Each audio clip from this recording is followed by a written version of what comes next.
welcome to the stream. How's it going, everybody? Happy Wednesday. We're back. We're live. I'm excited. I'm happy. I can't wait. I'm going to play a game I've been waiting to play for a long time. Welcome, everybody. Welcome. Iron Sultan, good to see you. Foamed, good to see you. 8-Bit Tomato, good to see you. Beautiful orcs you have there. Scratching Away, welcome. Thompson, welcome. Joseph Corbin, welcome. Jive, welcome. STView. Schniffut, Helical, welcome everybody. Welcome. I'm going to put away, you can still see it back here. We're not going to play PlayStation. We got to mix things up. We got to get some variety, some contractually mandated variety. We need to go for a completely different change of pace and play some game called Night Orc. Dude, I've been wanting to play this game for years. We're gonna play Night Orc. Well, let me step back for a minute. We're gonna read a lot and then play Night Orc. This Loosed Orc, yes, dude. I can't wait for this. Honestly, I've been wanting to play this for years. This is an interactive fiction text adventure with graphics. Obviously, these sort of games don't really see much action on this old twitch.tv website that we all frequent so much. This genre of game, because there's not a lot going on visually, to be quite blunt. This is a text adventure with graphics. I haven't played very many text adventures. I want to play more. I have a strong burning desire to play more game of the text adventure genre. So we're going to play Night Orc. I'm really excited for this. Cartoon, welcome. Rat Clown Car, welcome. Yeah, Rainbird, Firebird, they were both different like publishing labels, mostly in the UK. I don't know all the details about all the specifics, but yeah, they are related. Sibling labels, that's a good way to put it, yeah.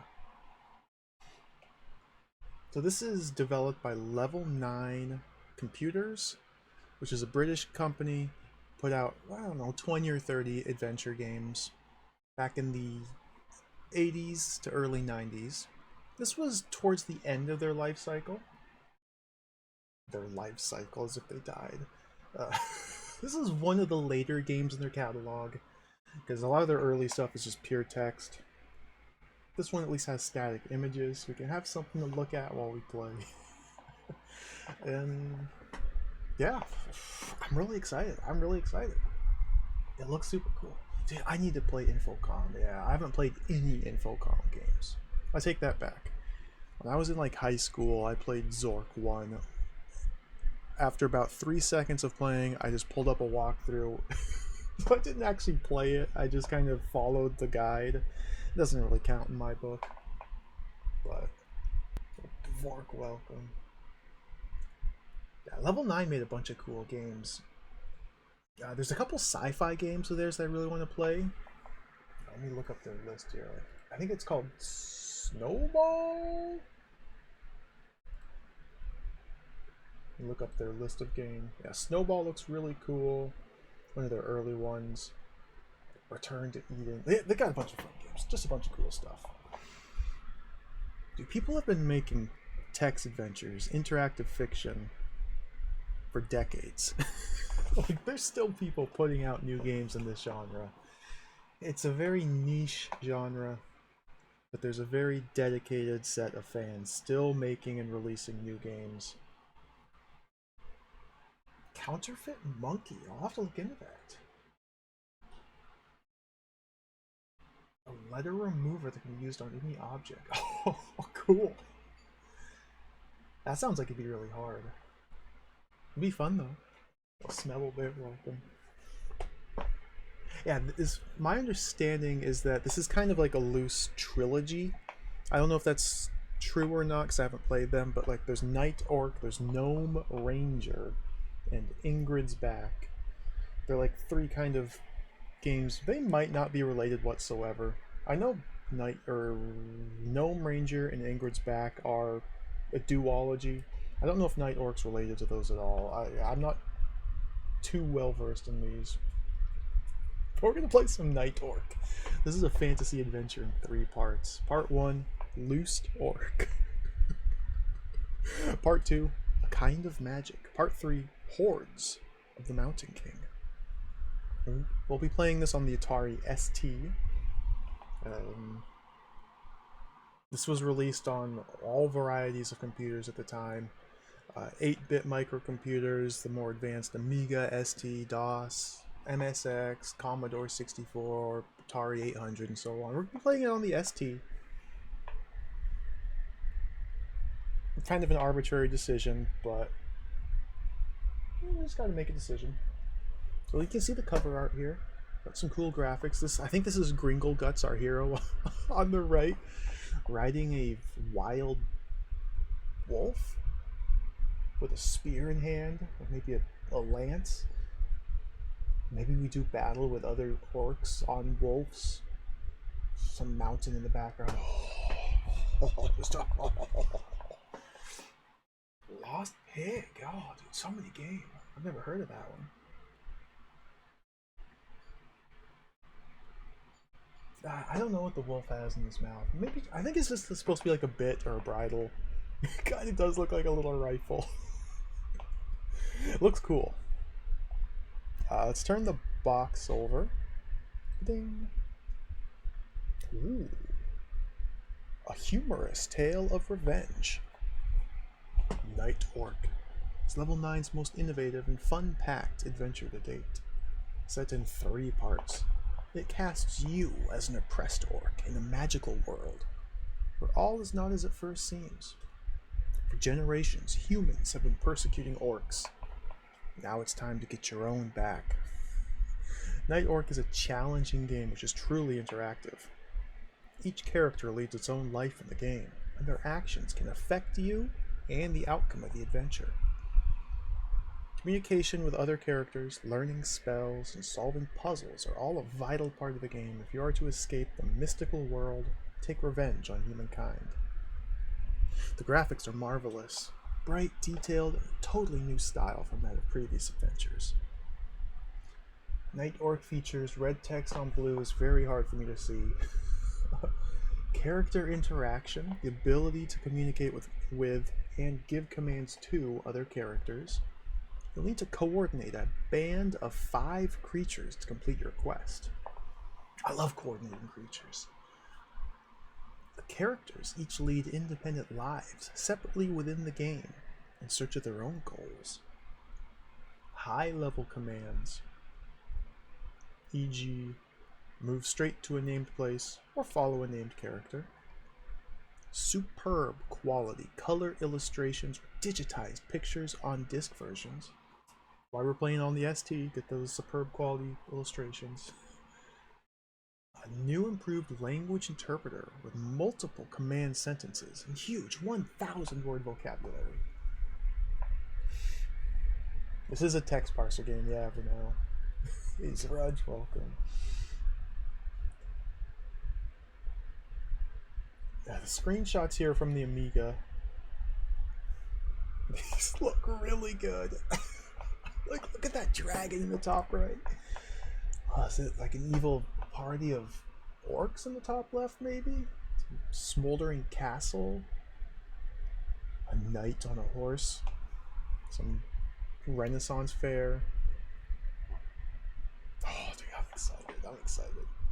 I haven't played very many of this style of game. Only a couple. So I might be completely getting it over my head here, but we'll figure it out. Contents: a novel, The Sign of the Orc, play guide and loading instructions, 3 cassette discs or 1 disc, hint request sheet. Novel. We're gonna read the novel, so I hope everybody's ready for some comfy story time. We're gonna read the novel. It's like 30 something pages. We're gonna read it. It's required, mandatory. Gotta get the full story here. Night Orc. So, I don't want to spoil anything, because I haven't played this I haven't played any level 9 games, but I know there's a big twist in this. It's not, everything's not as it seems in Night Orc.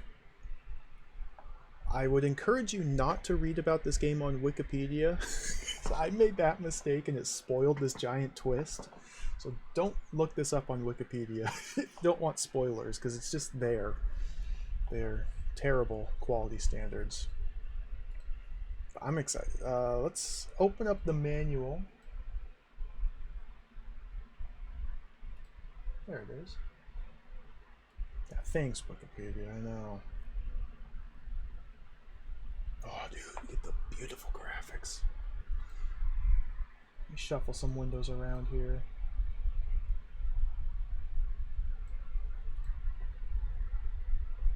Night Orc by Level 9 Computing. Loading instructions, gameplay guide.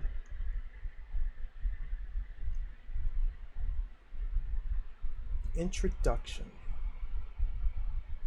In a hole, in a mound, there lived an orc. Not a clear, dry, sandy hole with only spiders to catch and eat, nor yet a comfortable hobbit hole. It was an orc hole. That means a dirty, clammy, wet hole filled with bits of worms and a putrid smell. This is good already. And a perfectly round garbage heap blocking the doorway with a slimy yellow blob in the exact middle for spitting practice.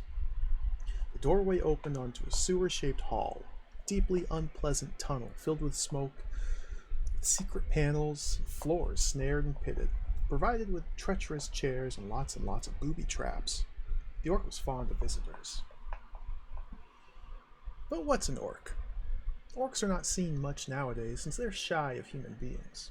They're pungent people, little bigger than overweight elves, with the charisma of blowflies and the appetite of gannets. Orcs have little or no magic, except a rudimentary skill with knives and strangling cords, and in short, they're evil little pits. This orc was unusually ugly, even for an orc. His name was Gringleguts.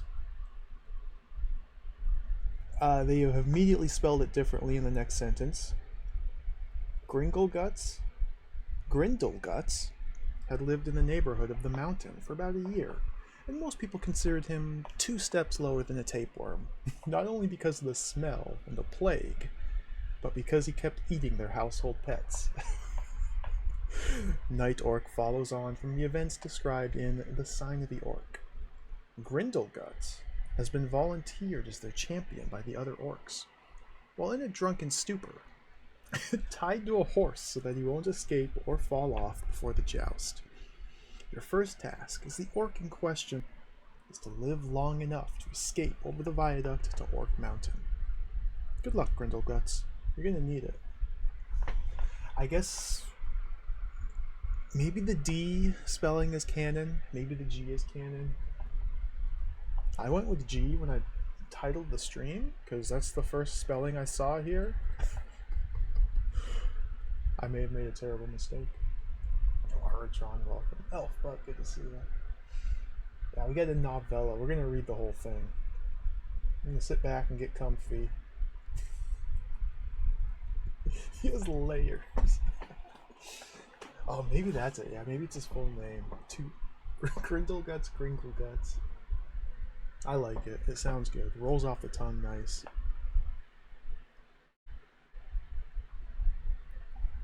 Let me try doing something. Hopefully you guys can still hear me. I just moved the microphone so it's a little bit easier. We got loading instructions, loading advice. I've already figured out how to make the game work. I was testing this last night. Yeah, they released this on every computer. The Amiga, Amstrad, different models, Apple, Atari, Commodore, IBM, Macintosh, MSX, Spectrum. We're playing the ST version.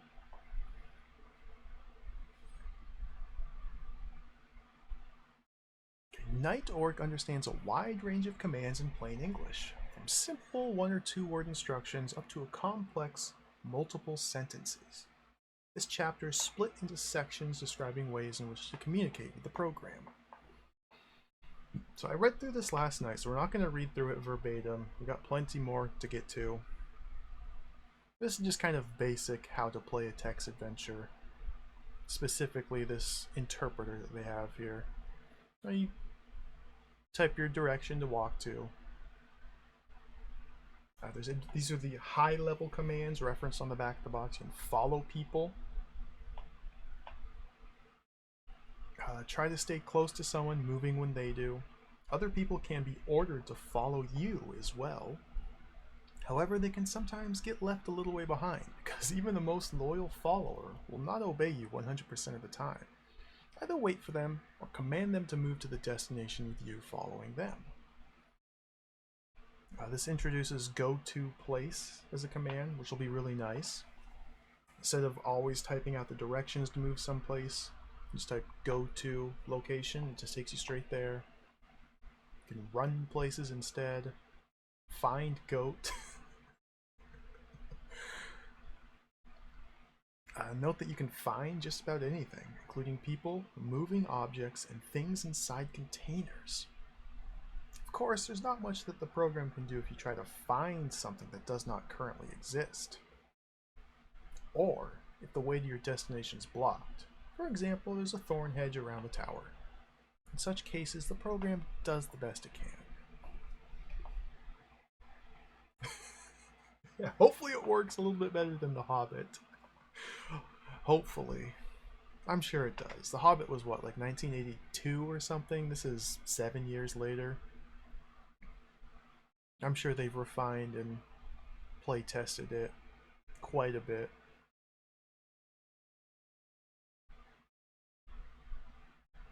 Different actions you can take. Get the knife, examine, tie cord to rope, put mouse in sack, eat the rat pie, etc., etc.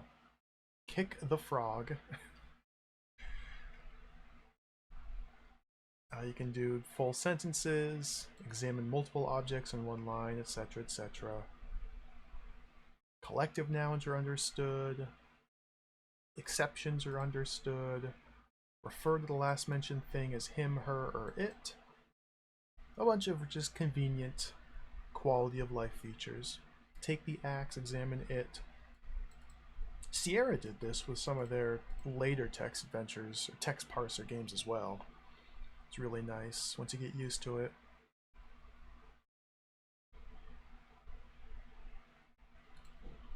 Talking to other characters, orcs are not known for their small talk and much prefer action to words, especially when that action's mindless, violent, and aimed at someone smaller than them.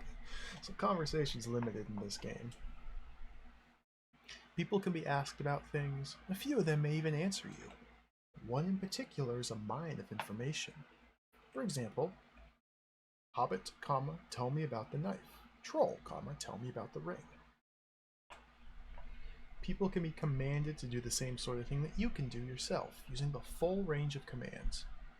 Denzel is the only person who will obey without being recruited, and I leave it to you to work out how to make other people and creatures follow your commands. Remember that you can't finish the game without help. Example commands are Denzel, follow me. Denzel, find the well, take everything, find me, give everything to me. Like, you can get pretty complex commands here, which is kind of daunting, to be honest, but maybe it works very intuitively and it'll be fine. It's kind of makes me worried. That's okay. In some other adventure games, when you give someone a command, they go off and do whatever it was while you have to stand there and wait. Night Orc is somewhat more realistic. If you tell Denzel, get the fish, find me, and give the fish to me, he'll head off to find it, moving roughly once for every move you make. Then you can get on with solving other puzzles, doing whatever you like, while Denzel carries out his task. Eventually, it will wander back and hand over the fish. By the end of the game, you may well have acquired a lot of followers. They can all be given orders to carry out at the same time. For example, if you want a simultaneous attack on the vampire, you might enter commands as follows. Troll, wait 2, in, kill vampire. Mouse, wait 1, in, kill vampire, in, kill vampire. Needless to say, a lot of puzzles in the later stages of Night Orc require cooperation between creatures. So I understand what they're conveying here. Like, you're telling Troll, one of your followers, to wait 2 turns, then go into the next room and kill the vampire. Once you hit enter, 1 turn is passed. So then you tell your mouse follower, that seems like a terrible team, to wait 1 turn, then go in and kill the vampire, hit enter, 1 more turn is passed, and then you go in and kill the vampire, so you all 3 attack simultaneously. Like, I understand. It makes sense.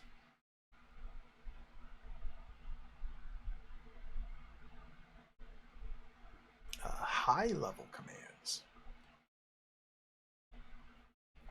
Night Orc provides a number of powerful multi-stage commands where you enter a single command such as run to the tower.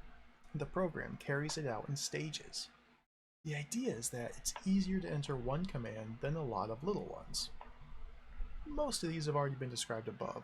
The full list is follow, creature, go to place, run to place, find, kill, wait for a creature, wait for a number, wait until, time. Oh, there's real time. Oh my goodness.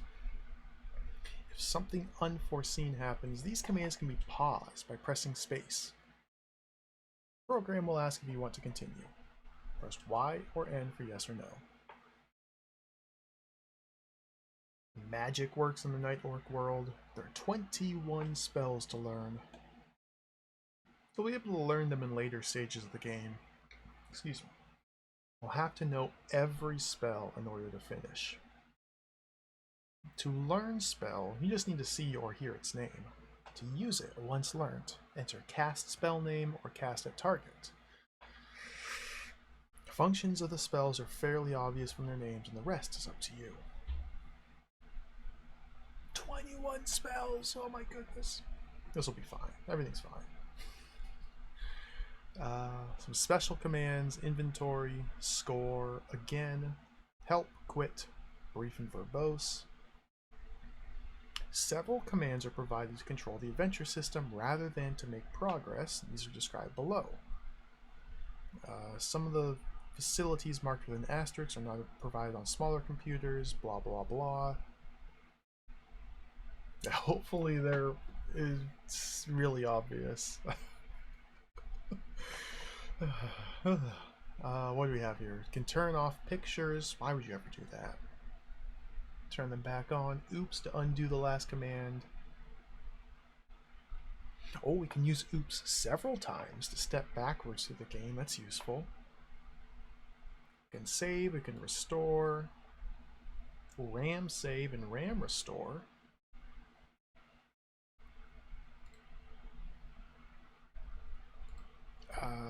Picture moving. Command editor. What's this? Some of the just command editor is controlled by cursor keys, delete and backspace. Works in insert mode. Press cursor up to display your previous commands. The other details are best learned by trying it. Oh, cool. So this is all fairly basic stuff, but I guess at the time it was probably pretty innovative. The parser seems really complex and intricate. Like, I think the last text adventure I played was like Adventureland or Mystery House, which was the most basic of basic. Those would be quite the step up from that, but that was a while ago. Night Orc is a single game with 3 sections. You must start with part 1, Loosed Orc, and solve this before proceeding. The computer will display instructions on how to do this when the time comes. Parts 2 and 3, A Kind of Magic and Hordes of the Mountain King, are linked together. You can move freely from one to the other. I don't know what that means. Scoring. In Loose Stork, the idea is to learn the adventure system and tie ropes together to make a single rope long enough to use in crossing the chasm. You score points according to its size. You get more points the longer your rope is? Alright, interesting. A kind of magic in Hordes of the Mountain King. You learn magic, recruit followers, and escape. Score points for each spell learned, each follower recruited, providing they have powers which complement rather than duplicate your own, plus bonuses for solving the final stage of the game. Hints. When adventurers recognize an orc, they attack. You're not likely to win many fair fights. Why not run away, or distract your opponent, or cheat in some way? Can't take it with you, usually. So it's better to be poor than dead. Words of wisdom. Are you really stuck? Take a hint from us. Oh, blocked by the thorn hedge, infuriated by the hermit, can't recruit the helpers you know are needed to complete this game? Don't despair. Although Rainbird brings you the most fiendishly devised adventures, we've got a heart. Who writes this stuff? So if you're really stuck trying to solve a seemingly unsolvable problem, fill in the hint request form provided with this package. Dude, can you imagine trying to play this game in 1989? I've already forgotten when this came out. 1987? And you're stuck, banging your head against the wall trying to figure out how to get past a specific part, and the only way to get a hint is by mailing in a request for a specific hint on a specific part. That's pretty crazy, dude. I wonder if that was common back in the day. Probably might have been.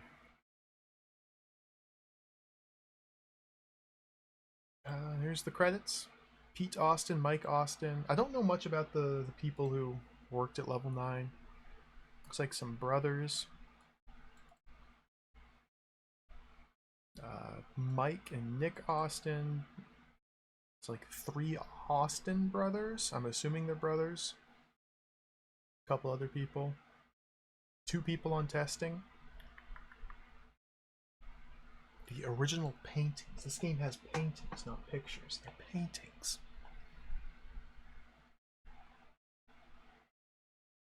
Thanks to all at Rainbird and the Dragon, Mouse, and Troll, without whom this game could not have been completed.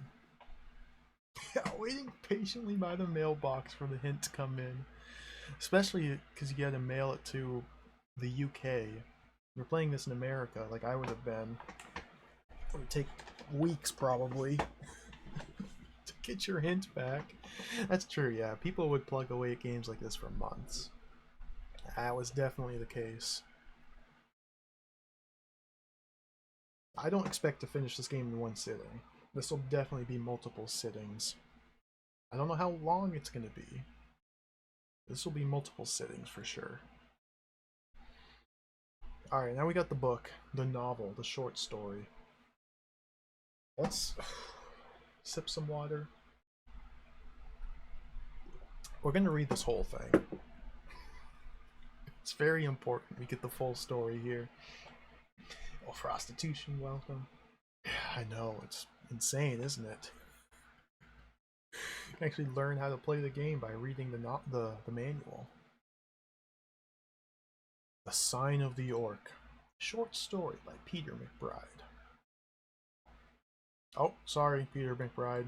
No part of this booklet may be reproduced in any form without the written permission of the publishers. I did not do that. Don't snitch on me, please.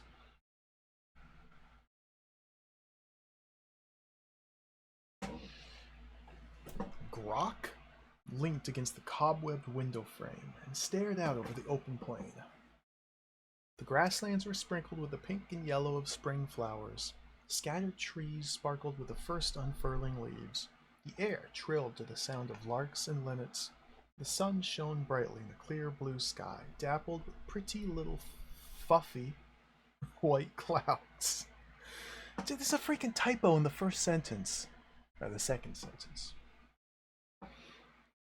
A perfect spring day. So different from the year before, and the 30 years before that, when the plains had been bare and silent, and shrouded in a smog so thick that day and night were as one, when all that was bright and good had been swept away by the forces of dark. Core, what a waste of 30 years, Grok grumbled. Must get the lads busy again and get out there and devastate it. Not that there were many of them to do much devastating. Only a tattered remnant had managed to stagger back to the Orc's Head Tower after that last battle. Home, the Orc's Head Tower of Mount Olympus. The guard tower, carved out of the solid rock in the shape of a giant orc's head, its fang-rimmed mouth the entrance, its empty eye sockets the watch windows. This was their home. Here they lived as soldiers of the Dark Lord, guarding the passages and chambers of His Mountain Highness, and to here they had returned after his defeat. Here they could find peace and quiet in which to lick their wounds, and other revolting things, and to recover from the terrible ordeal of months of fresh air and sunlight. Really taken a beating that last time. That great army of orcs with warg cavalry at the front, wild men of the east, on the west side. There's a story there as well. They made such a song and dance about everything. Wild women of the west to the east, ogres, warlocks, witches, and trolls in the middle, and himself at the head, surrounded by his own demonic creations. They should have been able to smash anyone. And what had happened? Just when they needed him, himself had disappeared in a puff of smoke without so much as a by your leave, and left them stranded. Trolls had turned to stone, the wargs had turned on their riders and eaten them. His demonic creatures had turned nasty and eaten the ogres, warlocks, etc. The wild men of the east and the wild women of the west had turned to other things apart from fighting, and headed north to have a wild person's party.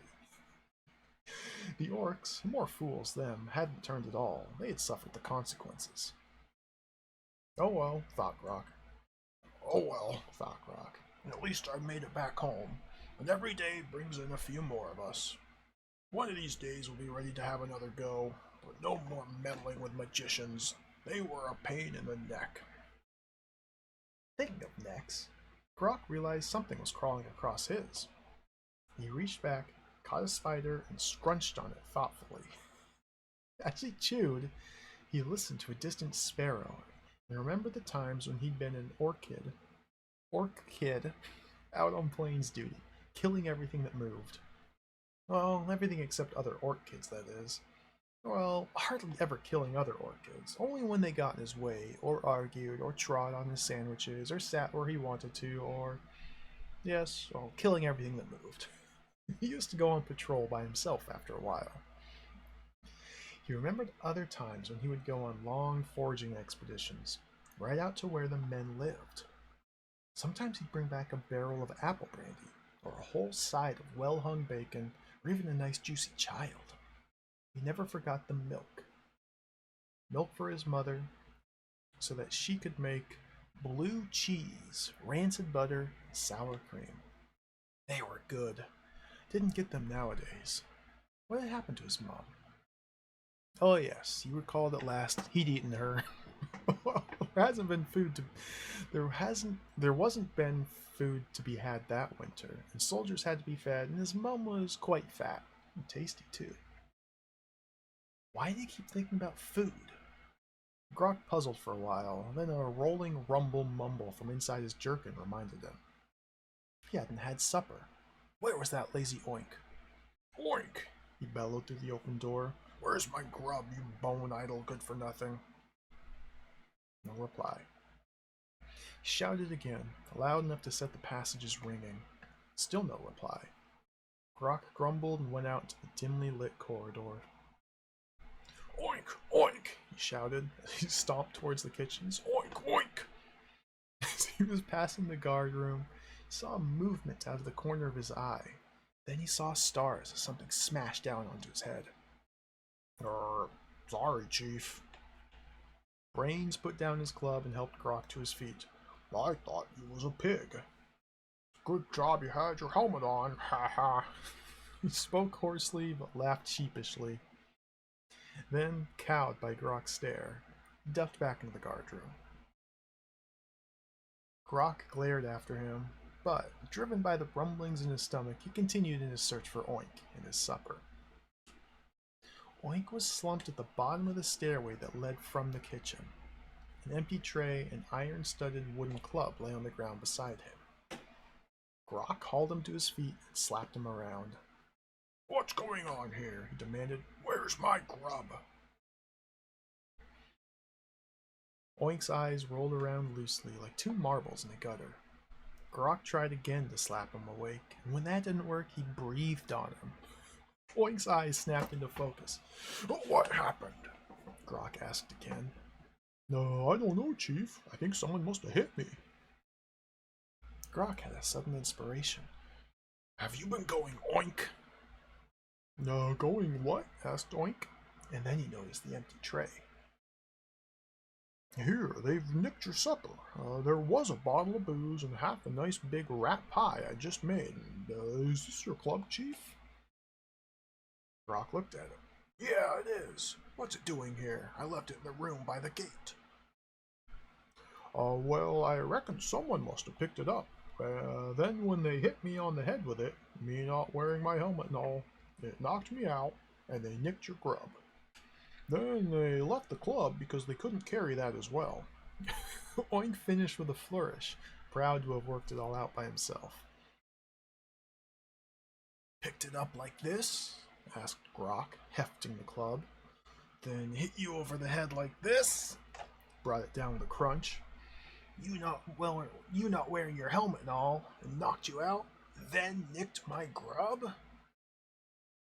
"Yeah," said Oink slowly as he slid down the wall and slumped to the ground.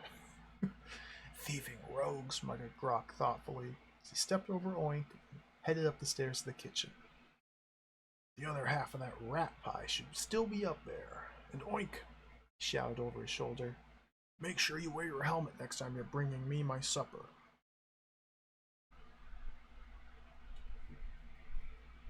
Yeah, that was a nice puzzle. He spoke hoarsely, laughed sheepishly, cowed by Grok's stare. This guy knows what he's doing, the writer. Chapter 2.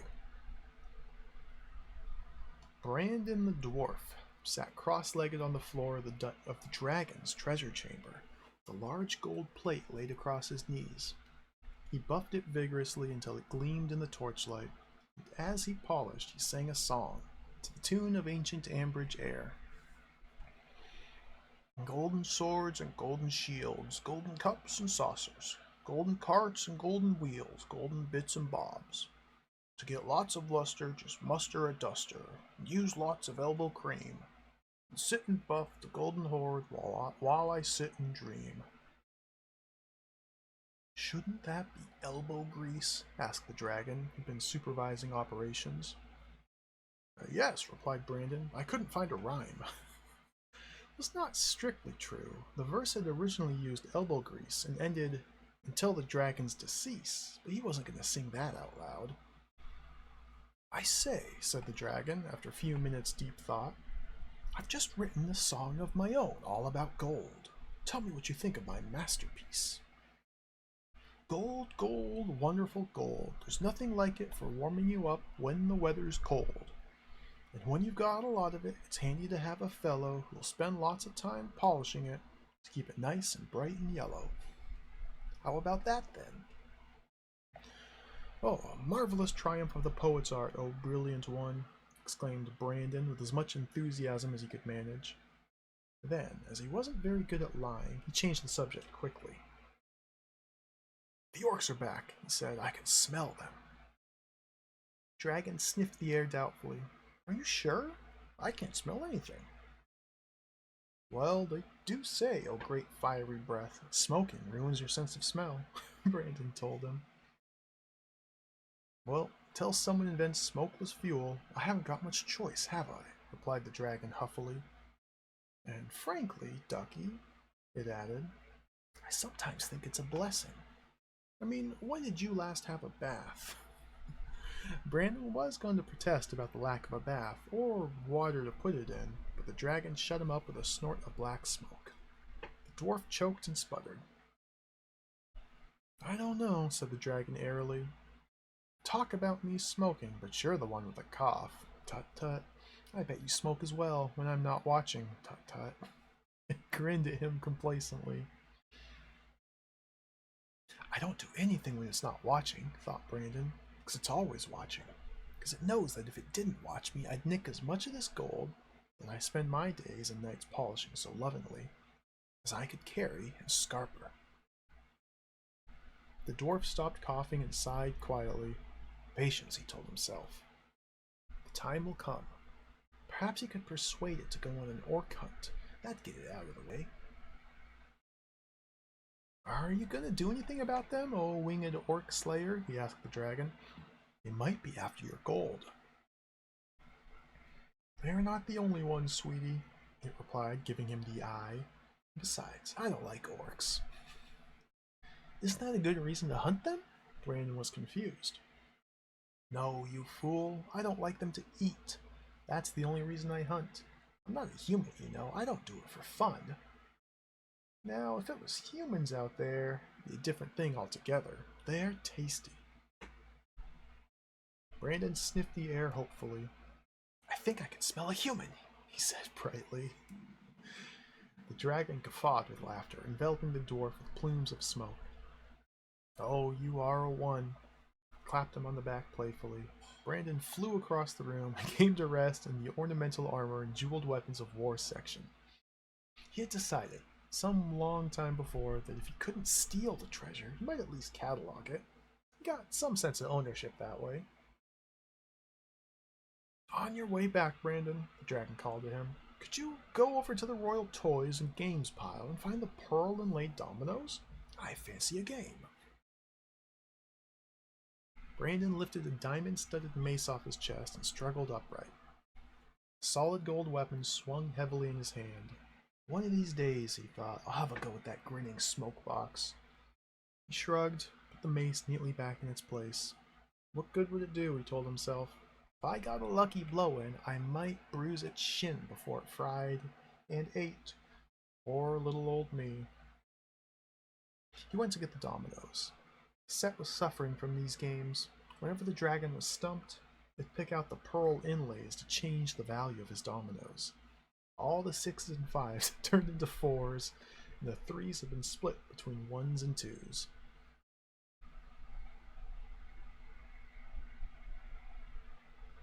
Chapter 3.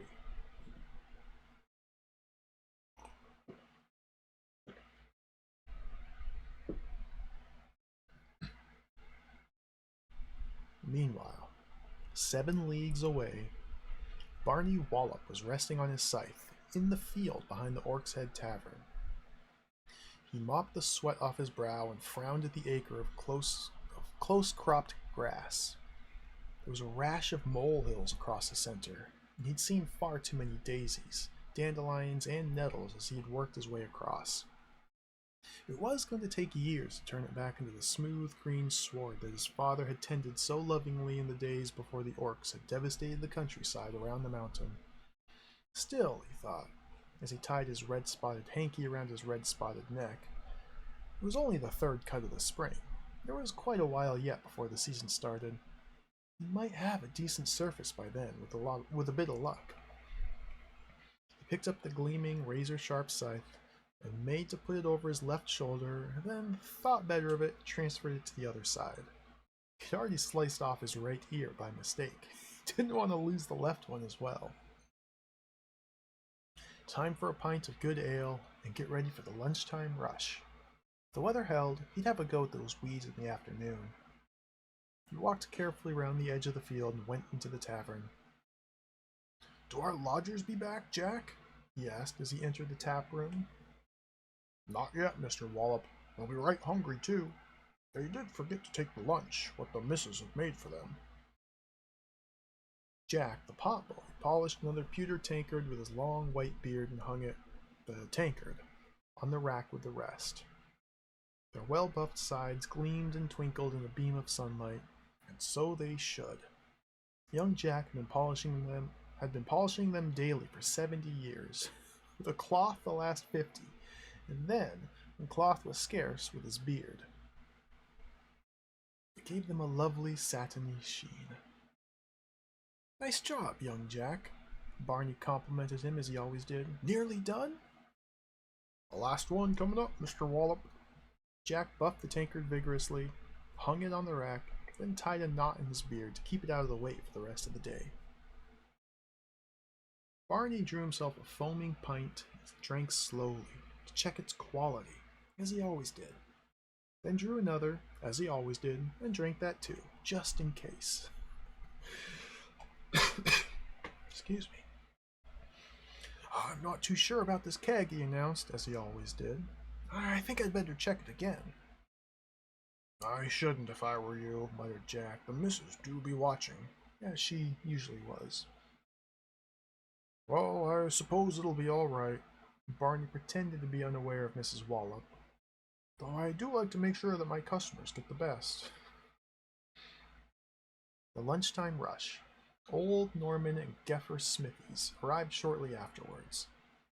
Over their pints, they discussed the important things in life, how the grass was getting on in the field, what Barney should do about moles and daisies, whether or not the dragon would be visiting the village again, now that the Saturday afternoon tournaments were starting up again. There had been a bit of trouble at the last tournament 30 years ago, before the orcs finally drove the people away. Some young knight, name of George, hadn't appreciated that the dragon was there by invitation to roast the ox, and tried to fight it. The dragon had gone off in a huff. They had to eat half raw beef. Barney was quite hopeful they'd be able to get the Wednesday evening bowls sessions going again. It brought in a nice bit of trade before the troubles. "What are you going to use for bowls?" asked old Norman. "I thought we'd do it like we always used to," Barney replied. "I mean, we don't call this place the Orc's Head for nothing." "There be orcs back in the mountain then, be they?" "So I hear, Gaffer," Barney replied. "I expect to know for sure soon enough, though. Them lodgers of mine have gone over that way this morning. If they doesn't come back, then we'll know the orcs were there." "To the mountain? By theyselves?" Old Norman was intrigued. "They be right foolhardy young fellers. What are they doing there? In fact, if it comes to that, what would they be doing here at all?" Barney's lodgers had caused quite a stir since their arrival a few days before. Apart from the fact that they came from the Mendips, which being over 20 leagues away made them foreigners, no one knew anything much about them. They seemed to spend a good deal of time thinking, an unusual pastime in that part of the world, had been asking a lot of questions about the mountain, though saying little in return. I don't know what they be at," Barney replied. There ain't be no use asking me why they did head off towards the mountain this morning, 'cause I doesn't know." "Why did they go, Barney?" asked Gaffer Smithies.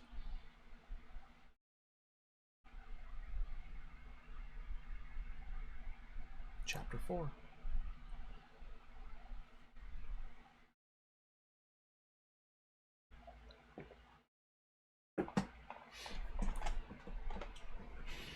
Oink! It was breakfast time in the Orc's Head Tower. In fact, it was after breakfast time, and still no food at the table. Grok, Brains, O'Leary, Fatty, and the rest of Grok's band sat around the guardroom table looking mean and hungry. Only Flies was chewing. True to his name, he was catching flies and eating them. "Oink!" Grok bellowed again. "Where's that useless slophound got to? Brains, go and find out what's happening in the kitchen." As Brains left the room, Grok called after him, "Don't forget your helmet." For the last few weeks, ever since that time Grok had found Oink at the bottom of the kitchen stairs, there had been some funny goings-on in the mountain. Several of the orcs had disappeared from their posts, turned up later in other parts of the mountain, claiming not to know how they got there. Grok suspected secret boozing. Others had been found lying around with splitting headaches, claiming to have been sneaked up on and clubbed. Grok still suspected secret boozing, but he was going to make sure that they didn't have any excuses, hence the helmet rule. "Remember when we was coming back across the mountains and ran out of food?" mused O'Leary, speaking to no one in particular. And we ate spuds. No, there wasn't no food at all, interrupted Fatty. Certainly no spuds, no carrots neither. Spuds was one of us, you great stupid lump, Croc growled at him. Anyway, I reckon we should have eaten oink instead, O'Leary went on. I know Spud's cooking wasn't as greasy and burnt as oink's, but at least it used to get to the table. It used to climb off again sometimes before you could grab hold of it. Brock remembered Spud's cooking too. Excuse I, Chief. Brains put his head round the door, but there don't be no sign of oink nowhere. No food neither. No food! Exclaimed Brock. This is serious. Come on, you lazy pack of cellar rats, let's find him. The orcs scrambled up, grabbed their helmets, and ran out to the passage, shouting, Oink! Oink!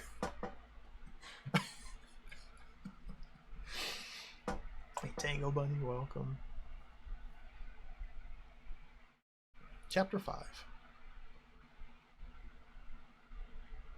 Meanwhile, 3 levels down, a lot deeper into the mountain, Brandon the dwarf had a spot of luck. A long time before, he discovered a battered, old wooden case in a dusty corner. It was locked. There was no key, so he had ignored it. He knew full well that if there was anything of value inside, the dragon would have smashed it open already. On this particular day, Brandon had been sorting through the clothes heap. It wasn't a very pleasant job, for these clothes were the dragon's equivalent of empty bags and boxes. They were what the food had been wrapped in. But Brandon needed more space to display the collection of jeweled thrones and other furniture, so it had to be done. As he was sorting, he felt something heavy in a pocket and found a key. And the key reminded him of the old wooden case. As he would rather do anything else but sort, he thought he'd give it a try. The key fitted and turned.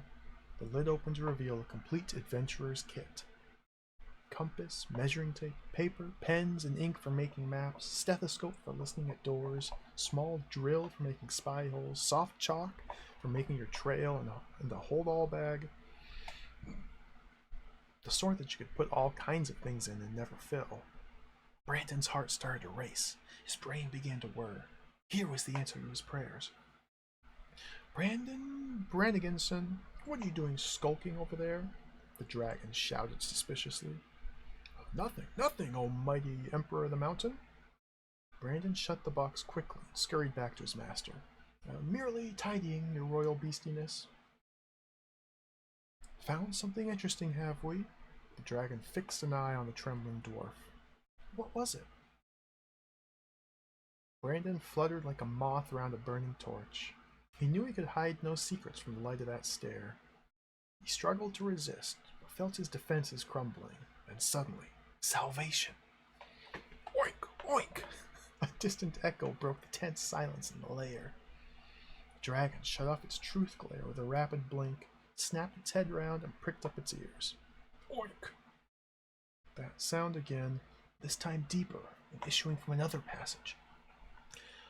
Pork chops, said the dragon, smacking its lips. Haven't had them for years. It waited for another oink to fix the direction, and leapt off its treasure mound and sped out the chamber.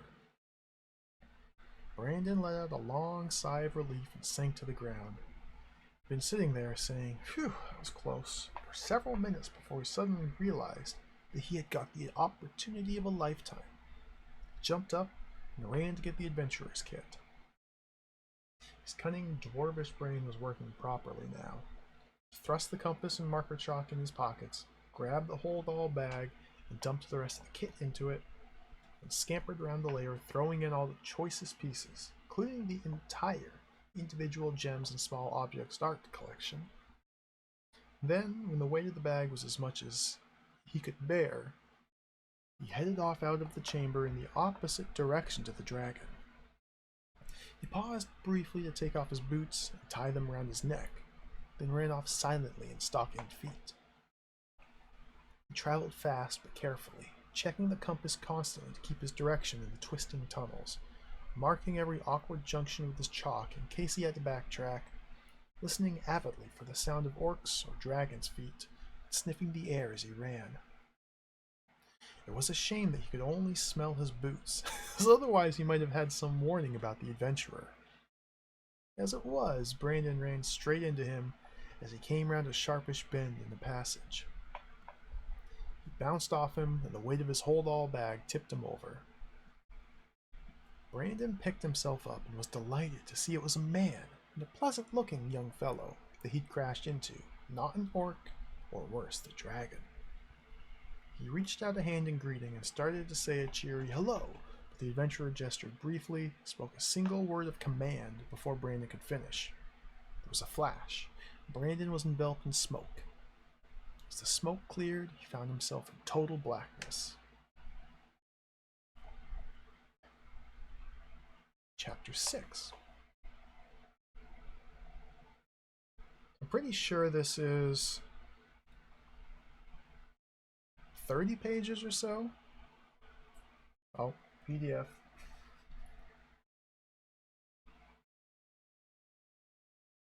Yeah, 36 pages, so we're getting there. I like it too, puzzle. I think it's nice. It's well written too, which is very important. Well written and easy to read. Chapter 6. The great oink hunt started as a shambles and deteriorated rapidly. No one believed Brains' claim that all the food had disappeared, so they all headed for the kitchen to check.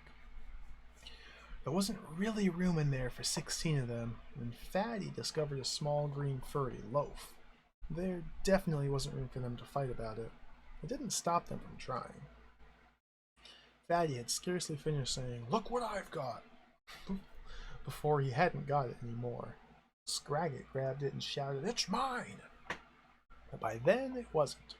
Fatty swung his club at Spindleshanks, who was then holding the loaf, but he hit O'Leary, who had gotten away.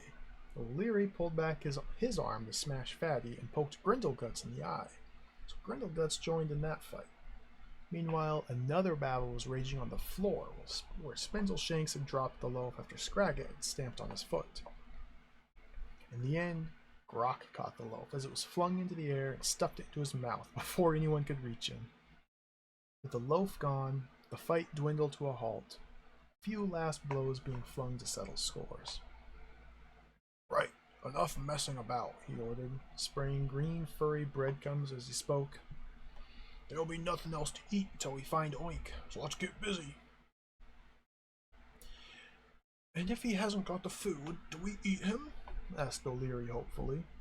"We'll see," muttered Grok darkly. With only 16 orcs in his command, he didn't want to see the numbers reduced any further. Oink was being a nuisance, getting himself robbed and lost and all. "Spread out and find him." Grok tried a grand sweeping gesture to inspire his troops, but in the overcrowded kitchen, he finished up with an arm in O'Leary's mouth. He only just got it out in time. The orcs followed Grok down the stairs and out into the passages below. From there, they fanned out in 16 different ways and set the ancient stone walls ringing to the cries of Oink. Grok had tramped around half the morning, shouting himself hoarse, when he had an inspiration. The Dark Tower, where himself used to live in days gone by. The Dark Lord had never been one to miss out on life's little luxuries, and Grok decided that a visit to his cellars ought to be worth the effort. Any food that had been left should be well rotted by now. His fancy wines ought to have gone at least a little bit vinegary. The more he thought about it, the better he liked the idea. Grok turned for the tower and hurried off. The tower had changed since Grok's last visit. And then it had been clean and warm and dry, on account of his eternal fire that blazed away all the time. It was much nicer now, cold and damp and thick with spider webs and rat droppings. Grok made a note to send Oink here, once they found him, to get some more rats for pie making. Grok smashed the lock on the cellar door with his club, and dropped the club to get a good two-handed grip on the heavy door. He heaved it open slowly, and growled with pleasure. What a sight met his eyes, and what a stench assaulted his nostrils. big hams, joints of venison shimmered in blue-green in the torchlight. Fermenting cakes fizzed and popped soggily. Mice scampered in and out of huge round cheeses. And in the middle of the floor stood 3 wooden casks, their lids rising and falling gently as bubbles of gas escaped. The orc went straight to the nearest cask, took off his helmet, and filled it with dark, sour wine. Drank deeply. He sighed with satisfaction. Then, he sighed as he slumped to the floor. He'd been hit in the head with his own club, and him not wearing his helmet and all, been knocked out. The roving adventurer who had just bopped him examined the cellar carefully, making a note of anything that might prove useful, and strode off with Grok's club tucked into his belt. There were other adventurers at large in the mountain that day, as Fatty, O'Leary, Spindleshank, Scraggot, Finney, and Samantha. His father had a wicked sense of humor, couldn't stand orc kids. Discovered to their cost. One by one, their searches came to sudden, violent ends. Chapter 7. Elsewhere, Brains and Grindleguts got their own kind of trouble. Now, let me change the stream title. I know this doesn't matter at all, but I spelled Grindleguts wrong. I was misled by the typo on the first page of the manual. Okay, everything's fine. Everything's fine. No need to worry.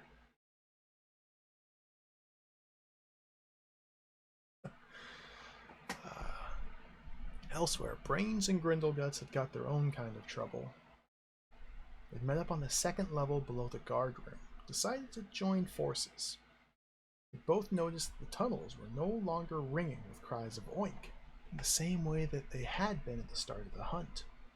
In fact, apart from another voice somewhere in the next level down, they couldn't hear anybody else at all. "Do you think they've all given up, Brains?" asked Grindleguts. "I hope that's what it is," he replied. Brains hadn't said anything about it to anybody else, but he had had rather a nasty experience only a couple days previously. And walking along, minding his own business, well, more or less. Actually, he'd just been into Grok's room and picked his pockets while he was asleep. Anyway, so there he was, wandering down an empty passage, sorting through the booty that he was carrying in his helmet when, suddenly, this human appeared from nowhere and bonk. That was the last he knew about it. He hadn't said anything, partly because no orc ever likes to admit to being beaten, mainly because Grok would ask why he wasn't wearing his helmet.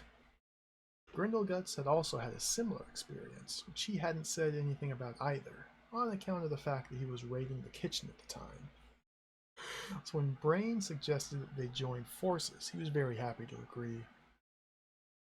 They decided to go in search of the orc they could hear down below, to keep on shouting for oink in case they met Grok. They didn't meet Grok. They met the dragon. It was lying in wait inside one of the great halls that were carved out of the lower levels of the mountain. As they entered, it pounced with a cry of "roast pork and crackling," and landed flat on the pair of them. It lay on top for a moment, chuckling greedily, until it realized that its prey didn't quite smell right. It felt rather too lumpy. It eased itself upright, with a claw clamped heavily over each of them, and examined its catch. "Orcs," it said with disgust. "Yuck!" And it picked up Grindleguts and asked him where the pigs had got to. The orc was too flattened to speak. "Pah!" it snorted, tossing Grindleguts over its shoulder, walked off over Brains, continued its hunt outside. Brains and Grindleguts just about managed to stagger upright when the dragon came back. Picked one up in each claw and sat back on its haunches. "Right, you two nasty, smelly little things. Where are those pigs?" demanded, shaking them around a bit to show it meant business. "What pigs?" asked Brains. The dragon stopped shaking him, as it couldn't tell if it was lying or if he was lying with his head wobbling so much. "Those pigs out there. Didn't you hear them going oink? That was us, Brains told him. Nonsense. Orcs don't go oink. They go kill, Eat, smash, revenge. or ravage. Dragon wasn't convinced. They do when they're looking for him, said Brains timidly. Looking for who? He was getting confused by this conversation. Oink, replied Grindleguts. Aha, snapped the dragon. So you're the one who thinks he's a pig. Well, perhaps I'll see if he tastes like one. It brought the struggling orc closer to its great jaws with its massive, smoke-blackened teeth.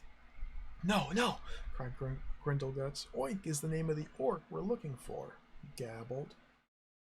Dragon's great flared nostrils twitched as they filled with the smell of the orc, and it decided against eating him. But it was still determined to get to the bottom of this pig business. Does this Oink orc think he's a pig, then? It asked. Before either could answer, another cry of Oink echoed into the chamber. That is definitely a pig. The dragon dumped them on the ground with strict instructions to keep quiet and not frighten it off. Then it sneaked away on tiptoes. The orcs listened carefully. The next oink was cut off in mid-oink, but they could still hear the dragon's claw clattering quietly along. Something else had got to their fellow orc first. Shortly afterwards, there was the noise of a scuffle, then a triumphant aha, followed by the sound of the dragon marching off, dragging something behind it. Grindleguts and Brains waited until it was quiet and crept cautiously out to see what had happened. He found Fly slumped in the doorway, his helmet rolling slowly around beside him. I only took it off for a minute to scratch my head, he moaned. Chapter 8. Brandon stood in total darkness, trying to work out what had happened. Had that adventure magician made him blind? Cast him into some limbo at the edge of the afterlife? Or was there some less drastic explanation? Perhaps he was in a bag. Dwarf waved his arms about. No, he wasn't in a bag. And now that the smoke was clearing from his nose, he noticed a foul, comfortingly familiar smell about the place. It was still in the mountain. Positively reeked of mold, damp, dirt, and orcs. Moldy, damp, dirty orcs. His acute hearing told him that he wasn't alone. Who's there? He asked cautiously. Oink. Oh, a pig. Hello, little pig. I hope the dragon doesn't find you. No, that's my name, said Oink crossly. Cool. A talking pig with a funny name. Hello, know that. You're a nice little pig, aren't you? Not a nasty big boar? Brandon asked hopefully. I am not a nice flaming little pig. Oh, cried Brandon, sounding worried. And I'm getting fed up with cracks about my name. Any more stupid remarks from you, and I shan't just get fed up, I shall get fed. Know what I mean? Oink growled menacingly and ground his teeth together. Brandon knew exactly what he meant and edged away from the voice. After that, neither of them spoke for some time. Brandon wondering what to do, and Oink not much caring. The orc had had more than his fair share of trouble with adventurers in the recent past. This was not his first experience of being teleported. He'd lost count on the number of times he'd been bashed over the head. So he had decided to stay where he was for the time being. It was nice and dark and damp and quiet, and that there were no adventurers around, and that was enough for him. Excuse me, Mr. Oink, Brandon began politely, breaking the long silence. But do you know where we are? Wherever those blasted humans have sent us. Teleporting, they calls it. Flaming nuisance, I calls it. Oink spat. Brandon could hear the orc's angry silence, waited for him to simmer down before speaking again. Excuse me, Mr. Oink, sir, but do you think we should try to find a way out of here? No. So that was the end of that conversation. After a while, Brandon decided that he was going to get out, with or without the orc's help.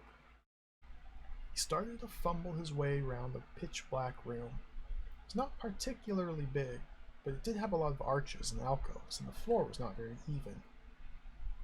After a while, Oink, who could see quite well in the dark, got tired of watching the dwarf stumbling and bumbling around. It was difficult to sulk in that atmosphere. It's over there, He told the dwarf. What is, and where is it? Asked Brandon. The door. That's what you want, isn't it? It's in front of you and left a bit. The orc watched as Brandon tried to work out which was his left hand. You better mind that hole in the floor, he added. What hole? Asked Brandon. He soon found out. The hole was at the top of a smooth, round shaft. It dropped more or less straight down for 20 or 30 feet, then angled off first right, then left, then right again, bouncing Brandon around so that he finished up head downwards before settling into a steady helter-skelter spiral, the sort where you can really build up speed. And Brandon built up speed. He must have been traveling at over 40 leagues an hour when he reached the bottom of the spiral. There the shaft straightened out, flattened out, and Brandon lost speed steadily, if painfully, as he bumped along the uneven bottom, before flying out into open space and falling heavily face downwards onto a mound of gold coins. Oh, hello, Brandon, love. I thought I'd lost you. The dragon was pleased to see his little friend return. Where have you been? I was getting quite worried about you. The dwarf rolled over slowly and looked around. How was it, he wondered, that when you want to get to a dragon's treasure chamber, it's impossible to find, but that when you want to avoid it, it's impossible to miss? And Brandon did want to avoid it. He'd forgotten that he'd stolen a sizable chunk of the treasure, and that the dragon was liable to get into the most dreadful rages if it misplaced so much as a single coin. He studied the dragon warily, trying to work out what line he should take. Should he confess all and throw himself at the dragon's mercy? No, the dragon didn't have any for him to throw himself at. Should he deny everything? Try to blame the theft on an adventurer? Perhaps, but lies would only work as long as the dragon didn't give him the eye. It seemed to be in a very good mood, as was often a bad sign, but it was picking its teeth with a pearl-handled dagger, so it must have eaten recently. That was a good sign. Did you get your pig then? He asked by way of conversation. Don't be silly, there weren't any pigs. Just those stupid, noisy orcs. The dragon spoke as if it had never thought otherwise. But I did find a human. Tasty young fellow, too. One of those, what do you call them? Adventurers. Do you know, it added confidentially, leaning over towards Brandon, the naughty man had been trying to steal some of my treasure. He had this whole bag full. Look. Dragon pointed to Brandon's bag that lay on the floor between them. I say, that's awful. Gosh, anyone who tried to steal that really deserved what he got. Brandon tried to put feeling into his voice, but the only thing he really felt was pure relief.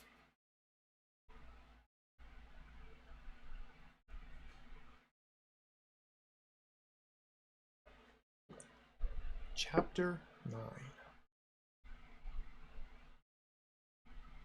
Grok struggled to sit upright, and then sat with his head cupped in his hands. Struth, that wine was strong. He'd only had one swig and it had blown the top of his head off. It was almost as if someone had clubbed him. The orc staggered to his feet, contemplated having a drop more to drink. The hair of the warg that bit him, he thought, might dull the throbbing in his head, but decided against it. For one thing, he couldn't find his helmet to drink out of. It had dropped into the wine barrel. By the time he had woken up, it had entirely dissolved. He looked for his club, but he couldn't find that either. So he took a big blue-green leg of venison off a hook. It would do as a club if he ran into trouble, and he could eat it if he didn't. He headed off back up the stairs and out into the main tunnel complex to see how the Oink Hunt was getting on. He didn't get very far. In the great antechamber by the back door to the tower, he met an adventurer. Grok recognized the club tucked into the man's belt and realized what had happened in the cellar. He decided to take his revenge on the adventurer. He grinned evilly to himself. This was going to be fun. The adventurer was a little old man with a long white beard that was tied into a knot.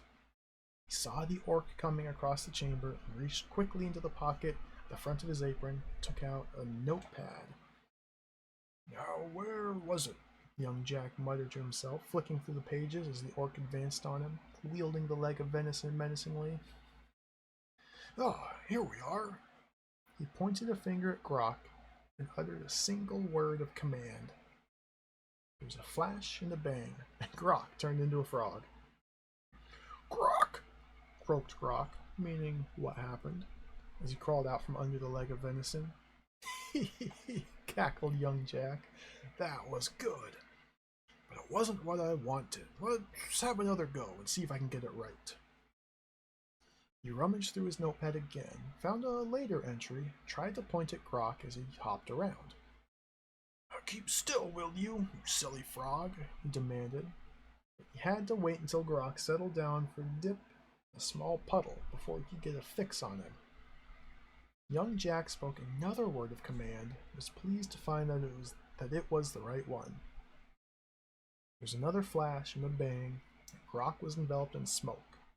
When the smoke cleared, the puddle was frogless. Meanwhile, 7 leagues away, Grok had found himself on the edge of a closely cropped meadow. Grok? He croaked. Translation: where am I? Grok?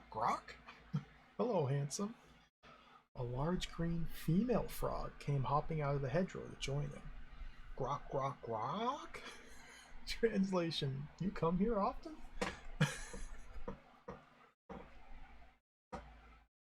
Grok! Croaked Grok. Help! Grok! Fancy a trip down to the pond? She oogled him with big watery eyes.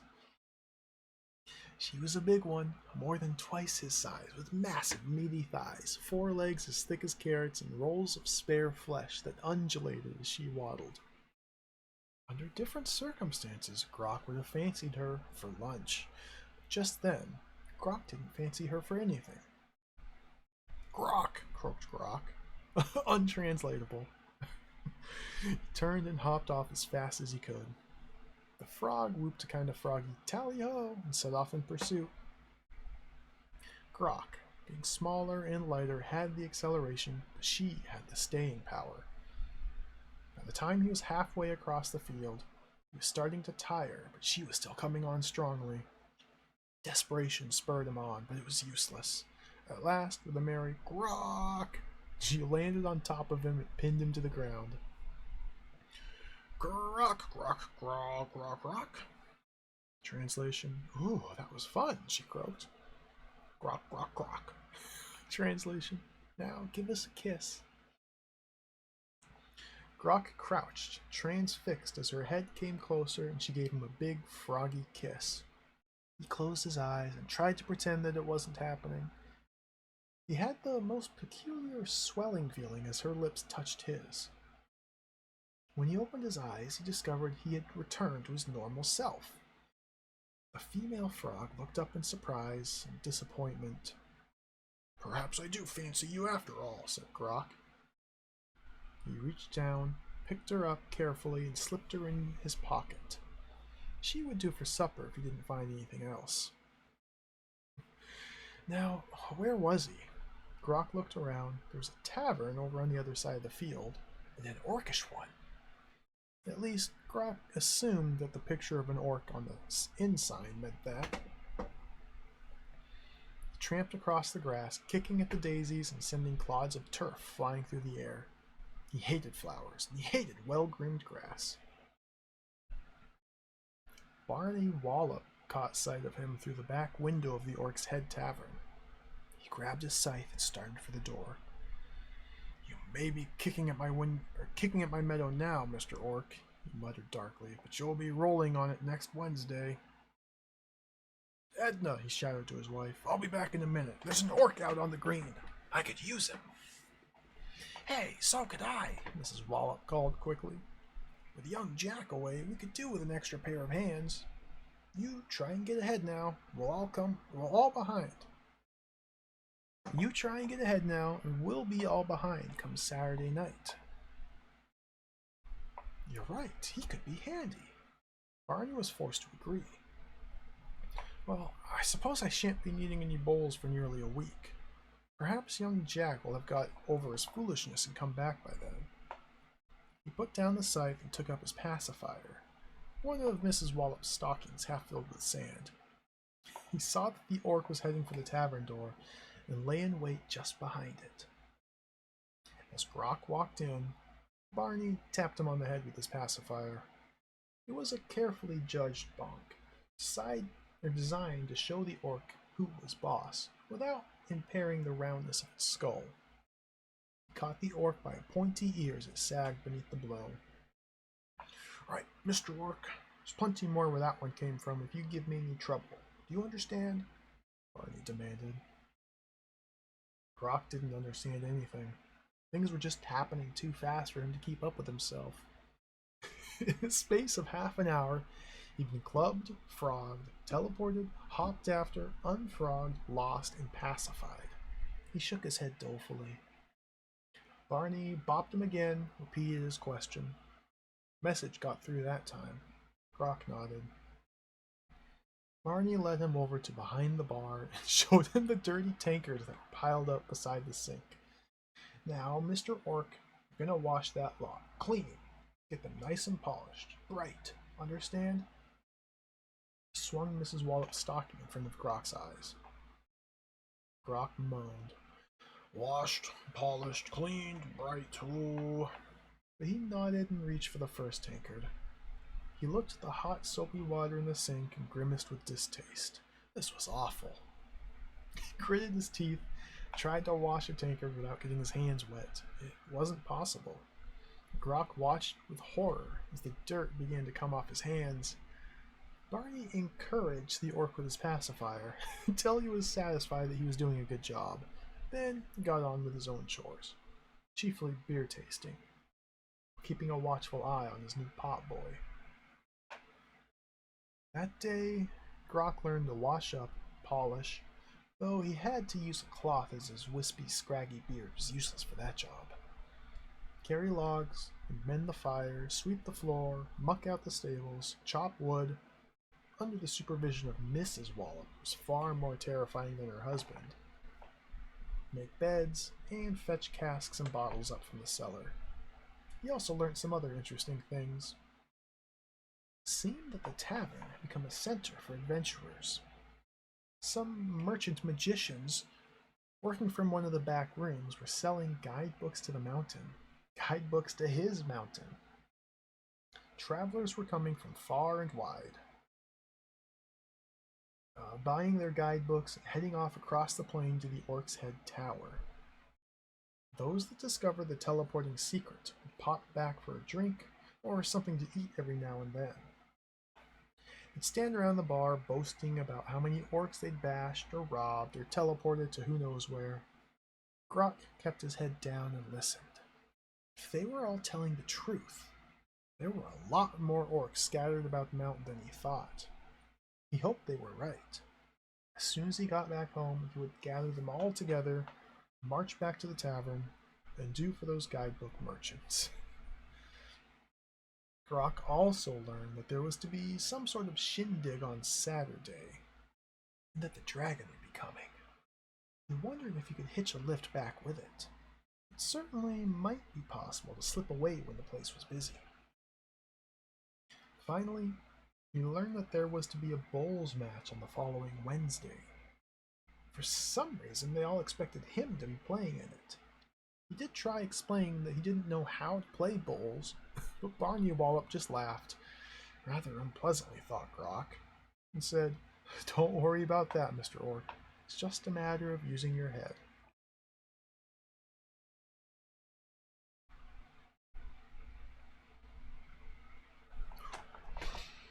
Oh, Dana, welcome. One-man crowd, welcome. Shuttleworth, Mule, you left MP, good to see you.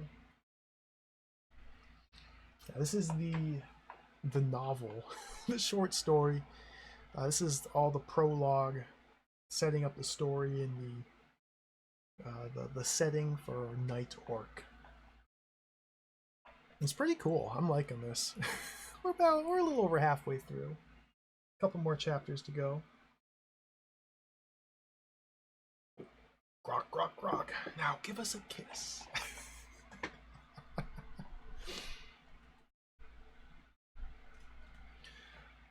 Chapter 10.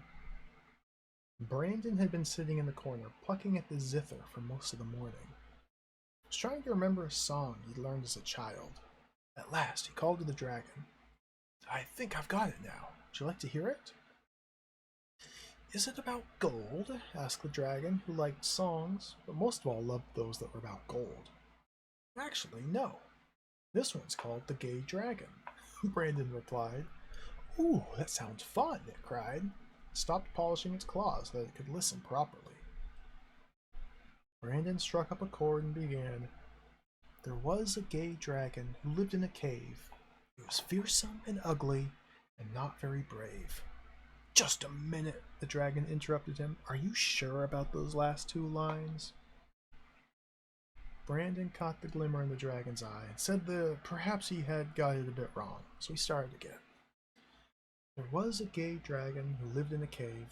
It was ever so handsome and terribly brave. The dragon beamed and nodded. Brandon carried on. He liked to get up in the dawn's early light, though he often slept in if he'd had a big night. In the midst of the day, when the sun shone on high, he liked to tuck into a real shepherd's pie. If it met a fair maiden, it knew how to treat her. It would crown her with myrtle, then roast her and eat her. Personally, I prefer them flavored with rosemary, commented the dragon, but otherwise, that was a nice verse. Are there any more? Brandon couldn't remember any, but he offered to try to make some up. Good idea. I'd like to hear about gay dragons. But not now, Brandon, it said, stretching and flapping its wings. Time we were off to the pub. To the pub? This was news to the dwarf. Well, it's Saturday, isn't it?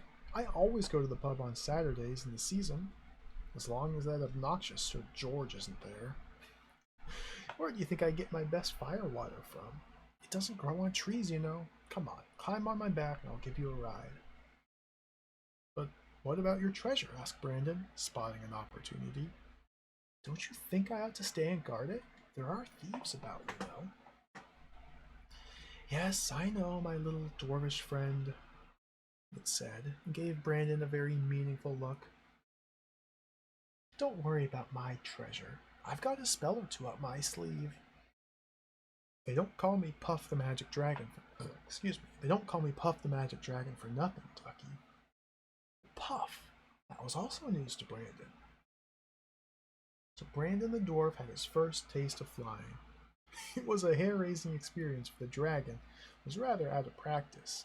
He was starting to get fat on his new diet of adventurers. Quite a lot had come too close to his lair in the last few days, but they made it. The green behind the Orc's Head Tavern was ablaze with color. Bright striped pavilions dotted the field. Knights in shining armor and intricately painted and embroidered surcoats did their limbering up exercises with much clanking and squeaking of badly oiled joints.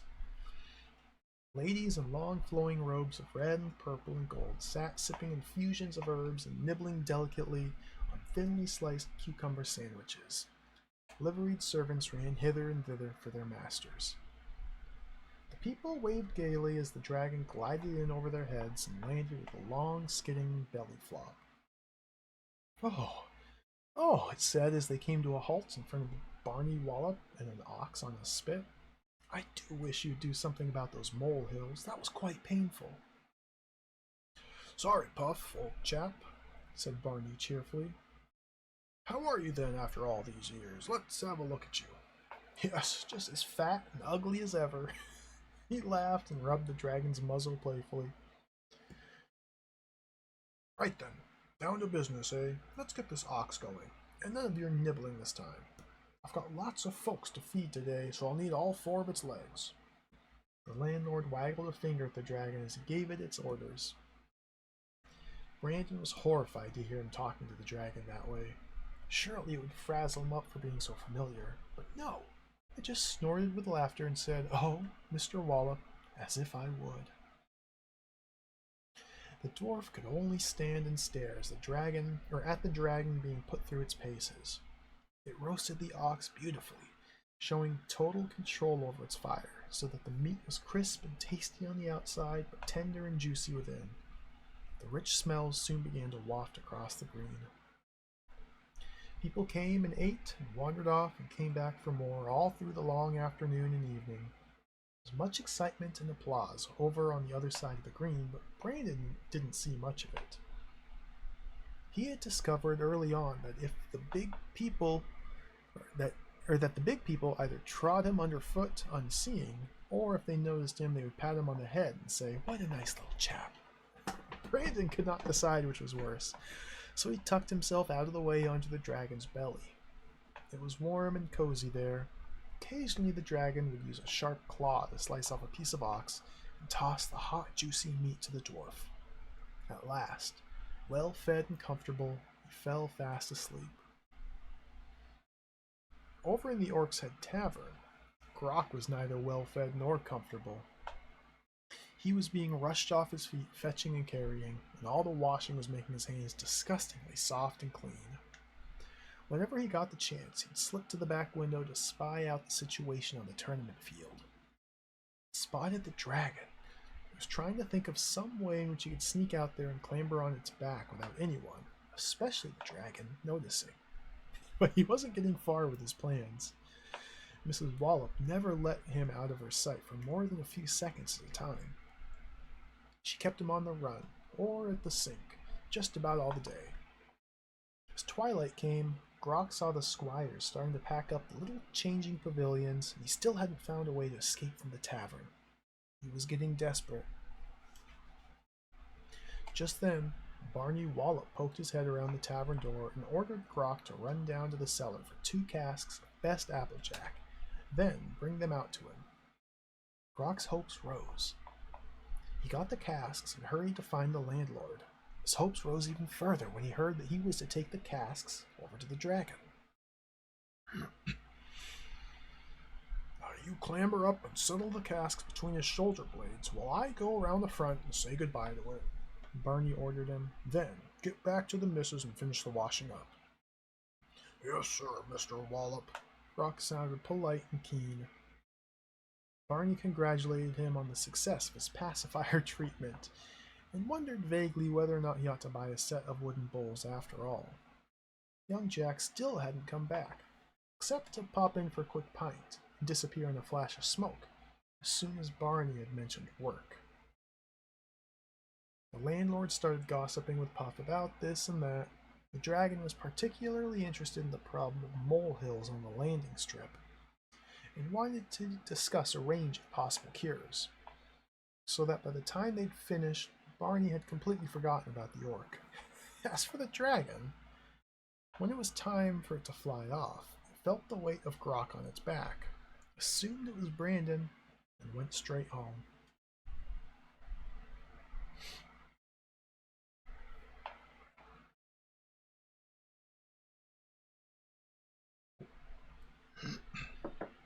Yeah, I love this type of writing, Tango Bunny. It's great.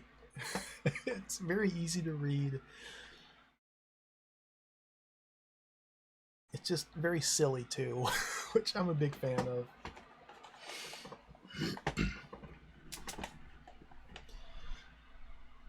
Chapter 11. Grok slipped off the dragon's back as it crash landed in the mouth of the Orc's Head Tower. He rolled over into the shadows at the side and lay quietly until he'd gone off deep into the tunnels. Then, bliss. He found a really slimy patch of muck and got himself filthy again. It was good to be home. Where are the guards? No sign of them. What was going on? Oi, bellowed. Where are you, you useless lumps of moldy suet? Who's supposed to be minding the door? Come here this minute. The orcs, including those supposed to be on guard duty, were all crammed into the guard room 2 floors up. They were trying to decide who should be chief on account of Grok having disappeared. Brains thought he should be because he was the cleverest, he said. Samantha said he ought to be because he was the nastiest. They all agreed about that. Oink finally stopped sulking and rejoined the others, said he ought to be because he knew where there was a cask of orc brandy. And he wouldn't tell them if they didn't let him be chief. That was a mistake. They all sat on him, pulled his ears, poked him in various places, and did other unpleasant things till he told them where the cask was. Then they went and got it and had a booze up. By the time Grok returned, the brandy had run out, and they got back to arguing about who should be chief. It was between Brains and Samantha, now that Oink had lost his trump card. The 2 contenders had tried staring each other out, arm wrestling, and shouting contests, all of which were declared draws by the other orcs. They were now shaping up for a club fight, but couldn't agree on the rules. They were still shouting about it when Grok came into the guard room and demonstrated the qualities that had made him the unchallenged leader of the band. He snatched up a club and knocked the pair of them down with a single blow. Stop mucking about, you dozy lot, he snarled. There's work to be done. He gave them their orders. They were to scour the mountain tunnels in bands of not less than 4 from top to bottom and find all those scattered orcs that he had heard the barroom adventurers talking about. Then they were to restring their bows, straighten their arrows, sharpen their scimitars, put new spikes in their clubs. After that, there'd be a couple days square bashing to lick them back into shape. Then, when they'd been welded into an efficient fighting machine, they were going to march on the Orc's Head Tavern and knock 7 bells out of those guidebook merchants. Grok would teach those humans to sell tickets to his mountain. The scouring of the mountain wasn't as profitable as Grok had hoped. They did turn up 9 orcs that no one had known about. 2 of them had been so battered by adventurers that they were no use for anything, apart from moving target practice. Still, they were quite useful for that. Re-equipping the troops could have been easier.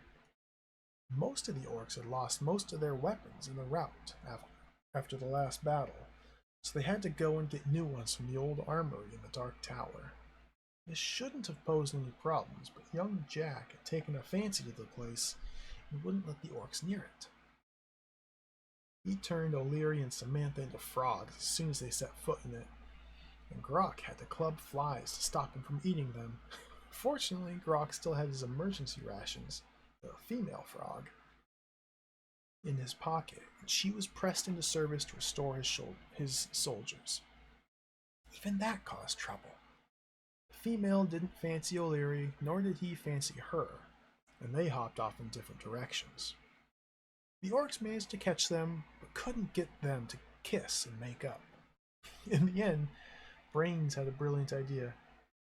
He gave them a single worm to eat, and their lips touched in the middle. That sorted out O'Leary, but it still didn't solve the problems of young Jack.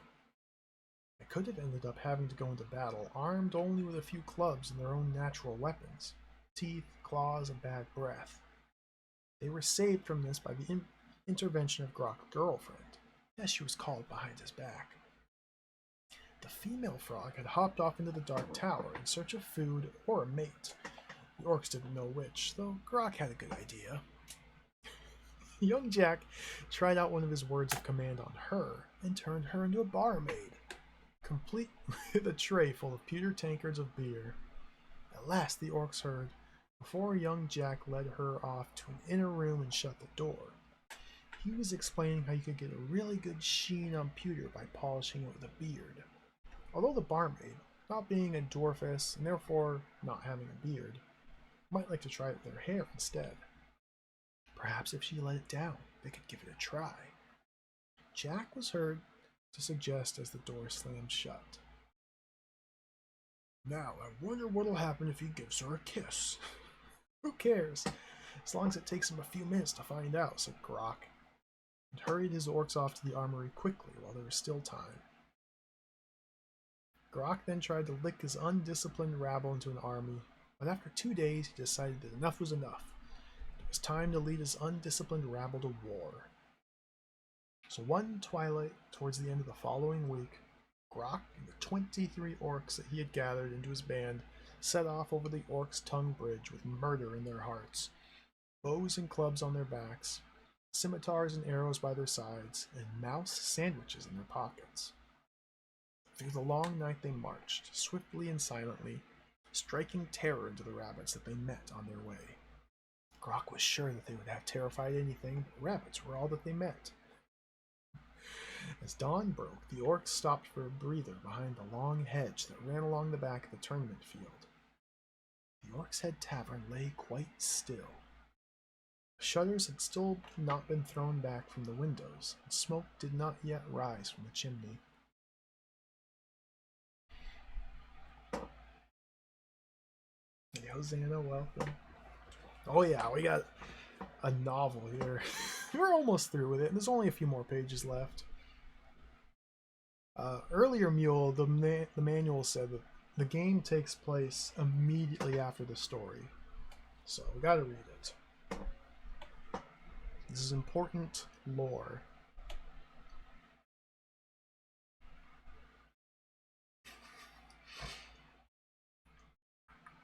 Chapter 12. Inside the tavern, Brandon slept fitfully. It had been very kind of Mr. Wallop to offer him bed and board for the week until the dragon came back again. Brandon couldn't get used to the bed. For so many years of sleeping on hard stone floors, or in the even harder crook of the dragon's tail, the bed was just too soft. He tried sleeping on the floor instead, but that had its own problems. The Wallops had a dog. It might have been a guard dog once. Now it was more of a fire guard. It certainly kept everyone well away from the fire, for though old and slow, it still had a nasty temper. When the hearth grew cold in the middle of the night, the dog would look somewhere warm to lie. And if Brandon was asleep on the floor, somewhere warm meant on top of the dwarf. So Brandon lay safely on the bed and dozed as best as he could. Brandon was also suffering from landlord's elbow, not to be confused with housemate's knee. That kept him awake. Mr. Wallop's offer of bed and board had not been entirely out of kindness. With the orc gone, and young Jack still off playing at being an adventurer, the orc's head was without a potboy. Brandon was pressed into service. The dwarf didn't mind the washing and polishing. He was very good at that, having had lots of practice in the treasure chamber. But whenever he was working at the sink, Mr. Wallop was serving at the bar, and he had an attack of landlord's elbow. No. Whenever he was working at the sink, and Mr. Wallop was serving at the bar, he had an attack of landlord's elbow. Every time Mr. Wallop pulled a pint, Brandon got an elbow in his left ear. It was getting quite sore. Most of all, though, Brandon was afraid that the orcs would attack before Saturday came round, and the dragon would be back to keep him safe. He'd also heard about the guidebook merchants. Could guess how any orc would feel about that business. It was a reasonable bet that the orcs would be back to put a stop to that little caper. The only real question was when. At least he could rest easy over one thing. He managed to persuade the magician merchants to pack their bags and clear out while it was still safe.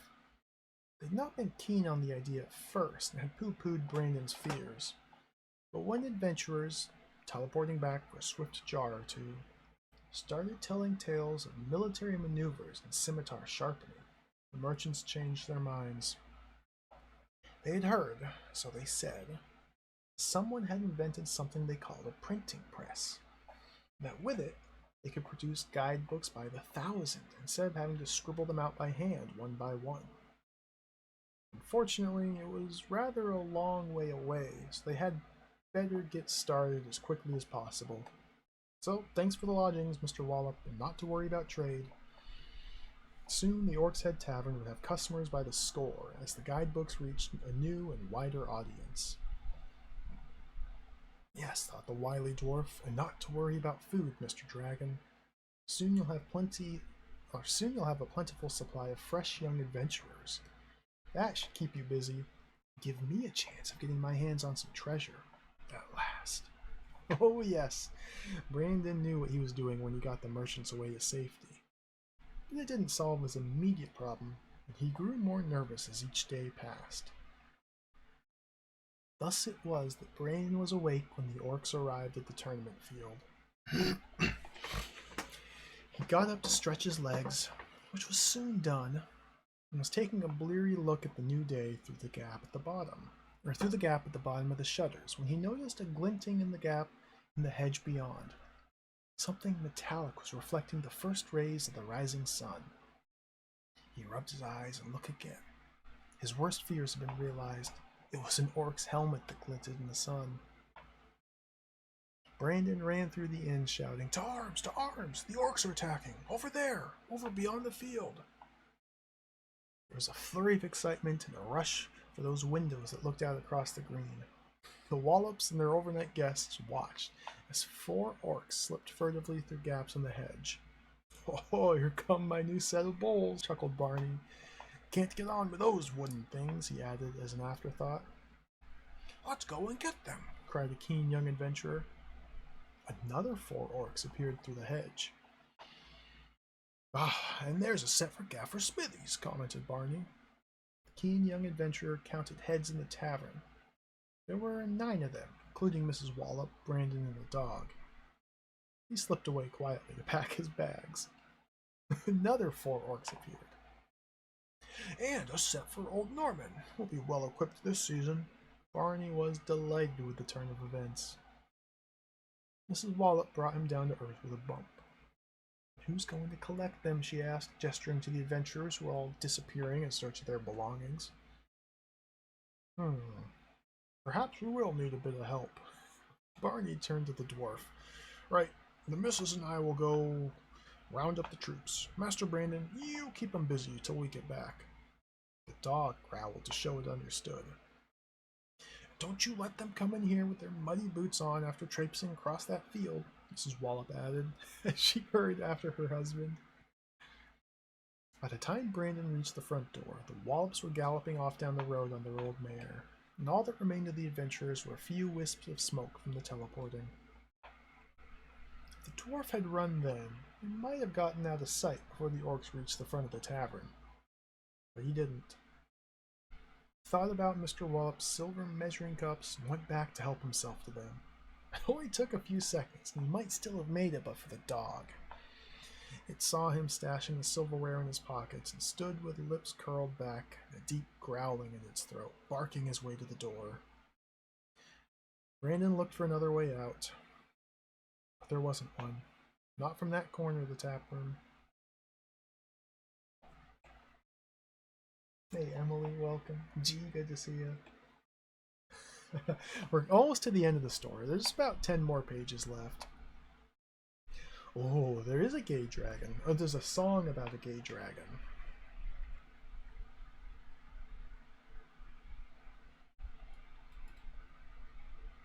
Beautiful.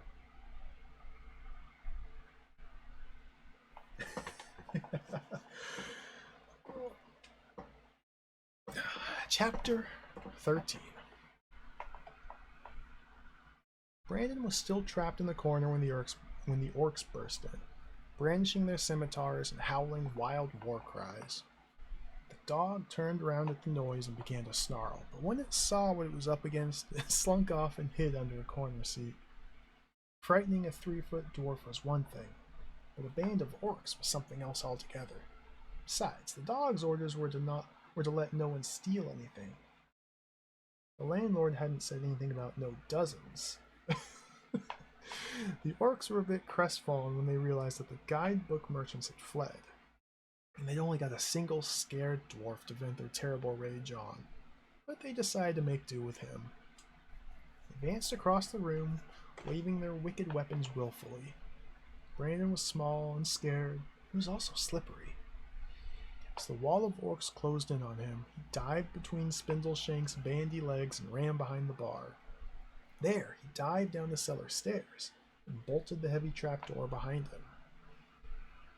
The orcs thundered in pursuit, but as they crushed into the space behind the bar, they discovered something even more interesting than one puny dwarf. An amazing supply of booze.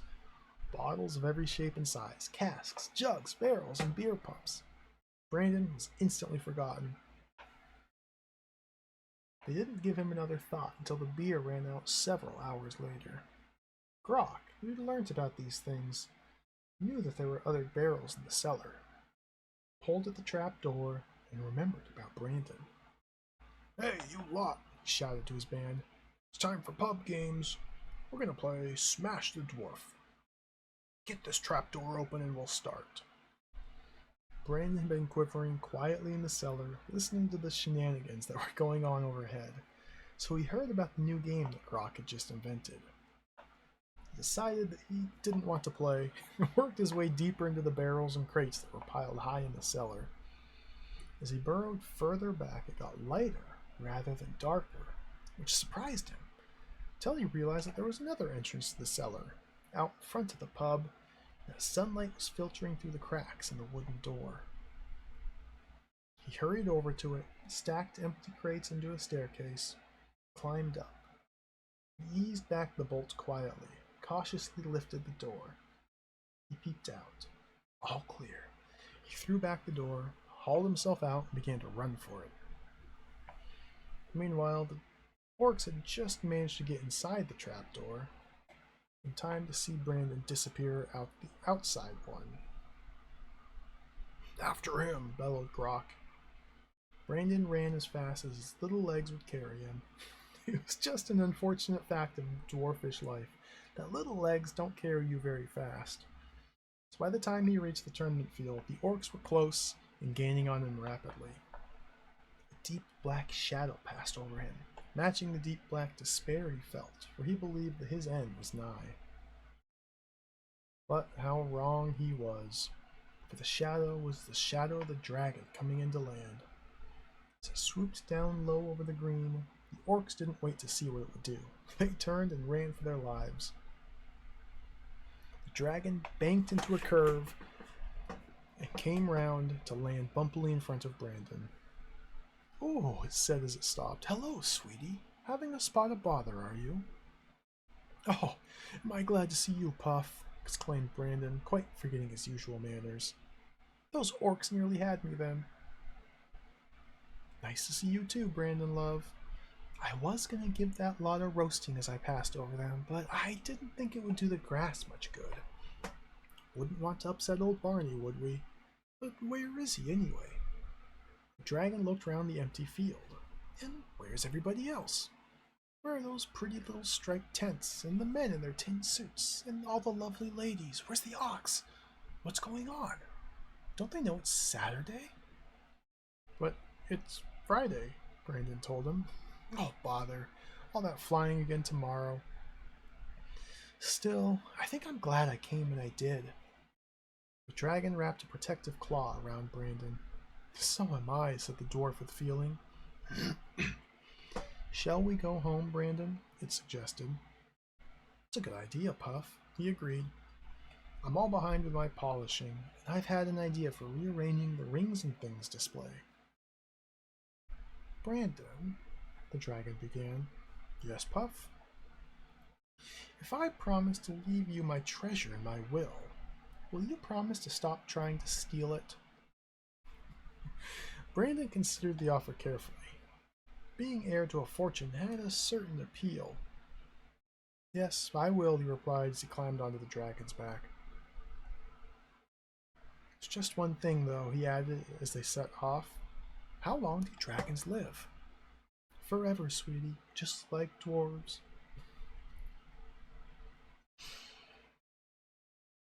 Hey, Zerp, welcome.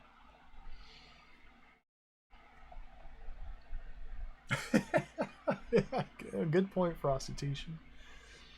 Hey, this is basically the same as playing the game. This is basically the same. It's close enough. It is very, very well written, fun to read. And it's important, too. Can't play the game without reading the novel.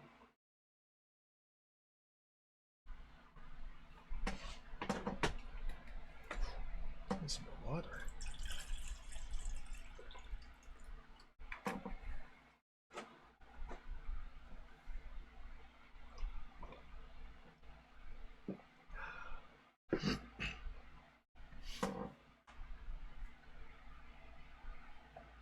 Chapter 14. What now, Chief? Asked Brains as the orcs, cowering in the tavern, watched their victim fly away on the dragon's back. Grok snarled with frustrated malice. Burn this place down, he ordered. But what about the booze? Cried O'Leary and Grindleguts together. Grok had to think about that. Carry what we can, drink what we can't, he decided. With 45 gallons of beer, 17 casks of applejack, 12 of brandy, 8 barrels of mead, 14 cases each of red, white, and rose wine, uncountable bottles of stout, cider, barley wine, imported lager, and various other foreign fluids. There was rather a lot that the orcs couldn't carry. Were still trying to drink their way through the remainder when the Wallops came back. They were not alone. They had brought with them Sir Cecil de Brise and his men-at-arms, along with 6 knights and the retinues who were lodging with the de Brises in readiness for the Saturday tournament. A patrol of the King's Horse that they had met on the road, the volunteers from Ambridge, mainly archers, Gaffer Smithies, Old Norman, and the rest of the bowling club, all armed with scythes, and Mrs. Wallop and the members of the Orc's Head Tavern ladies' bowling team. Scraggett, who happened to be looking out of the window when they appeared, didn't know who they all were, just that there were an awful lot of them. He reeled over to Grok and told him the news. What's that? Said Grok. You seen an army?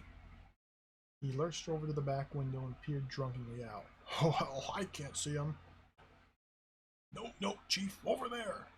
Scraggett waved an arm to point to the front of the tavern, but the gesture sent him reeling, so that he finished up pointing out at Grok's window. Grok looked again, still couldn't see any army. Right on, Scraggett, he said. You seen them, you sort them out. With that, he went back to the serious business of emptying bottles. All right then, I will, said Scraggett. He steadied himself and lurched out to meet the army. Sir Cecil had drawn up his command 100 yards down the road from the tavern, out of bow shot. He saw the orcs staggering slowly and stiffly up the road towards them and turned to Barney Wallop. Oh, looks like your pot boy gave them a pasting. That fellow can hardly walk. I don't think he's pasted, Sir Cecil. I think he's plastered, replied Barney, who recognized the signs. You mean drunk? Disgraceful. Doesn't he know it's against the rules of war to be drunk on the battlefield? Sir Cecil was disgusted. He spurred his steed down the road to meet the orc. I say, you fellow, he called. What's the meaning of this? How do you expect to fight in that condition? I don't, replied Scraggett. He had had a bright idea on his way out from the tavern. What? A coward as well? Terrible. Sir Cecil bristled with rage. I resent that, said Scraggett, who had his pride, but he let it pass. What I came to see you about, he slurred, was this. We demand a sight of champions, a fight of mentioners, a sight of matches. A fight of champions, roared Sir Cecil. That's it, Scraggett agreed. It's all right, you know. Sir Cecil fumed, but his hands were tied by the ancient and honorable rules of chivalry. Subsection 4, Besiegement. Paragraph C. If the party of the first part, the besieged, shall request a fight of champions, Then the party of the second part, the besiegers, shall acquiesce, provided that such a fight shall take place at a mutually agreed ground within 3 leagues of the place of besiegement, and at a time within 24 hours of the initial request, and the fight shall be fought under the rules of single combat. See subsection 17, paragraphs D to Q. Where and when? Demanded Sir Cecil curtly. Back there. Scraggett waved wildly towards the tournament field and fell over. Tomorrow, he finished from the ground. Sir Cecil snorted, returned to his troops. Scraggett hiccuped, reeled back to the tavern. Meanwhile, inside the tavern, Grok had at last looked out of the right window and seen the army of men. The sight of it was sobering, for him anyway, though he couldn't get the other orcs to take it seriously. He got out his long, leather-thonged whip and laid into them with it. That brought them around.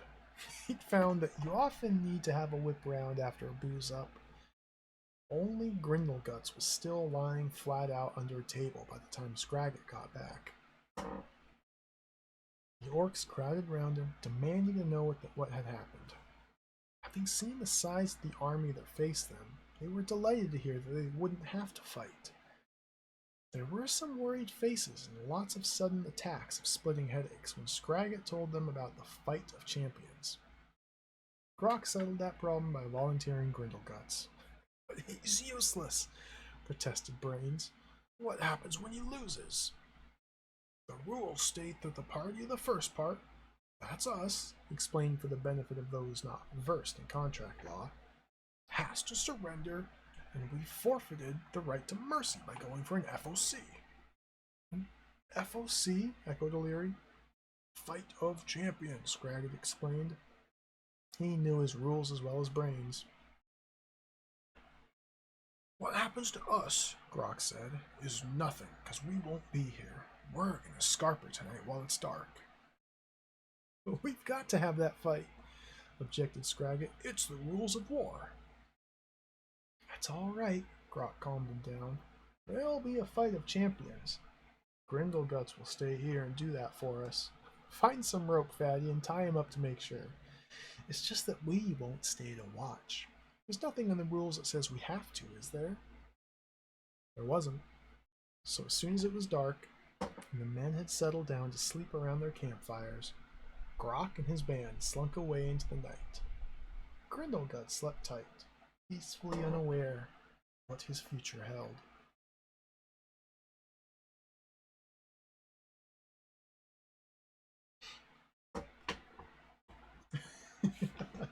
Duckenmeyer, welcome. Grindleguts is who we get to play as. Yeah, the game actually takes place immediately after this story. So I booted it up last night just to make sure I could get it running, and it's pretty funny. It definitely just kind of starts you right in the middle of action. So this is really nice to actually read the context.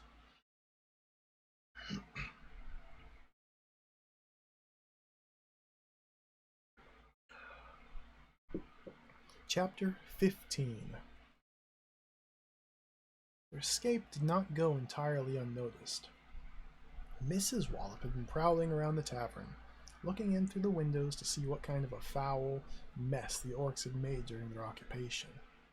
She was not pleased with what she saw, and was particularly annoyed when she noticed that her nice display of cups that her ladies' bowling team had won had been scattered all over the place. "Wait till my ladies hear about this," she murmured darkly. She was still there when Grok's band slipped out of the little side door and scurried off down the road. Mrs. Wallop bustled back to camp and marched into Sir Cecil's pavilion. Sir Cecil was just about to retire to bed and had changed into his red flannel nightshirt, the one with the lace collar and cuffs and pale blue butterflies embroidered all over it, that his wife insisted he wore on campaigns because it was so nice and warm.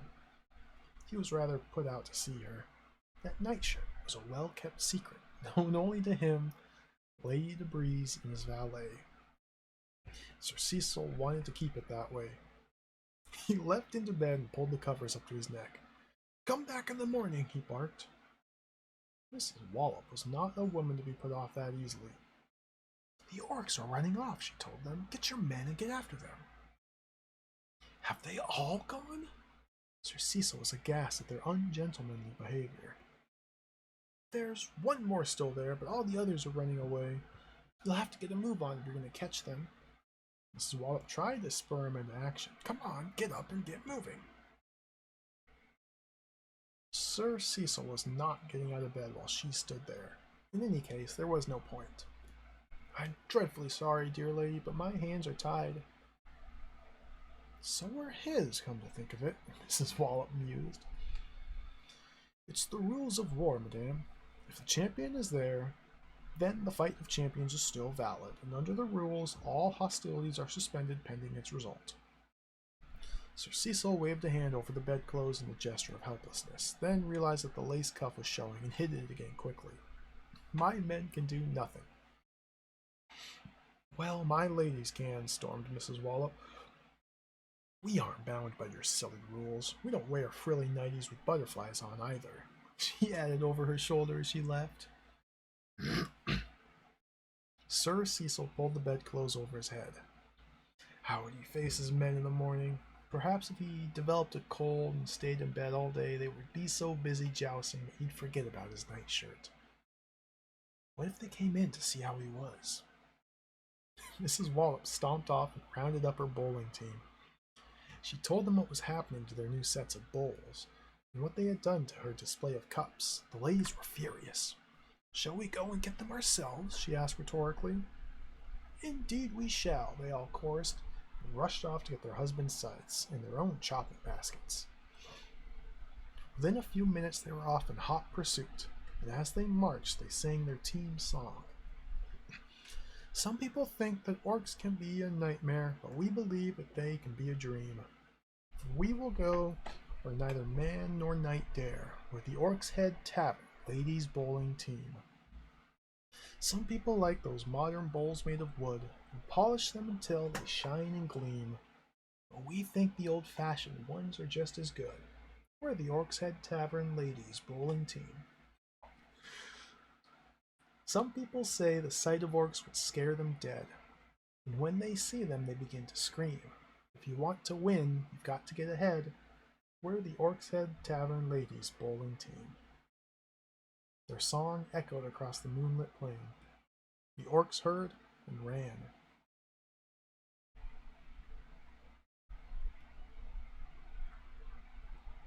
Last couple pages. Hey, Udichi, welcome.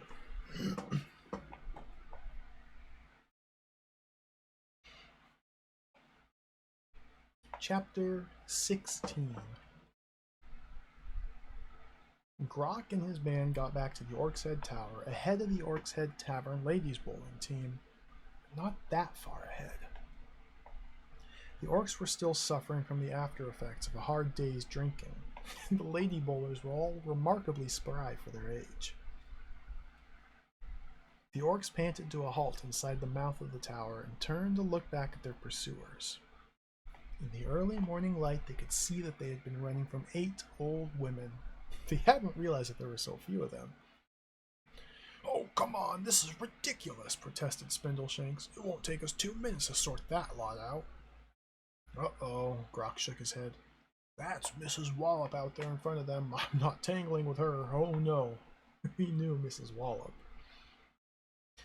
Perhaps the essential evil of this foul place will keep them away, suggested Samantha hopefully. Essential evil, sputtered Grok. Do you think a few nasty smells is going to put Ma Wallop off? You'll be lucky. Then we'll have to fight them, said Spindleshanks. Grok was set against the idea and cast around desperately for an alternative. The bridge, Brains broke in. Destroy the bridge. They'll never get us then. We'll be safe. The others thought this was a great idea. That really stinks, Brains, they said, clapping on the back. But Grok was aghast. Destroy the bridge? Haven't I spent the last 20 years guarding the flaming thing? Destroy it? Wasn't my great-great-grandfather in charge of the slave gang that built it? Didn't he fill the ravine with corpses so that the builders had somewhere to stand? Destroy it? He must be. He broke off as another chorus of the bowling team song drifted across the plain and reached his ears. How do we smash it quickly? He asked Brains. I haven't got that far, Brains admitted. Well, think quick, shouted Grok, picking up Brains and shaking him. Excuse I, said O'Leary, stepping forward. I was in demolition before I joined up. If we get the keystone out, the bridge should fall by itself. What we do is this. We give someone a big hammer and lower him down on a rope. He smashes up the keystone, that's the big one in the middle. You can see it sticking out a bit underneath. Then leaps out the way when it starts to go, and we haul him up again. I reckon we should work out of the nose. That'd give us the best angle. Right, you two at the back nip off and find a rope and hammer for O'Leary and meet us up in the left eye hole. Come on, lads. Grok put Brains down and clapped a horny hand on O'Leary's shoulder. O'Leary was about to protest that he should be on top doing the supervising, not at the dangerous end of the rope, but the gleam in Grok's eyes shut him up. 3 minutes later, O'Leary was dangling at the bottom of the bridge, banging feverishly on the keystone and cursing himself for opening his big mouth. The job was not as easy as he had thought. If he didn't hit the stone hard enough, nothing happened. If he tried to get a good swing on the hammer, he'd start to spin at the end of the rope. The bottom of the ravine was a terrifyingly long way away. On the other hand, the bowling team was a terrifyingly short way away. The other orcs were clustered on the craggy nose, shouting their encouragement. Go on, you pimply-faced Burke, hit it, shouted Grok. Try a bit to the right, it looks powdery, suggested Brains. O'Leary bashed on. A few more fragments flew off, but not enough. He stopped to wipe the sweat out of his eyes. Get back to work, or I'll cut the rope. Grok's words spurred him on to greater efforts, but the ladies drew even closer while the keystone remained still. Oh, goodness. I got jump scared. A cactus bee, thank you for the raid. Oh, welcome, raiders. We're reading a book. We're reading a book. Welcome, everybody. Thank you for the raid. I didn't even know you streamed.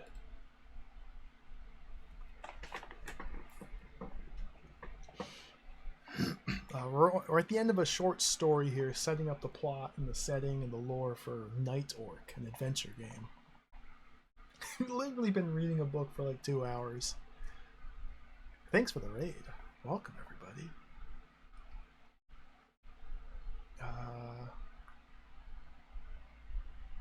More of the orcs squeezed out onto the nose to see what was happening. O'Leary bashed on. The ladies marched nearer. The keystone held firm. The rest of the orc band came out to watch. The crack of rocks sundering echoed off the mountain wall and across the plain. The orcs cheered. Well done, O'Leary, they shouted. O'Leary stopped banging and looked up. That wasn't me, he said. By all the Norras, it was the nose. The orcs felt the rock of the nose move under their feet and scrambled over each other to get back into the eye holes. Scragga, who'd been holding the rope, let it go and dived for cover with the rest. O'Leary clutched at the keystone that he'd been trying to smash a few brief seconds before and watched the rope fall past him. Still hanging onto it when the massive prow of the nose crashed down. The bridge shuddered under the impact, then crumbled and fell down into the ravine. I see O'Leary managed to get the keystone out in the end, commented Brains as he watched the demolition expert disappear. I suppose he might as well let go of it now. The Orc's Head Tavern ladies' bowling team came to a halt on the opposite side of the ravine. Grok stuck his tongue out and laughed evilly. That was the only orc's tongue they were going to see. He ducked away from the eye hole quickly as a shower of stones flew through the air. One whistled past above his head, but most clattered harmlessly off the rocky face of the orc's head with its new stub nose. Grok waited for more stones, then, after a while, peeped over the rim of the eye hole to see what was happening. Mrs. Wallop saw him and shouted, "Come out and fight like men." "Not flaming likely," Grok shouted back. "You come in here and fight like orcs." He laughed loudly till another shower of stones made him duck for cover. "What now, Chief?" asked Brains, who was cowering beside him. "Breakfast. I'm starving," Grok replied. "What about that lot out there?" asked Brains. "They can't get in. Don't worry. Besides, they'll have to go home and cook their husbands' lunches soon." "And what about Grindleguts?" "He can cook his own." Grok had lost interest in the world outside. All he wanted was breakfast. "Oink!" he bellowed. "What about some grub? Oink! Now where's he got to? Oink!"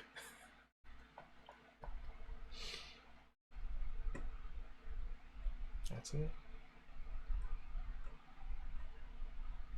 Beautiful.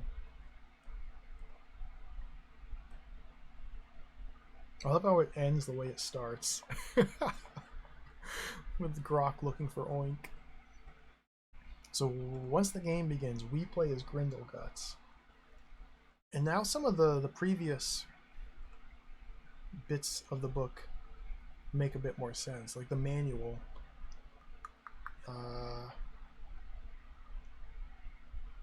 Part 1 of the game, Loosed Orc. The idea is to learn the adventure system and tie ropes together to make a single rope, long enough to use in crossing the chasm. So our goal as Grindleguts in part 1 of the game will be to make it to the tower where the rest of the orcs are. No idea what parts 2 and 3 are going to be like.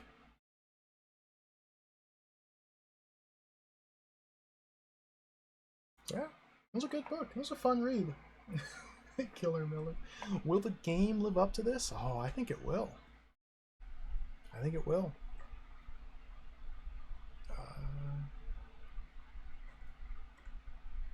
I guess we should just play the game. Not really much else to do now. We've exhausted the manual. Ding. Night Orc. A fantasy adventure in 3 parts. I hope my voice holds out. Holy smokes. Let's go over here. Oh, there it is. What am I doing? Windows. Moving windows around. Put this here. With the old Atari ST emulator open.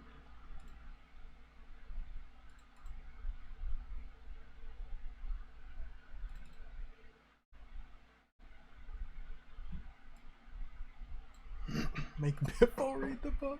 Oh, there's a readme. We can still do some more reading. We got to read the readme.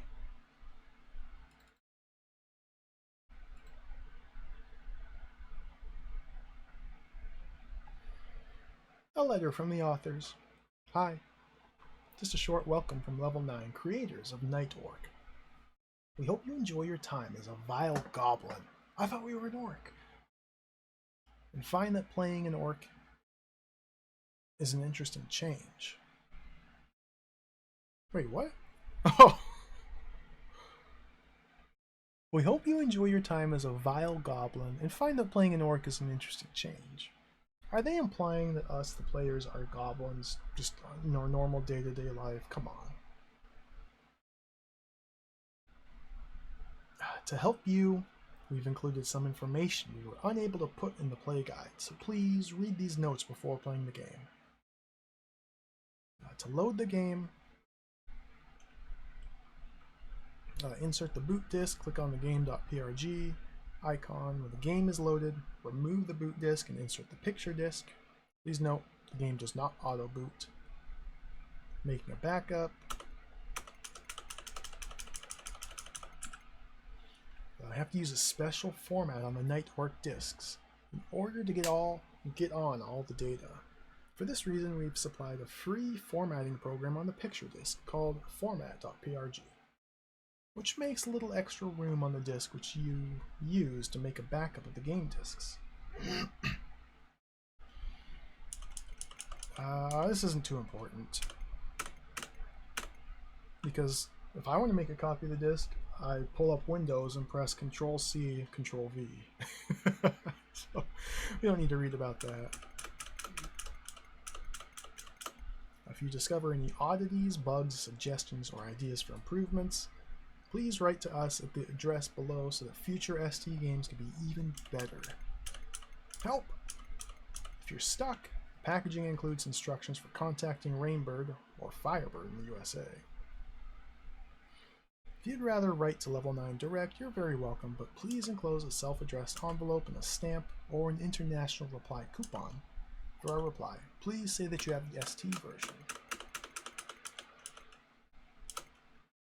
It's unadvisable to have desk accessories loaded at the same time as the game, since Night Orc requires a large amount of memory to function.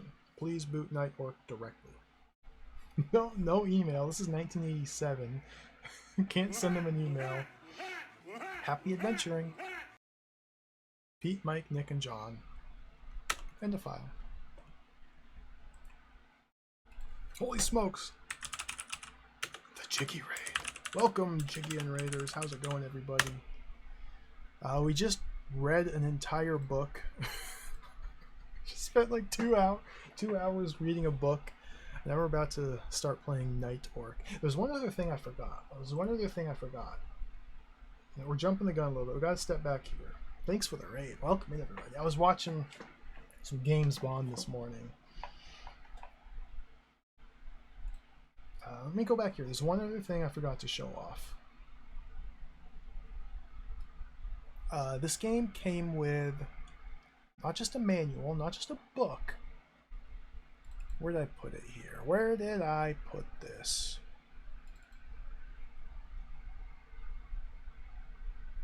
I don't know where I put it. Bear with me one moment. It's one thing we gotta find.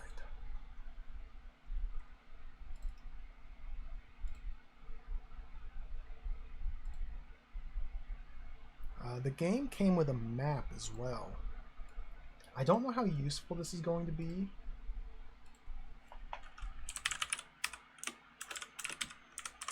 I don't know how useful this is going to be while playing the game, but I'm sure it will.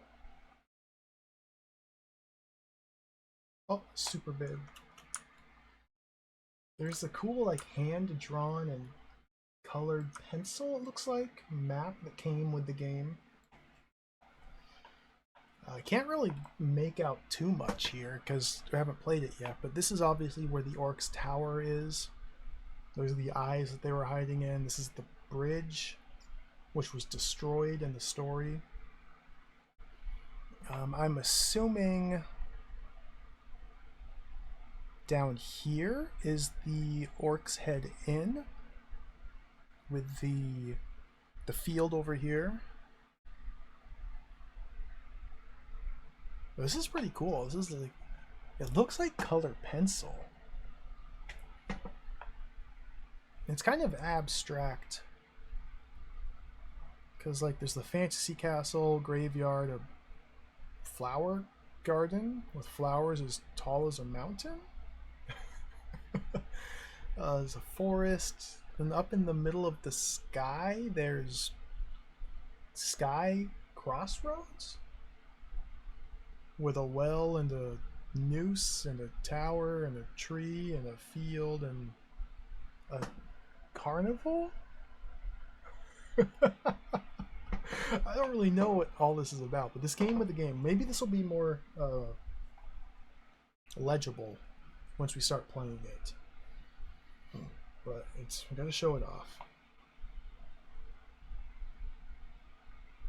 Yeah, thanks again for the raid. Atomic Runner, welcome. I'm excited to play this. I've been wanting to play Night Orc for years now. I just haven't gotten up the courage. Till today. Let's play the game.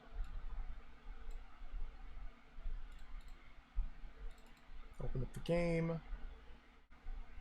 Start the timer.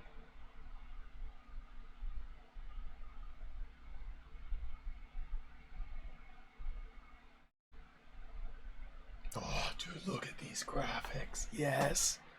Night Orc from level 9. Welcome to Night Orc. Copyright 1987 from Level 9 Computing. Oh, I can't read it quickly enough. Oh, because I got my buttons I pressed to start the timer. So we can drag the picture window up and down like that. I need to put in the picture disk since the game is loaded.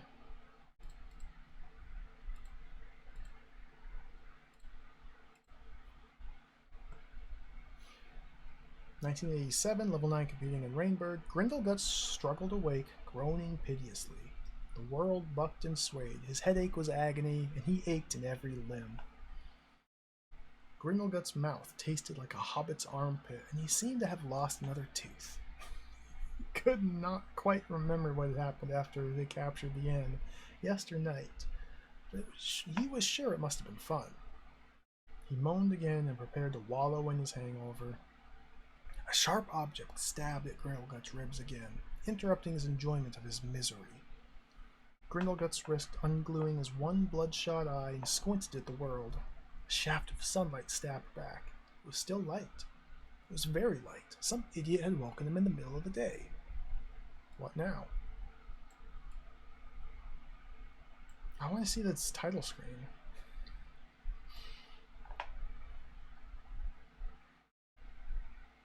I'll hit the oops command. Alright, now the emulator I'm using, this is just a minor thing, doesn't capture the mouse cursor. You can kind of see it flashing up here, so this is going to be awkward. But it's not too big of a deal. To play as Grindelguts, we were left behind and were forced to fight as the champion against the knights. What do I do? We literally just woke up. Look. In a dingy stable, temporary building with canvas walls, and lots of straw.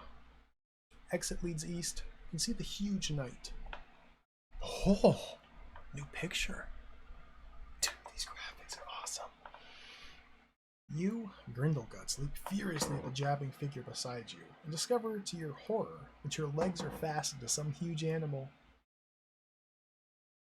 To the shrill sound of human merriment, you slide slowly around the horse to which you've been tied and hang helplessly below it.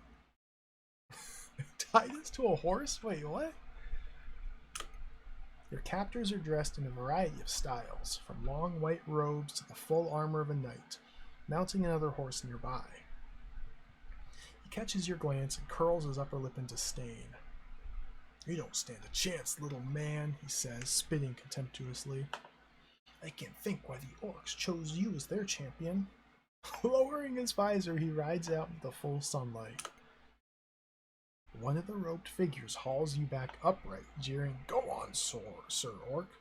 You're next," and gives your horse a prod with his spear, laughing as the frightened beast rears and bolts. What now? What can I even do? We're literally tied to a horse. What? I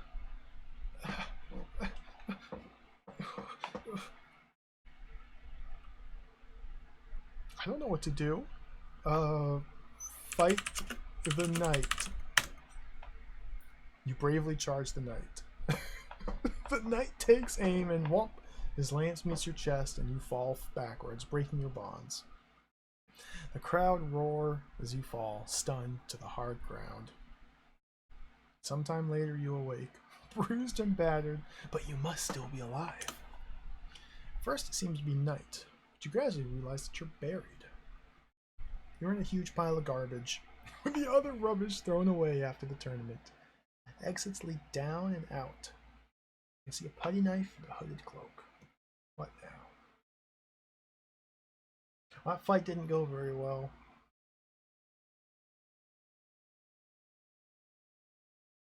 I'm assuming... Oh my goodness. We're going to have to draw maps and everything. We're going to have to get really... We're going to have to take this seriously. Yeah, I really like the little brick border around the artwork here. Well, we should be able to take all, because the way, text IF games work is, there's the description of the room you're in, then list of the exits, then a list of the objects in the room. So if we take all, we should be able to pick up the knife and the cloak.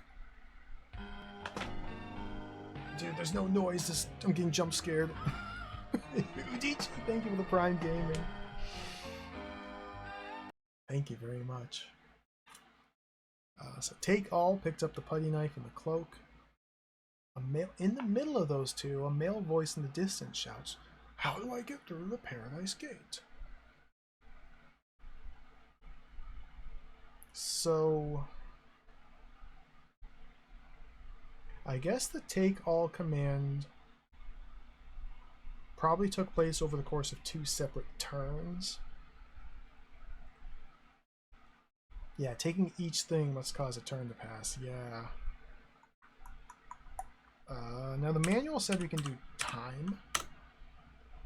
Time is 10:24. Looks like every turn is a minute in game.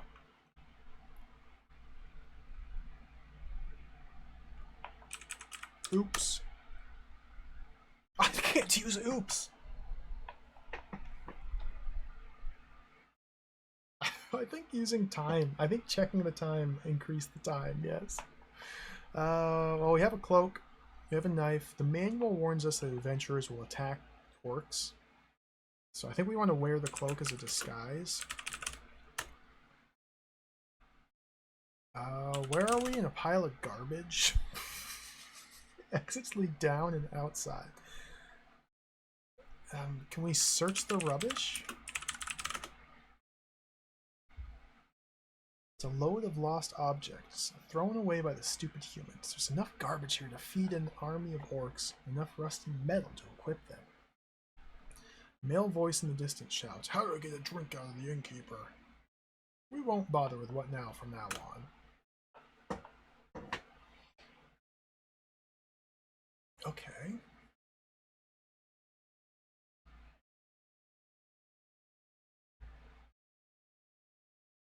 So we can go down or out of the garbage. Let's go down the garbage. Go downwards. They're on a trampled field. Wait, what? Pockmarked by the feet of humans and their horses. Next it leads west. You can see a pile of garbage. Wait, what's the difference between going down the garbage? I thought we'd like burrow deeper into the garbage. Go garbage. A male voice in the distance shouts, "I want some gold." A male voice in the distance shouts, "Who's stolen all the treasure?" Are we in the garbage again?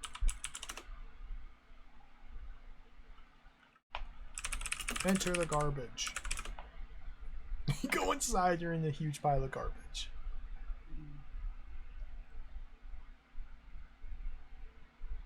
What happens if we go outside of the garbage? Okay, that's just 2 different ways to exit. Okay.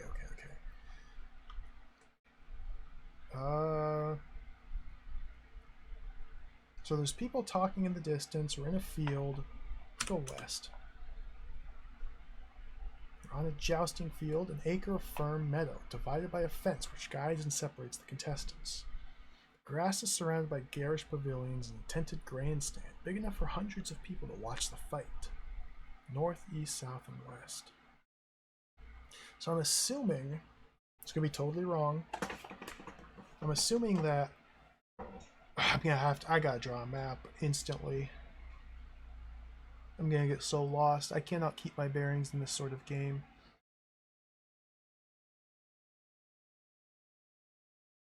Can we search the pavilion? That's probably just scenery. Search grandstand.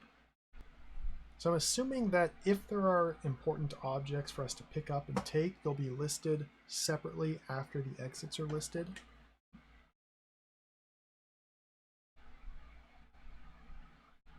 Let's go west. You're in a dingy stable. Temporary building with canvas walls and lots of straw.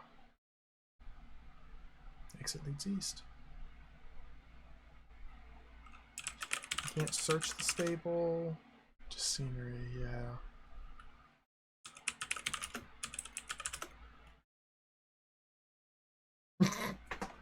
The man would like to take this opportunity to tell you to stop blathering and get on with the game. Dude, I don't even know what I'm doing.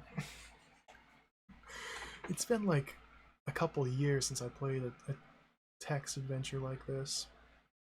I'm still trying to just get my bearings for how the game works. East. Male voice in the distance shouts, "I want some gold." Where are these voices coming from? The distance. Go north? Go north. You're on a dismal fairground. What the heck? In a Rowan coppice? In the distance is a castle. Exits lead in all directions and inside. You can see Synonym the Wizard in a flagpole.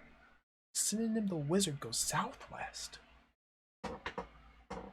Synonym the Wizard? Flagpole? Search flagpole.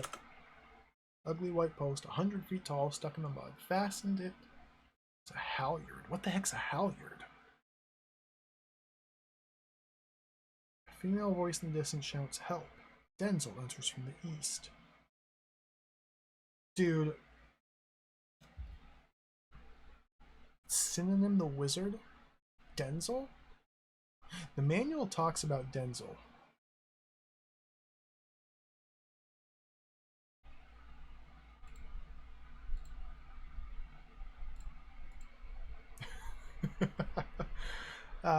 Where was it here?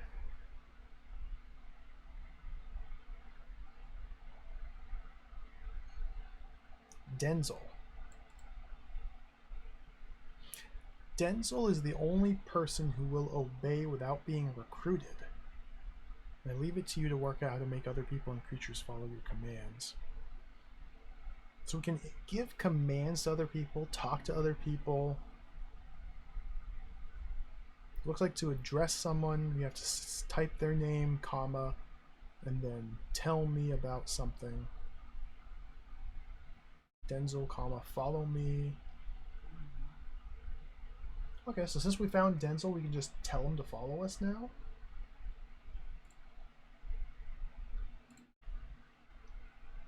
Oh, halyard is a rope. Denzel, follow me. I'll get on to it at once. He goes...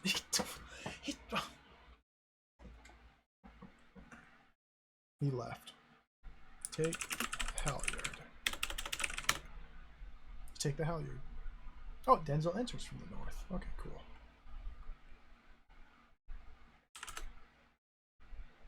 You own a putty knife and a halyard. You're wearing a hooded cloak. I can't spell.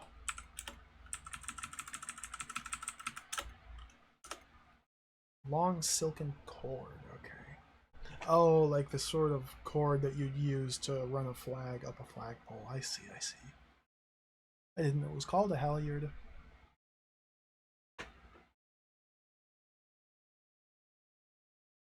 So our goal right now is to find enough rope to tie together to cross the chasm to get back to the tower. Hey, Kuiper Frog, welcome. I hated it. I did not enjoy Unlimited Saga. I quit after like 24 hours of trying to play it. I don't think that's a very good game. I did not have very much fun trying to play it.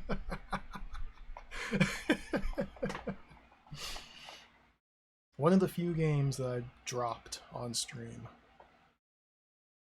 It was it had some interesting mechanics.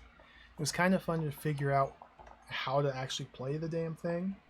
But once I figured that part out, it was so frustrating trying to figure out which side quests I could solve and spent hours and hours and hours. And, it felt like I was just wasting my time and not having fun. So We're done with Unlimited Saga. Maybe someday I'll try it again. Probably not, but maybe. Let's ask Denzel, tell me about the halyard. It's a long silken cord. Mumbles quietly. Okay, so having Denzel explain items to us is the same as us examining them ourselves.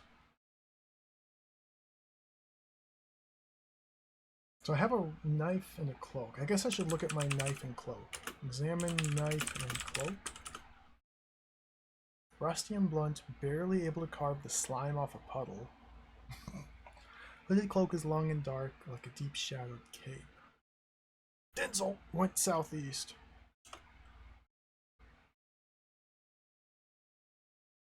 Gee, I gotta freaking draw a map. Go in. Oh, go inside and you're in the public bar of the Orc's Head Inn. Squashed between serried ranks of shove halfpenny games, and the lacquered bar top with its sticky puddles and rows of imitation kegs. Magic wall trumpets whine with Hobbit and Western music, and the mood is one of gloom and depression. It all makes you quite homesick. Exits lead east, west, and outside. You can see the innkeeper, an empty glass, and a bar. The innkeeper goes east. We don't know who Denzel is, no. I just told him to follow me, and then he just kind of wandered off on his own. I probably should have like looked at him, tried to speak with him in some way, but now he's gone. I don't know what I'm doing, if that's not abundantly clear. What's my score? 0. Can I just talk to Denzel? You don't need to use the word talk to finish this part of the game. Let's examine him. He is a right gullible and stupid looking person.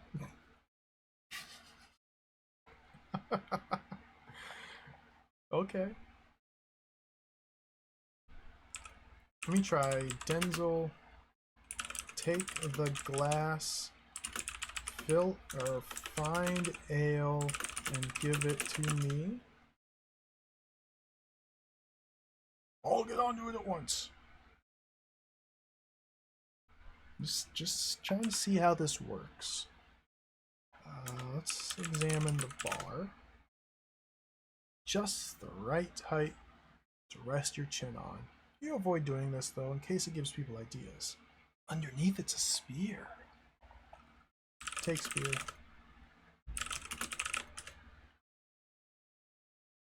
Does anyone have any treasure to spare? I think I've confused Denzel.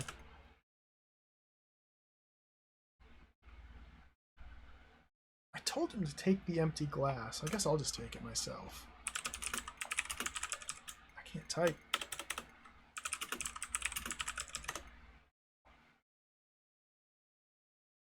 What are these voices in the distance?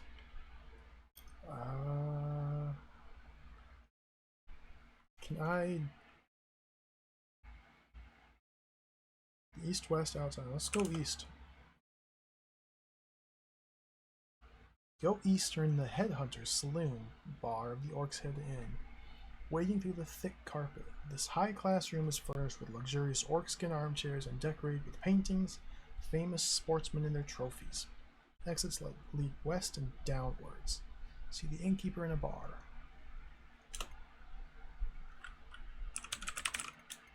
Can I do X bar to examine it?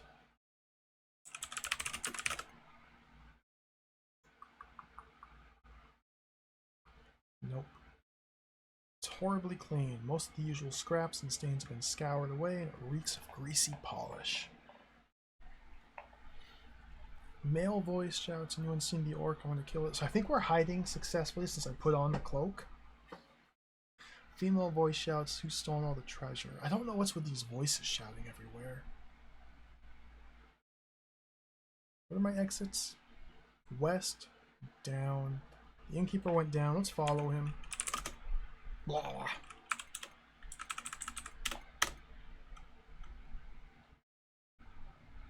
Go downwards or in a damp cellar, reeking pleasantly of stale ale. An exit leads upwards. See the innkeeper in the cast. Let's kill innkeeper with spear. Oh, he dodges! He dodges! He thumps me. He dodges. I dodge. He dodges. I'm hurt. I pink him with the spear. He's in good shape. I dodge. I jab him. He's in good shape. He thumps me. I'm injured. He's clawing me. I'm a wreck. I'm getting thumped. He's almost uninjured. I'm at death's door. I'm dead.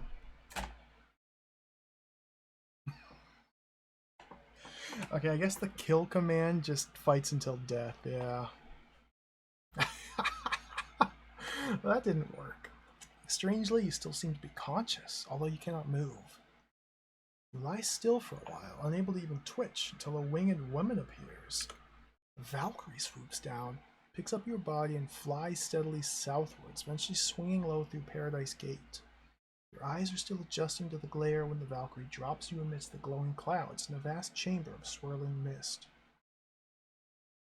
There's a faint click, and an awesomely feminine voice breathes huskily at about 100 decibels. Good morning, welcome to Paradise.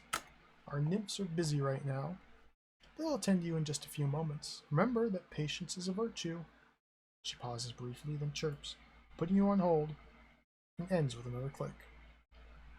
Somewhere out of sight, harp music jangles irritatingly into life. What? I did not expect us to die and go to the afterlife. I thought it'd be a game over. Okay. Cool. In a vast hall of bright cloud, you can see the Valkyrie. Let's kill the Valkyrie. What happens if we die when we're dead? Spear. I can't see that. It just said I could see it.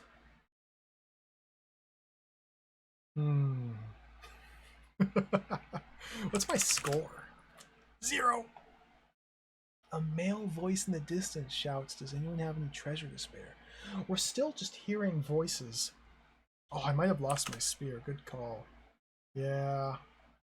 I don't have my spear. That's what the you can't see that message referred to. It's not that I couldn't see the Valkyrie, it's I couldn't see the spear.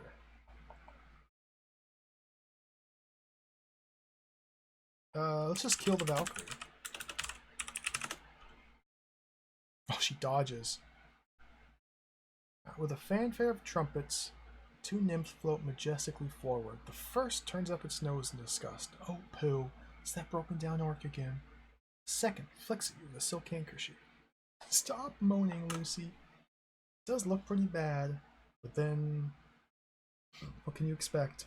Anyway, I'm bored with lower beings. Let's just kick it back out like last time.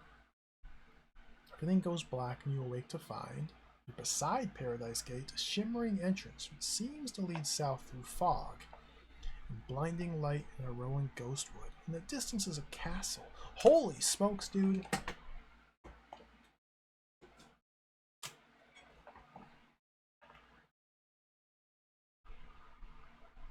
Okay. Interesting. So, let me look at the map again.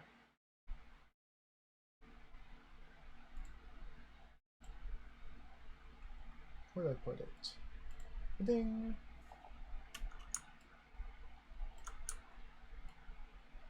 So this is the map that came with the game.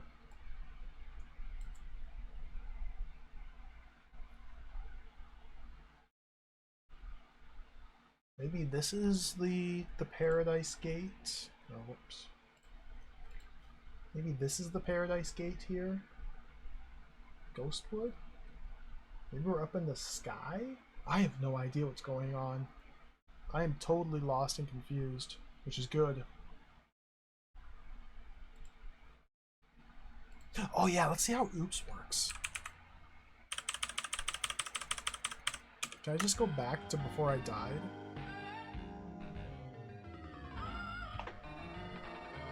Yeah, I oopsed. Oh, so spamming some. Welcome, thank you for the 4 month. Resub, the Prime Gaming, appreciate it.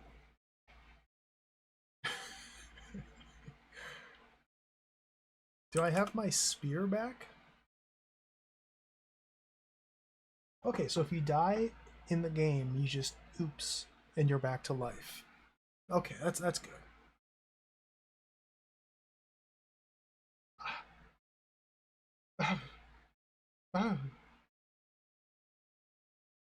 We gotta draw a map. We're gonna have to take this game seriously. This is a big game, serious game.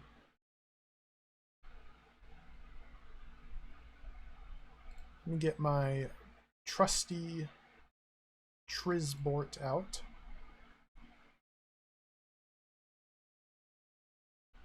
We gotta start making maps here.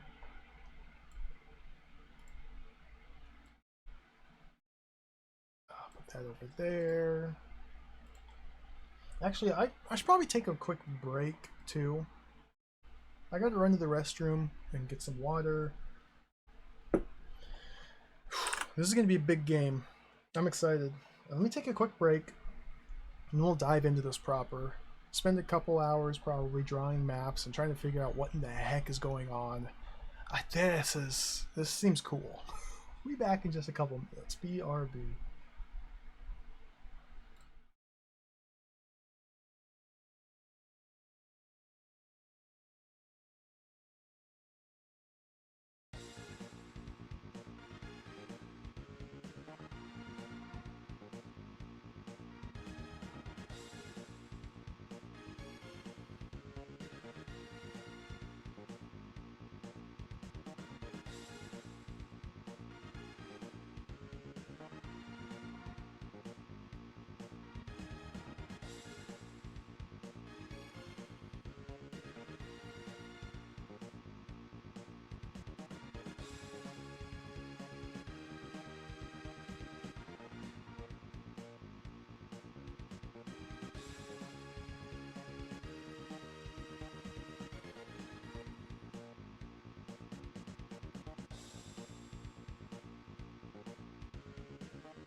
Okay, we're back.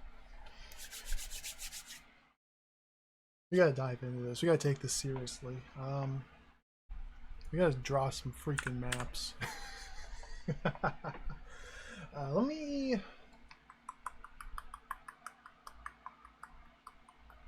Let me capture this. I'm gonna go bye-bye.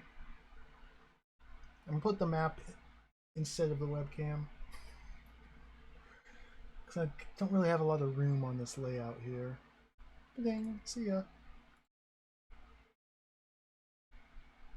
Do I have a Trisbort capture? I gotta do a new one.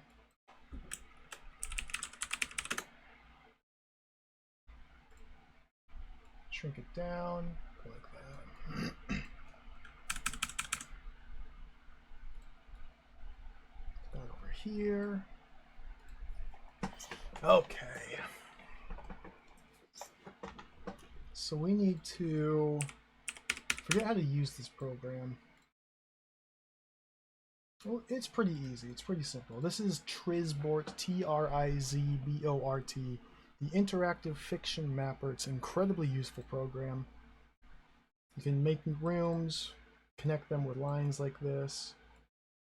It really helps to kind of visualize the layout and structure of these style of games. It's incredibly useful. Incredibly useful. At the moment, I kind of want to just restart from the top and start mapping from there. It doesn't matter. We can just do it from here. So we're currently inside the bar. Where are we again? The Headhunter Saloon bar. Okay, so it seems like the oops command took us back like multiple turns. Seems a little odd to me. I guess that's just how it works. Maybe there's like specific points that you oops back to instead of just you can't step back one turn at a time. So this is the Orthead Bar Saloon. Sloon.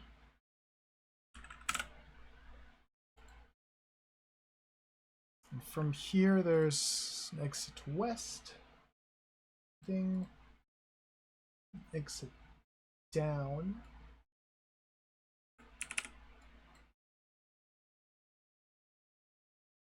We're going to put that to like there. Make sure these all get connected. We go west. We're in the public bar.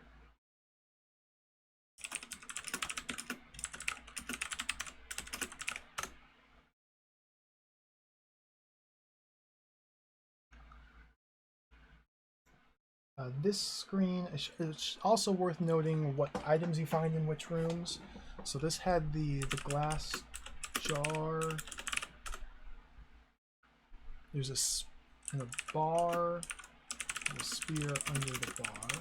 Because we're inevitably going to have to restart from the beginning a couple times, I assume, given how there's a real-time progression mechanic in this. Maybe not, though. Maybe not. Maybe there's not like a time limit.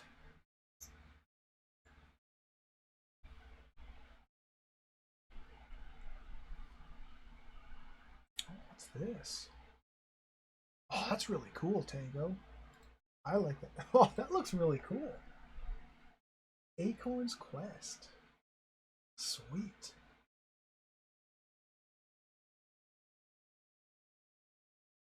Wonderful work.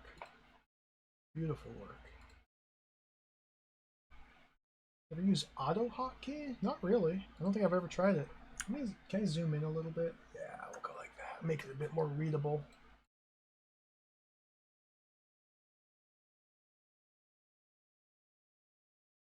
There. Put that up there. Up there. Doesn't seem to be a good place to put these. We'll just put that there, whatever.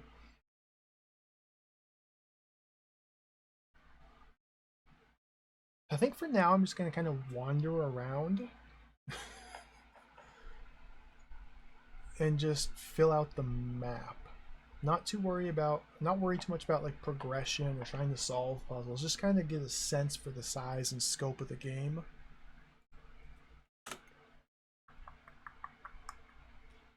So from here we can go west and out. I'm assuming these both lead to the same place.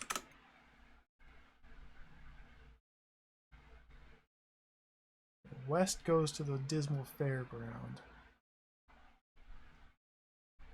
If I go east from here, it goes back to the bar. I go out from here. Whoops. I go out from here. Yeah. Okay, so west and out, the exact same.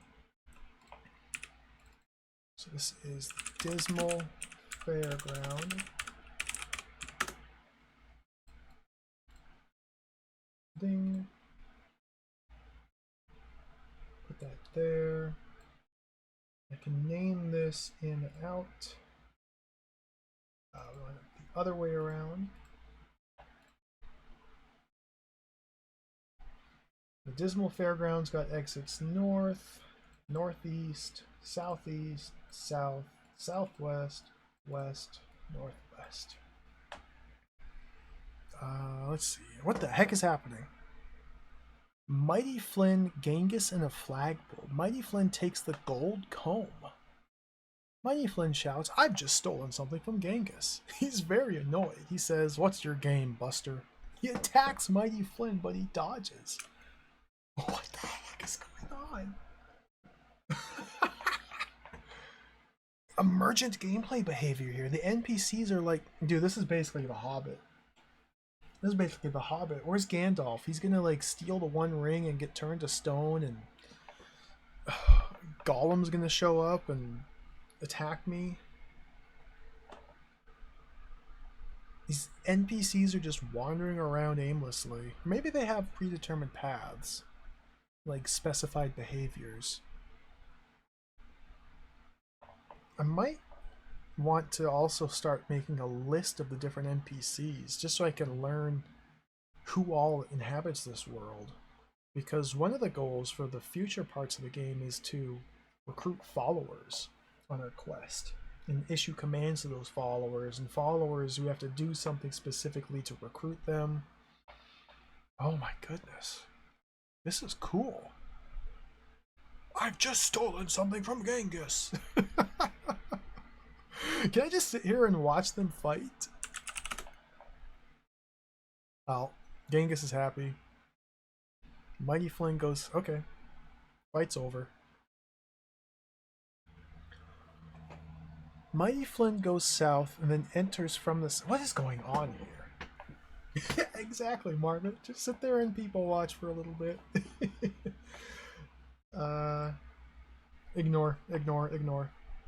Let's steal Golden Comb from Mighty Flynn. Oh, take that. Take the gold comb from Mighty Flynn. He's very annoyed. He says, "What's your game, Buster?" He demolishes you. You're wounded. Genghis takes the golden rod. Genghis shouts, "I've just stolen something from Mighty Flynn." He's very annoyed. He says, "What's your game, Buster?" A male voice in the distance shouts, "Right, you asked for it." This is chaos. Give me the rod. Steal golden rod from Genghis. Give me that too. What's your game, Buster? Mighty Flynn demolishes Genghis. He's almost uninjured. What? Okay, so that's the way you want it. Okay, they're fighting each other. I just robbed them both. Let's sneak away. Let's go southeast. Let's just walk away. This is the Rowing Glade. Ooh, new picture. I don't know what the deal is with these voices in the distance yet. Like, it feels like these disembodied voices aren't connected to specific NPCs, but maybe they are. Maybe they actually are. It's possible that we can hear people talking from like a screen or two away. Dude, this game is cool. This is cool.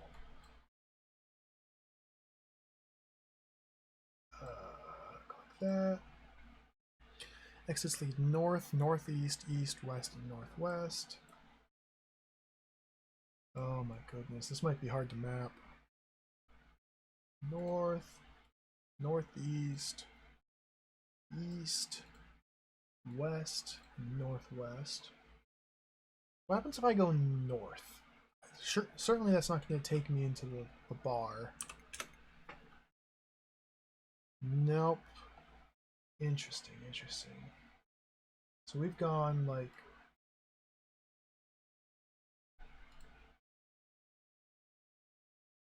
this is the cellar.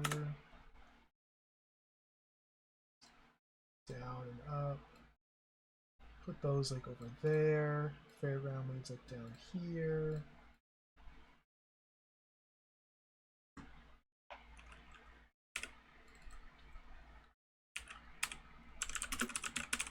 Rowan Deadwood. Exits lead in all directions. Oh my goodness.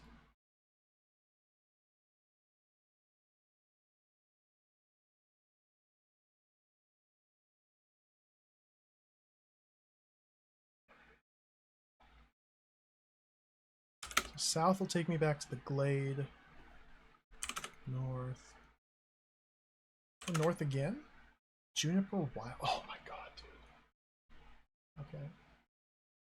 I don't like how the exit nodes like stick like that. I think there's a way to prevent that from happening.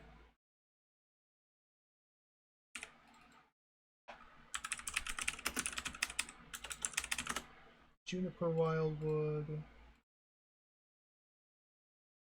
Exits in all directions.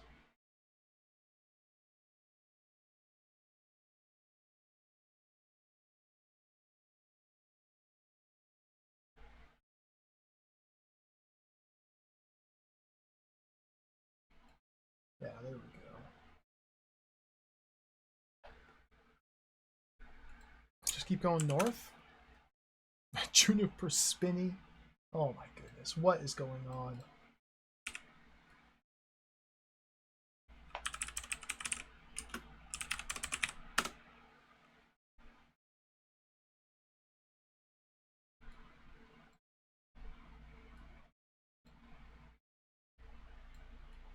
Watch this game have like thousands of rooms.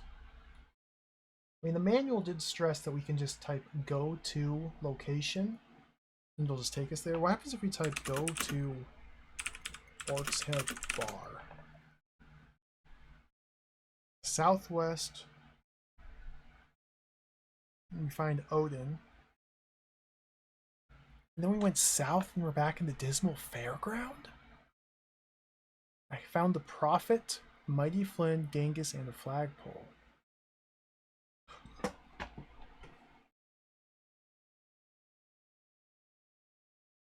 So we can kind of use this too.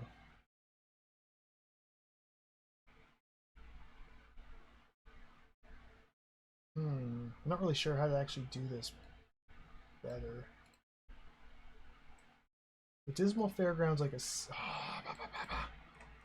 Just a sec. I gotta tidy this up. I just need to connect to itself so I can move it.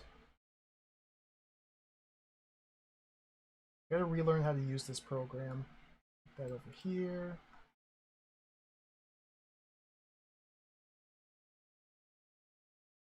So these are going like that, kind of. So from the spinning, we went southwest to a juniper underbush.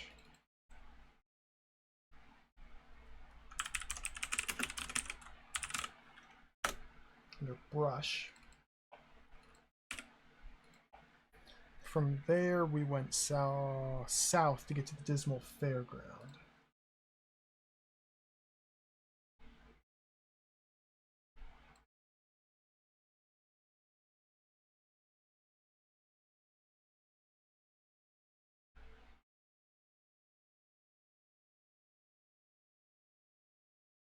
Maybe something like that.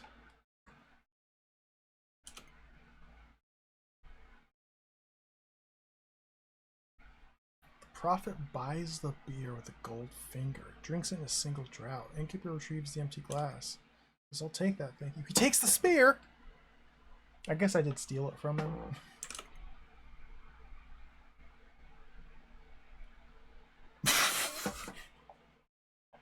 Dude, Mighty Flynn and Genghis are just killing each other out here. Mighty Flynn demolishes Genghis. He's at death's door. He demolishes Mighty Flynn. He's a wreck. So if we go north from here, we go to the Juniper Underbrush.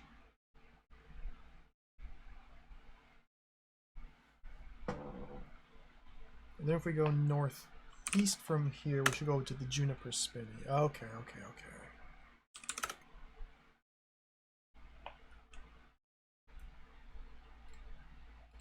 And I'm not too worried about like items, puzzles, anything like that at the moment. I just need to get my bearings.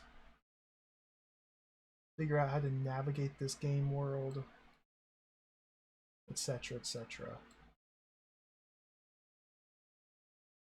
If I go east from here, is that going to take me to the Wild Wood? It does. Okay, perfect. Makes sense. If we go west, and then southeast, does that take me to the Rowan Deadwood? Perfect. Okay, this seems to be fairly consistent. Oops. This is going to be a mess of a map. Oh my god. Because from the Dismal Fairground, we went southeast, north, southwest, south.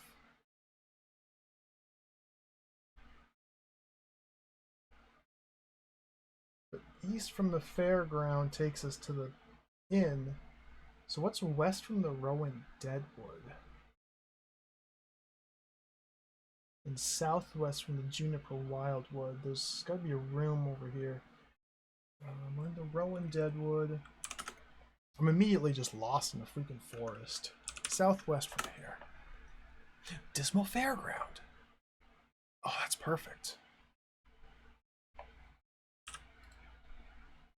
Ding. Okay.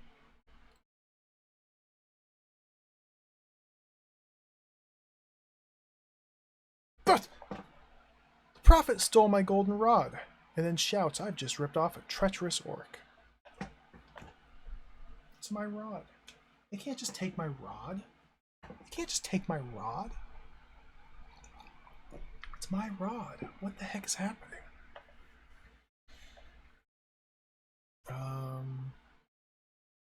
The Valkyrie. The Valkyrie's here? I thought the Valkyrie was in heaven.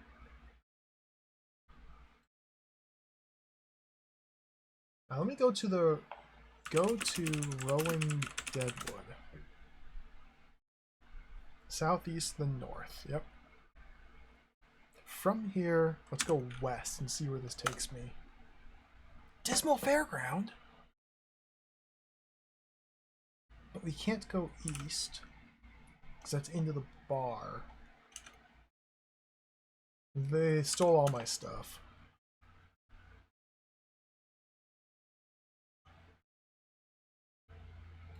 So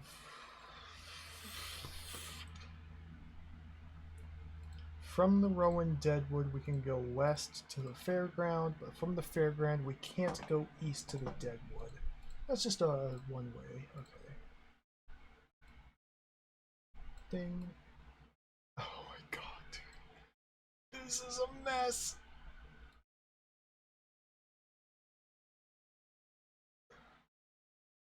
It's these lines that are screwing my map up and making it so hideous. Is there a better spot to put these down here? What if I just go like that?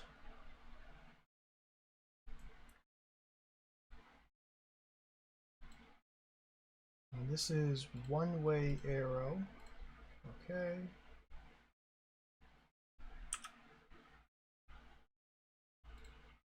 And from here, if we go east... Oh, dude. Delete.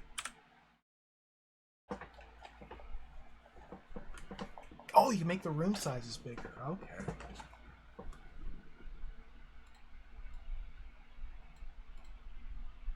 Would you look at that? Can I make it so the default is to make them bigger?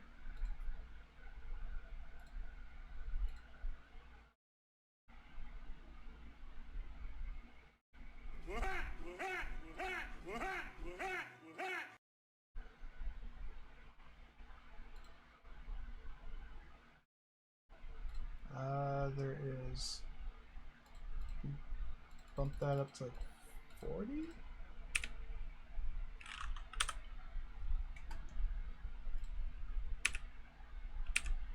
Okay.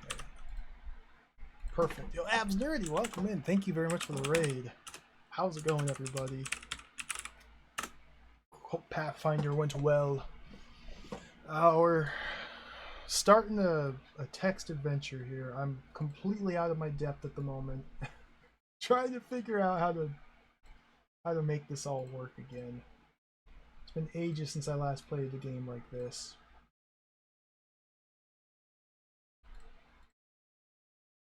Thank you for the raid. Hope your stream went well. Welcome in, everybody.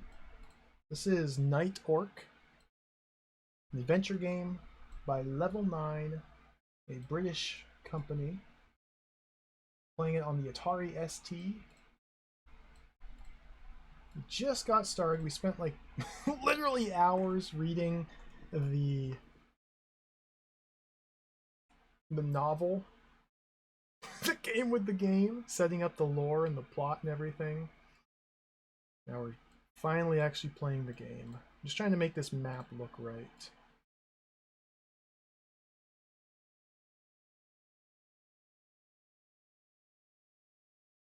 That looks a little better. It's a little better there. Thanks for the raid. Pathfinder kicking my butt cheeks. 50 plus AC, that's absurd. The rooms have wiggly boxes. Yeah.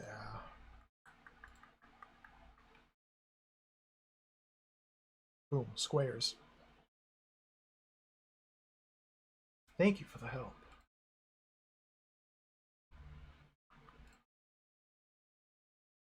So now from here we can grab that and say like that. From here we can say east. Why is that a one way? Turn that off. See, the tricky thing is I still need to indicate that there's rooms east that aren't there. I'll just ignore that for now. I'll figure that out eventually. Oh, where the heck am I? What am I even doing here? We're in the fairground. We're in the dismal fairground. Let's go south. A jousting field. An acre of firm meadow divided by a fence which guides and separates the contestants. Grass is surrounded by garish pavilions and tented grandstand. Oh, this is close to the trash pit where we started, I believe.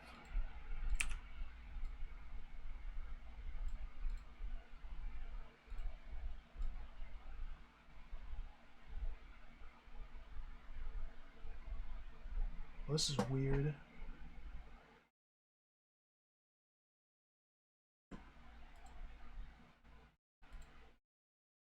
There we go.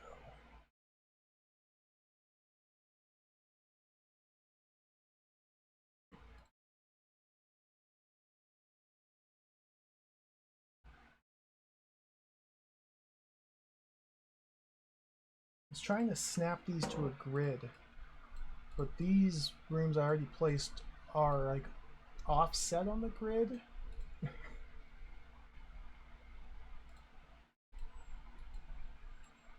Oh, there we go. There we go. There we go. I don't know what I'm doing. Jousting field.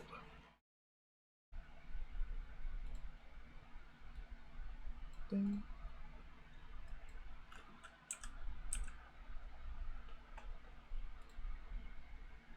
North, east, south, and west.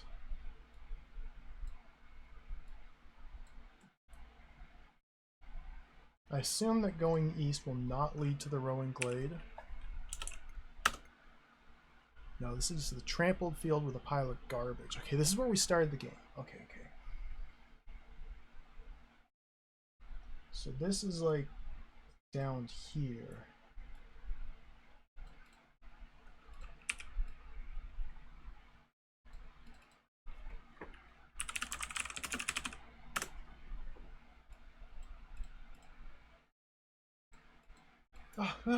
Look at these. They're not. The lines aren't straight. Oh no.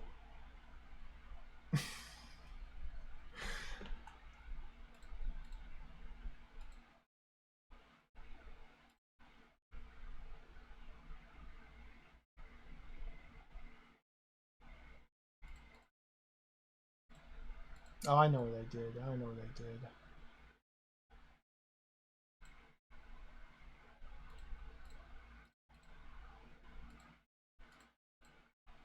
Okay, once I get this figured out, things will be a lot smoother.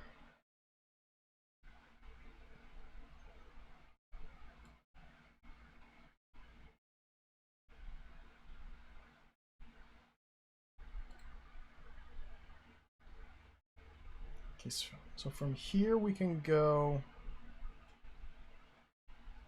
Let's just turn off the freaking thing. There we go. From the trampled field, we can go back to the west or into the garbage pile.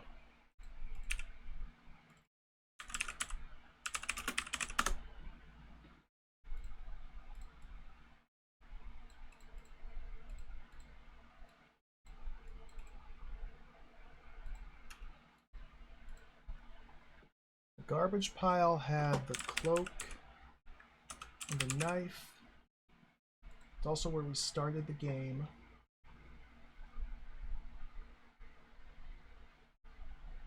Where's the flagpole again?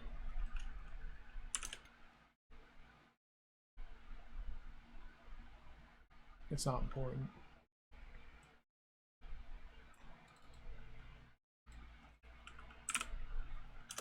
Jousting field. A male voice in the distance shouts, "Goodbye, folks. I'm leaving." I'll clean this up later. I shouldn't stress out about it too much. Don't let perfect be the enemy of good, as they say. Let's go south from the jousting field. The grandstand. A long tent with one side missing, containing raised wooden benches for the spectators. An exit leads north. Okay. Grandstand. Ding. Is there no reason to come here to the grandstand? Examine benches. Now, when I found the spear under the bar in the inn, I knew to look for it because the bar was listed after the exits. And so that's how you can distinguish between what's scenery and what's objects that can be interacted with. In this room, there's nothing listed after the exits, meaning there's no objects in this room to search. So I don't think there's any reason to come here. It's just kind of fleshing out the environment. Which is cool. I like that. It's all, everything in the description for the room is simply that, just description. I'm assuming. Orange Auto Pop, welcome. Thank you. It's been a while since I played a game like this, but this game is cool so far. This is really cool. Let's go west. A dingy stable. Temporary building with canvas walls and lots of straw. Exit leads east. Okay.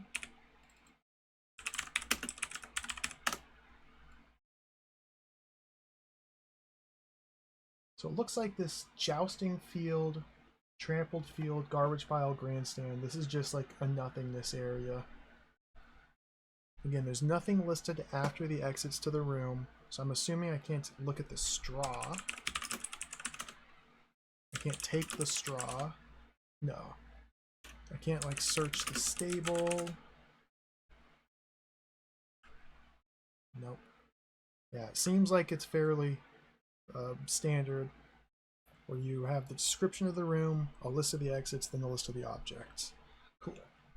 East, north. Now we're back here at the fairground. There's still a whole bunch of places I haven't explored yet. East from here leads to the...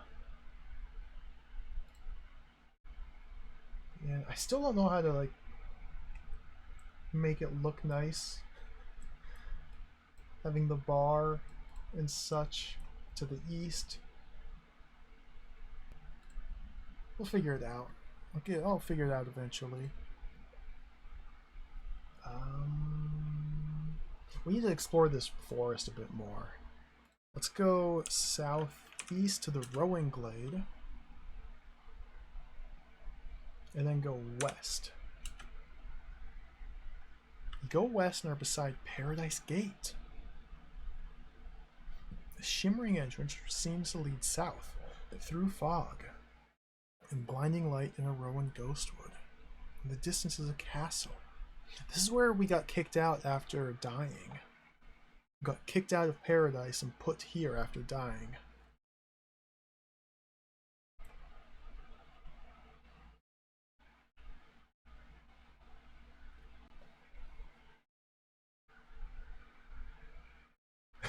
Just running over the stage, stealing everything. I'm doing my best.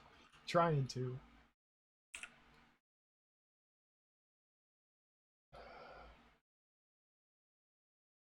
Can I make this like a dotted line to indicate it goes through that room? Maybe that'll be how we do it. This is beside Paradise Gate.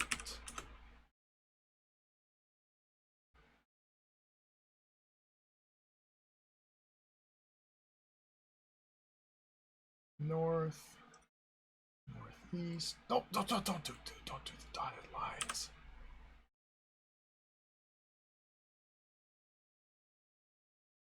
East is where we came from, so we can connect that. West and northwest, okay.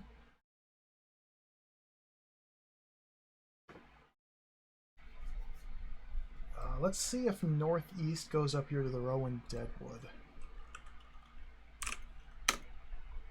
Perfect, perfect, perfect, perfect.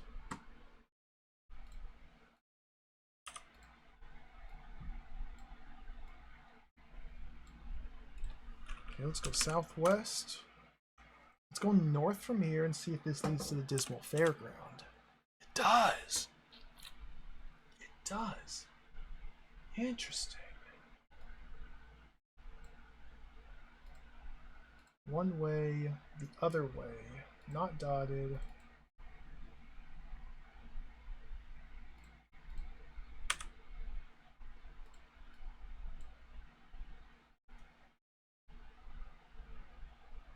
If we go south from here, we cannot get back to Paris. Okay, okay. It's starting to make sense a little bit. A little bit more. Let me try this dotted line technique here. Just go bloop. Like that. I think that looks a little bit better. Wait, treasure? Treasure? I'm not even paying attention to what's happening in the game. Who's stolen all the treasure? I'm literally just wandering around trying to suss out the scenery and like the landscape. The Dismal Fairground, this is where the flagpole was. With the how do you spell it? The halyard.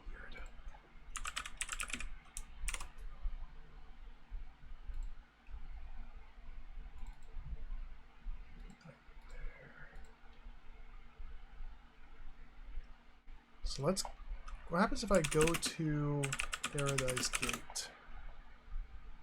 Southwest east. Okay. Let's keep going from here. Let's go west. Rowan Forest.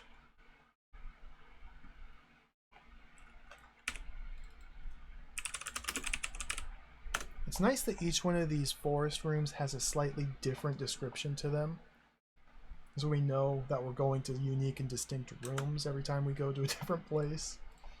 Rowan Forest, Rowan Glade, Deadwood, Juniper, etc., etc.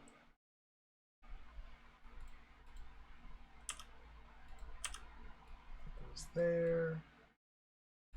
North, northeast, east, west, northwest. Okay.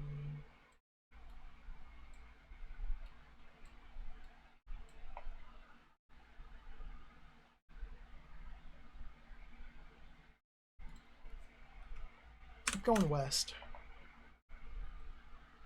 You go west and we're just north of a broken viaduct and a pine grove. In the distance is a castle. Whoa! Oh, dude, look at this! Oh, the castle! The castle! This is where we're trying to get to!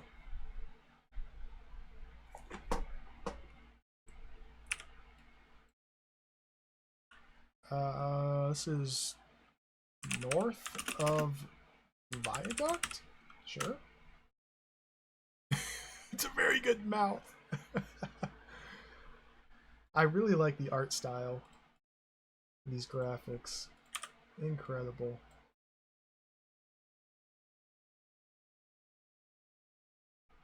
Okay, we can go north, northeast, east, south, west, northwest. Let's see what happens if we go south from here. Standing on the viaduct, just north of a huge gap where the southern end of the viaduct has been washed away. To the south, across the chasm is a huge orc's head carved from the rock. Its nose seems to have been damaged, but enough remains to hold a large metal ring over the gap in the viaduct. Next it leads north. So yeah, our goal right now is to get to the orc's head. That is the goal. And we need to find pieces of rope to tie together to, I assume, build a long piece of rope to string across so we can climb over. Now this is viaduct.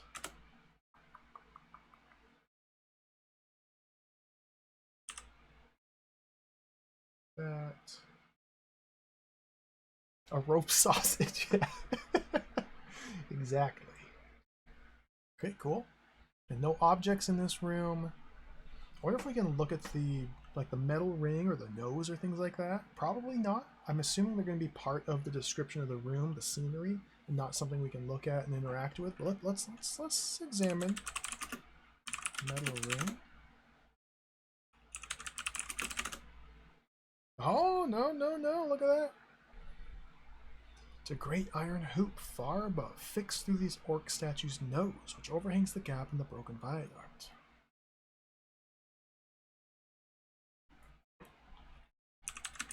Examine the nose.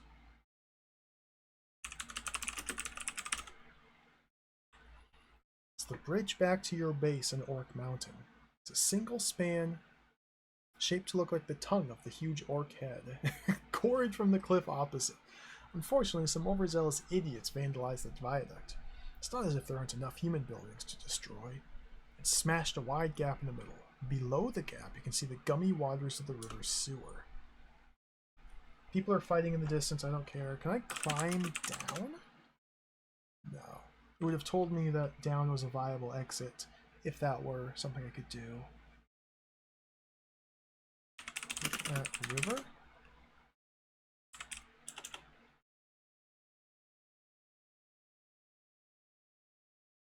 What about some service here?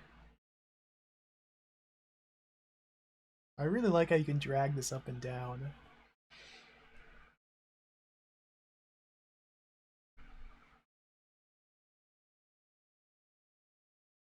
If you hadn't read the book, the novel, then this would all be very confusing and alien and strange. But because we have the lore, the context, we know exactly what happened to the bridge.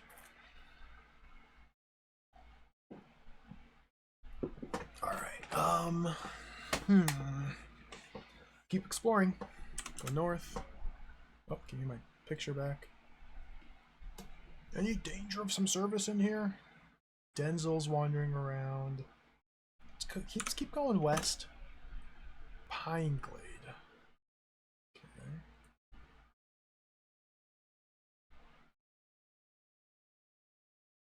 So it looks like we're kind of on like the southern border of the game's world.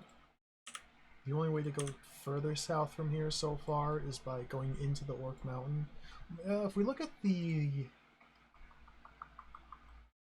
this again, this doesn't really square up with the geometry that we've been seeing in game. Or does it? Because the Orc Mountain is the southern edge of where I've explored, so we're like up here? This might just be artistic, not intended for use in game. Non-Euclidean game verse, yeah. Or maybe this is the carnival. Wait, maybe this is like the jousting carnival. And the trees are just implied in the clouds. I thought this was the inn and this was the big field. But this orc heads to the... I don't know. Might make more sense as we keep going.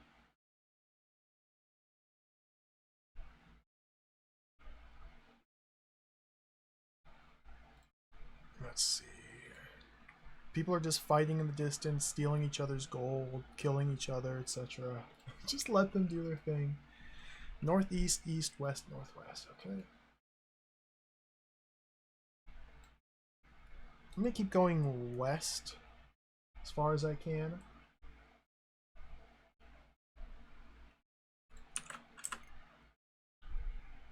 Oops, no 3. Pine Ghostwood. Goodness gracious, it just keeps going.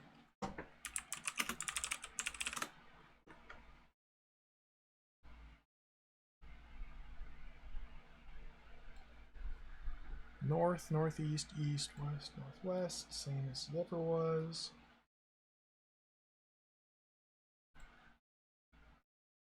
West. Pine Forest.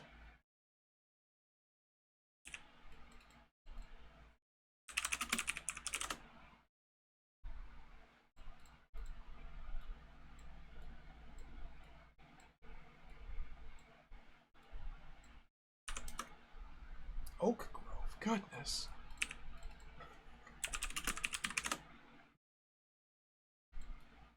With the exact same exits. Oh, dude, this game might be huge. There might be a whole lot of empty rooms. Oak Glade. Oh no, we found the western edge. Okay, cool. At least a corner.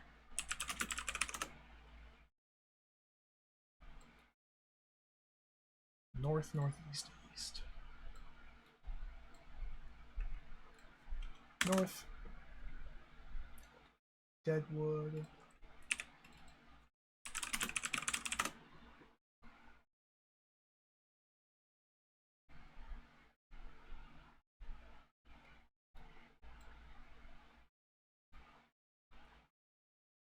You probably assume that southeast leads to the Oak Grove. Just check that. Yep. Northwest goes back and forth. Beautiful.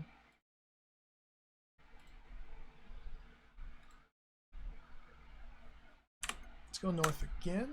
Holly Wildwood. God.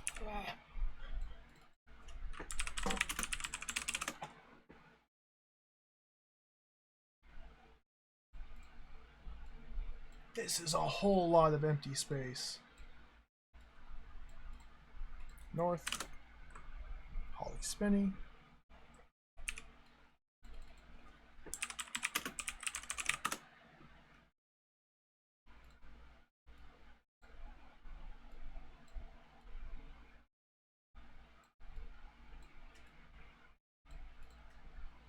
Keep going north. Oh, you can see the Uruk. The Uruk.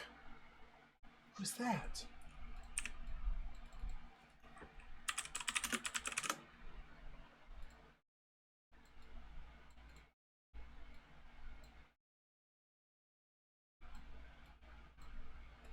You can see the Uruk.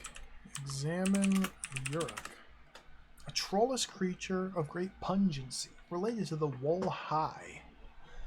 Orcs who are familiar with the habits of the Uruk-hai. Dude, this is freaking Tolkien.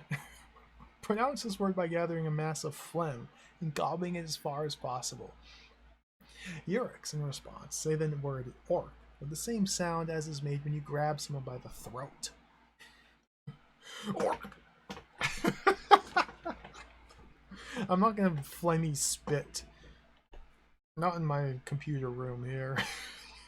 A male voice in the distance shouts, "Help!" Nah, let them kill each other.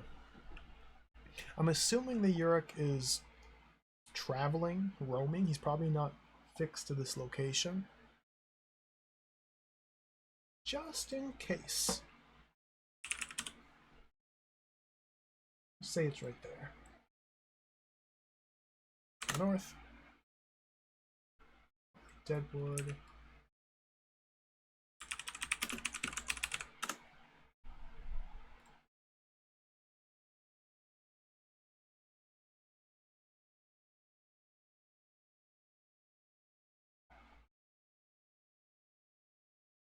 Keep going.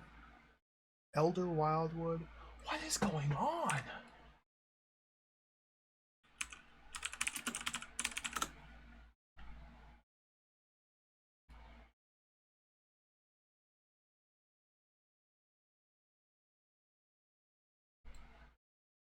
Maybe these are procedurally generated rooms. Elder Spinny.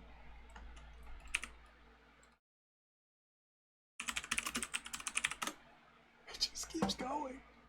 Just keeps going. Oops.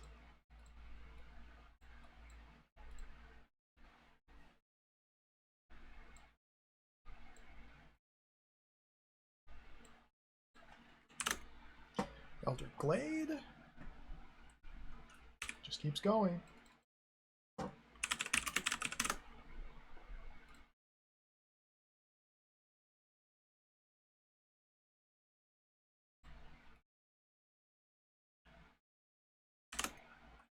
Elder Deadwood. Still going.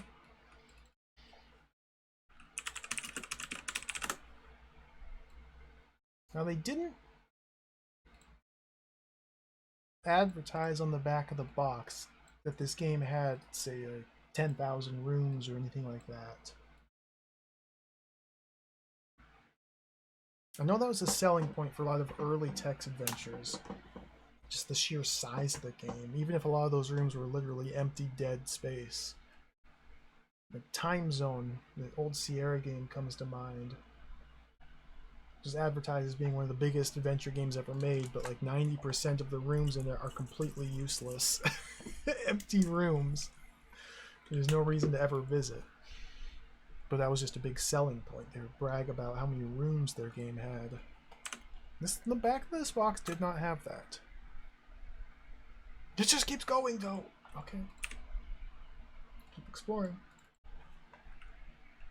Alder Wildwood now.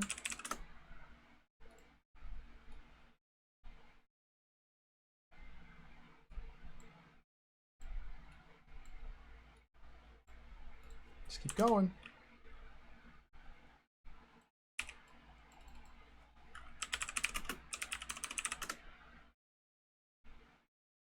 I hope I'm not wasting my time doing this. I mean, you never know. There could be something squirreled away in one specific room out here in the forest. You just never know with these sort of games. Oh, we found the top. Okay, it does stop. Okay, cool, cool. Alder Glade.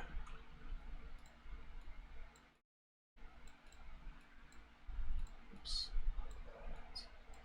Alright, so this game world seems to be, what's that? 1, 2, 3, 4, 5, 6, 7, 8, 9, 10, 11, 12, 13 tiles high. We don't count the chasm or the broken bridge viaduct.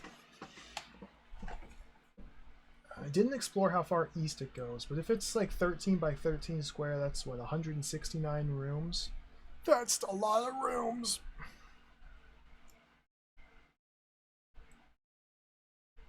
Let's keep trying to scope out the perimeter. So I'm just gonna go east. Gold comb? Are you kidding me? What? Why is there a gold comb here?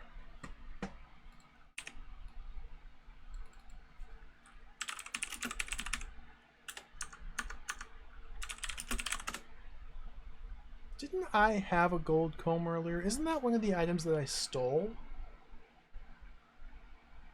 And then somebody stole it from me? I feel like indicating that the gold comb is in this room might be a mistake and mislead me somewhere down the line once this item actually becomes important. We'll do it anyway. Say there's a gold comb there. I think these items are like traveling. People are picking them up, putting them down, stealing them from each other, which is the purpose of the whole find object command that the manual explains. So we don't actually have to seek out fixed locations for these. We just type find gold comb. It'll take us wherever it is. So we can go south, southeast. Yep. Okay.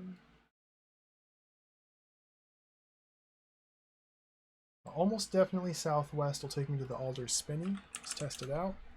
Alder Spinney, perfect. Northeast.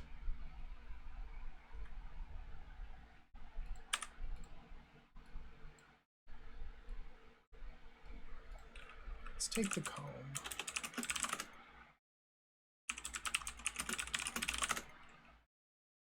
It's not much good. Can't be sharpened as a weapon or used for removing nits. It's very valuable.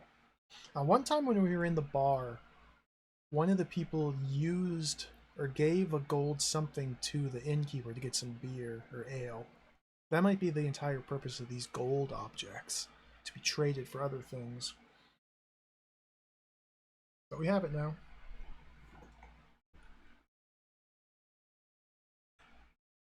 And a female voice in the distance shouts, "I want some gold. I have some gold."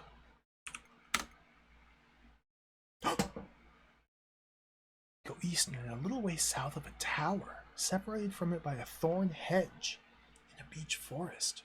Oh, a new picture. In the distance is a castle. Exits lead north, east, south, southeast, southwest, and west. Oh, we're getting somewhere. So this is south of tower. Okay, maybe it's not completely empty space everywhere.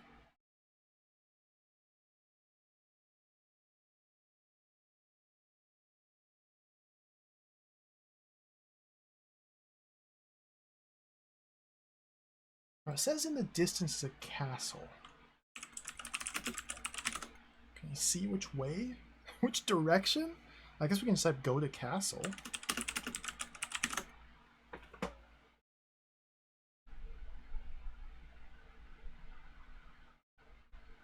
Oh my goodness, dude. Gold nugget. We passed Susan. I thought it was north? No. Okay.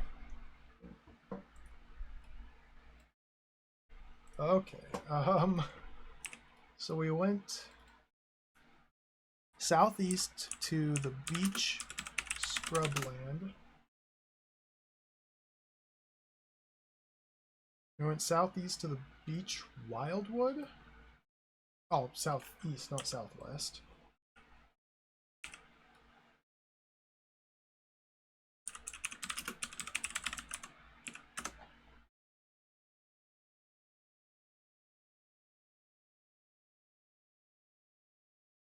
I need to make sure that these align. I'm going to screw myself over. Like this is in this column here. Whatever. We'll deal with it. I might just spend a little time cleaning this up off stream, just to make it look a bit better. I wasn't able to examine all the different exits from the different rooms. Wildwood. Go this way, go there. Southeast again to the Elm Edgewood. This is demented. Okay. Am I lining these up right? No? Kind of? Sure? Good enough. Okay, from the Elm Edgewood we went south to the Elm Grove. Just about there. From the Elm Grove we went south to the Tangle, which is about there. From the Tangle we went south again to the Woodland, which is about there. From the Woodland we went south again to the Hornbeam Edgewood, which is right about there. From here we went south again to the Grove. From the Grove we went south and we're outside the castle. Exits lead all directions, and inside you can see a drawbridge. So we're in this room here, outside the castle.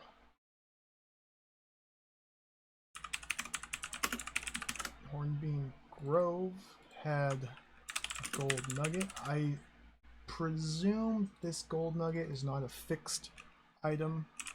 It's probably not always going to be there. Elm Woodland.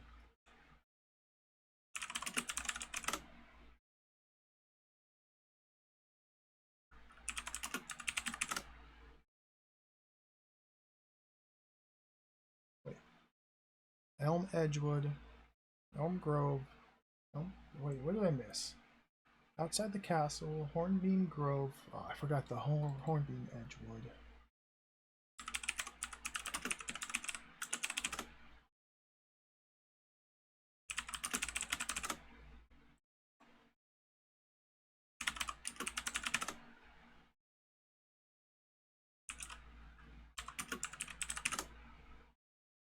Okay. Ding. Ding. Ding.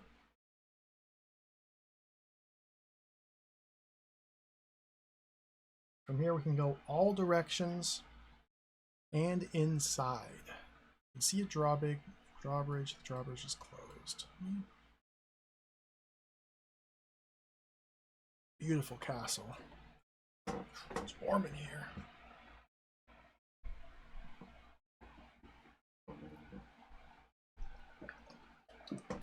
Oh, sorry.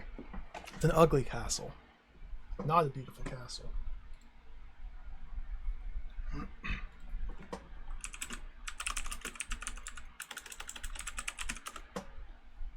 An interesting carbuncular castle. What does that word mean?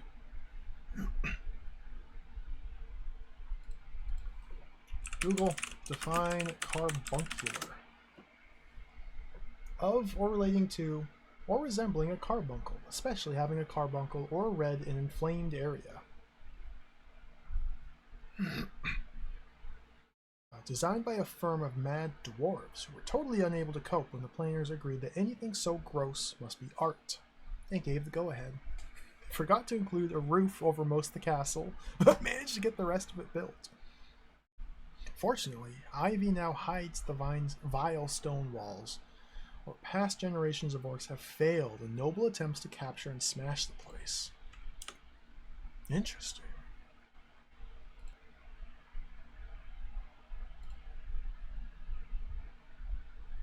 Let's look at the drawbridge. A moving bridge nailed together from big tree trunks, which can be swung down across the castle's moat and allow you to enter. The drawbridge is closed. Fastened to it is a note. Read the note. It's printed with "knock very carefully" in many languages, including cartoons for yellow eye readers. It also warns the drawbridge can't be reopened from inside the castle. Oh, interesting.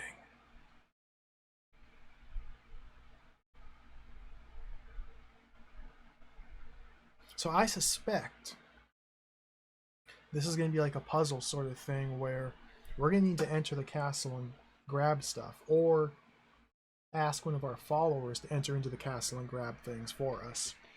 But someone's going to have to wait outside to knock on the drawbridge. Is this going to magically open if we knock on the drawbridge? Woof! You're crushed. Oh! As the drawbridge swings open. Alright, I died. I didn't expect that. Cool.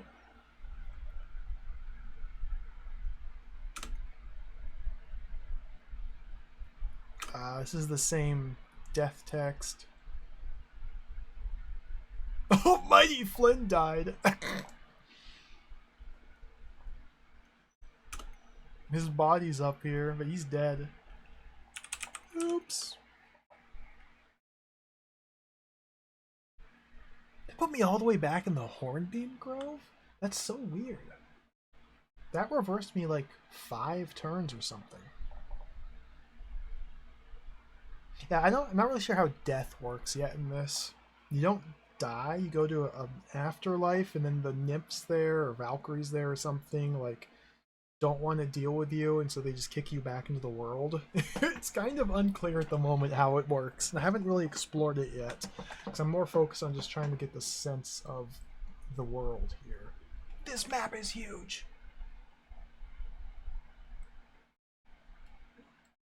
It's down there.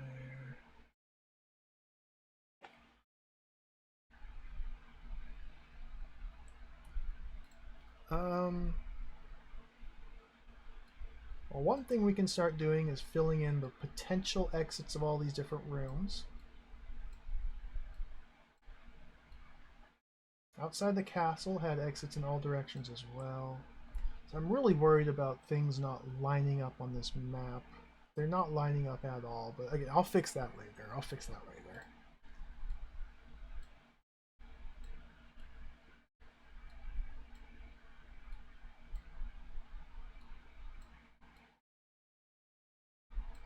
So this room had the drawbridge with note. Okay. Take gold nugget. New goal, lead every single NPC to the drawbridge and kill them all in one turn. That'd be cool. Slam dunk. Dude, this game rules. This is so cool. I'm just gonna retrace my steps. Whoops.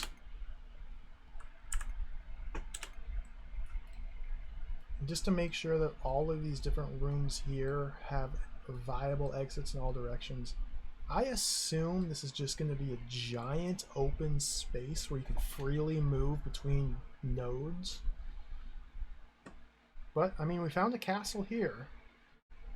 So there's obviously things of interest in this giant open space. We found the tower up here. So we do have to exhaustively explore all these rooms.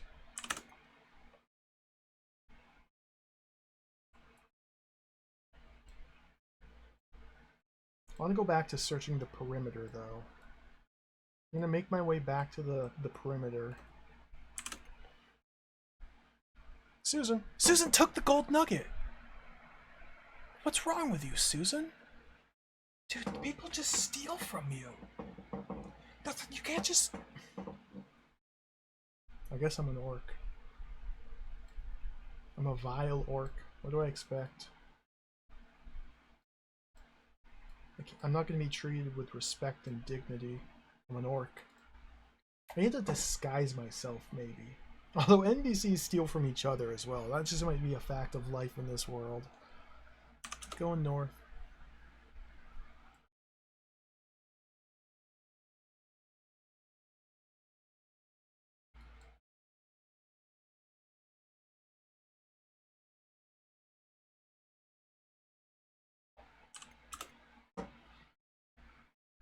Someone find me an orc to butcher. Oh boy. They're out for me.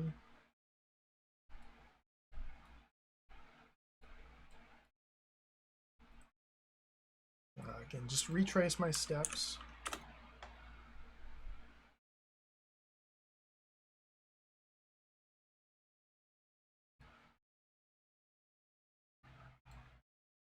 northwest again.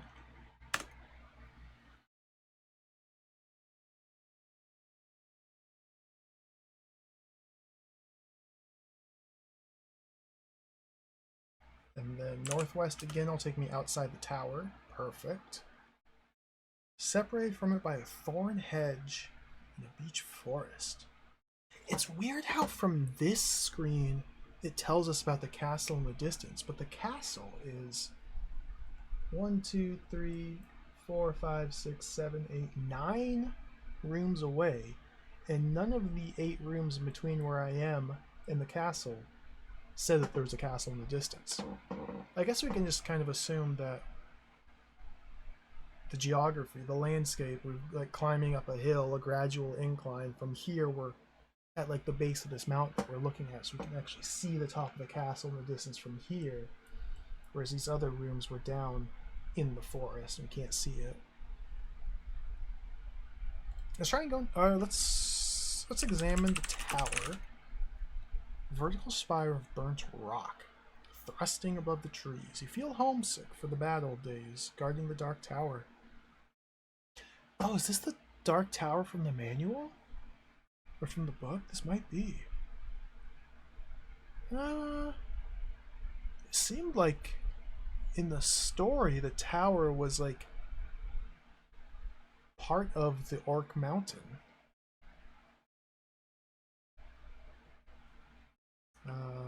Thorn hedge. A sword's length wide and dangerous, like a plant grown mad. Its thorns are long, sharp, and inedible, so there's no way through. So I can't go north? Yeah, the thorns drive you back, okay.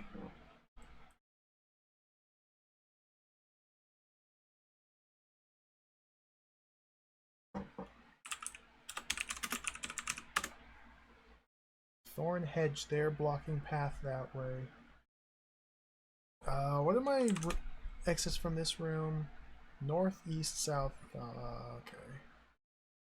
Did someone tell me how to get down the well? People are just killing each other.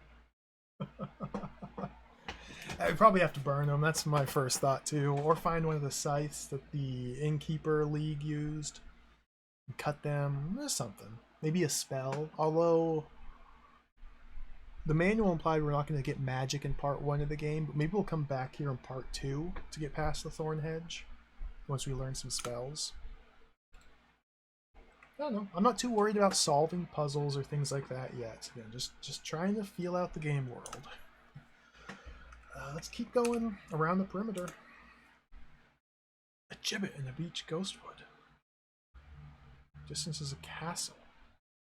Exits lead east, south, southeast, southwest, west. You can see a barrow wight and a wolf.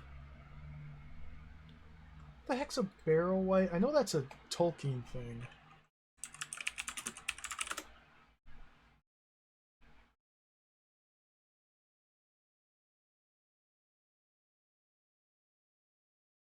Barrow wights are wraith-like creatures in Tolkien's world of Middle-earth.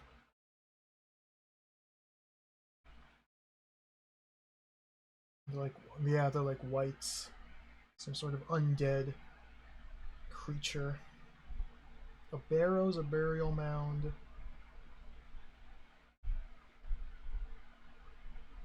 Guy from the burial mound. Okay, I see. Thank you. I've never actually read Fellowship of the Rings, Two Towers. I think I read The Hobbit like way, way, way back when I was just a kid. I've never actually read Lord of the Rings. And barrow wights weren't in the movies. At least not that I remember. Alright, cool. So this is obviously a very Tolkien-inspired world so far.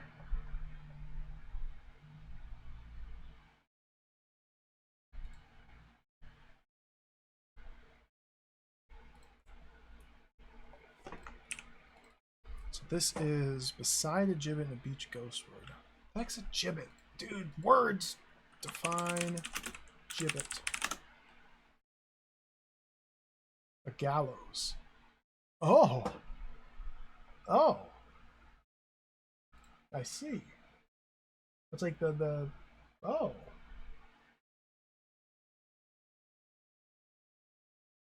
Like a little man cage that you hang people in, or you trap people in to hang them up on. Yeah, a tall stand for hanging people. Oh, wow.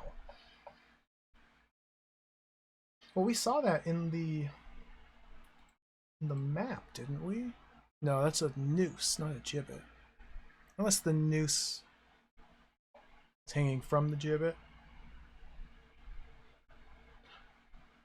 Yeah. Look at this. The tower. Gibbet. This might be the castle here with the drawbridge that killed me. Oh, the pieces are starting to come together. So if we keep going east, we might come across the well.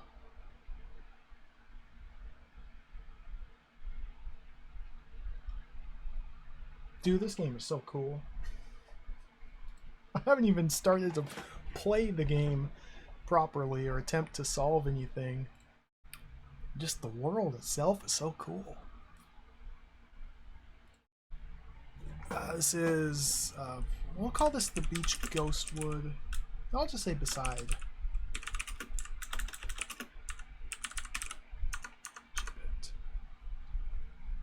Assuming, I don't know for sure, I'm assuming the Barrow White and the Wolf are like roaming about the map and they just happen to be here at the same time, but maybe not.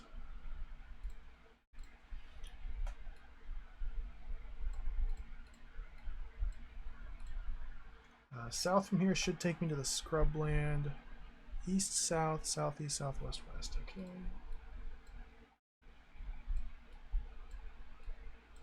Let's try and examine some stuff. A very handsome creature with a single red eye. It paces up and down. What a description. It's just handsome. Examine the wolf. Shaggy brute with sharp teeth. It's carrying a gold ghost? Excuse me? What? What? Had the what?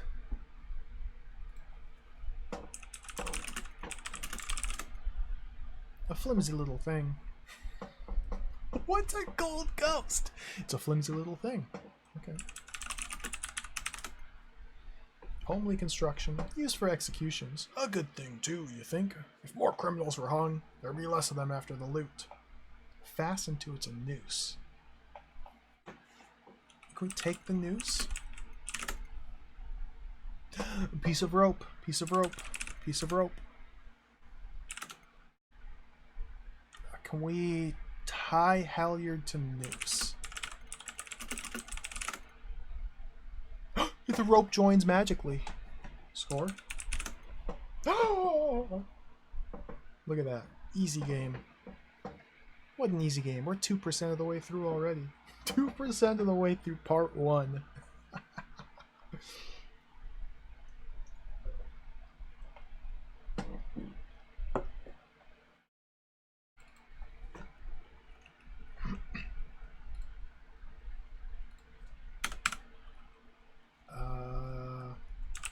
So the gibbet's an object in the room with a noose hanging from it.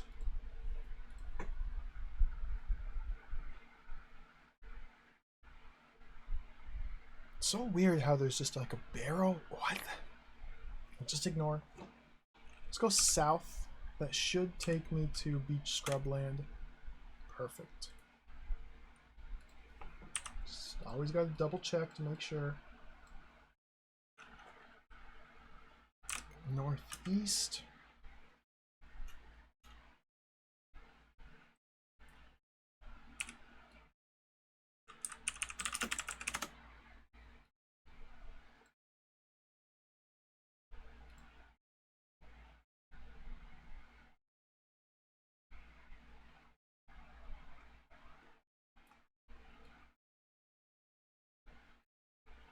West should take me there. Yep.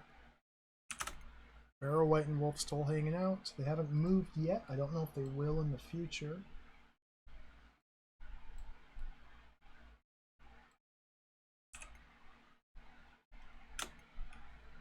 Beech Grove.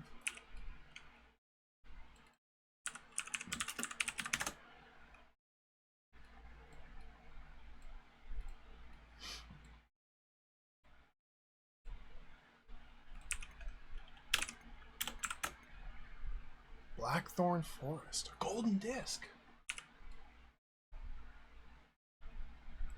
Should be aligned here. That's good enough.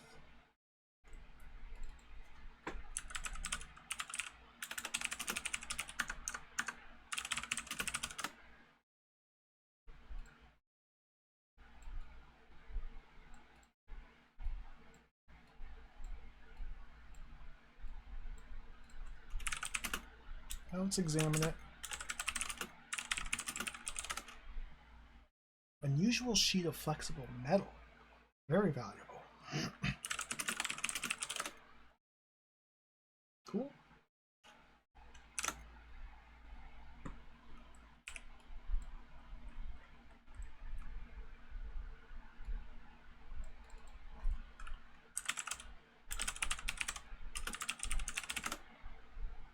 Lots of gold just lying around the floor of this forest. Very strange.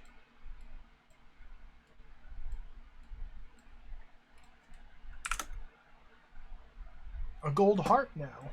In this column.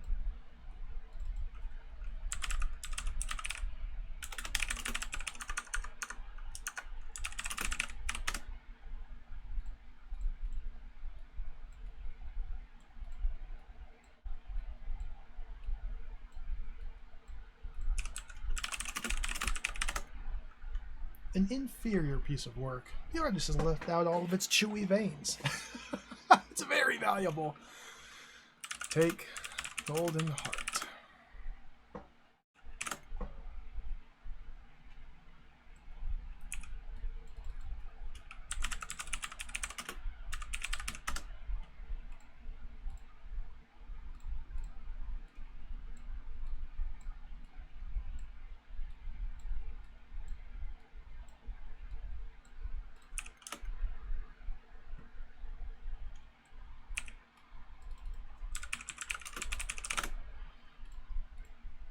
This map is huge.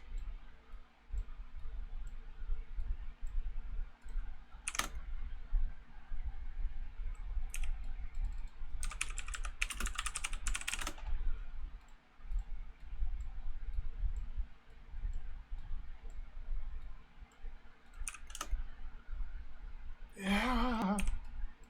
There might be hundreds of rooms in this forest.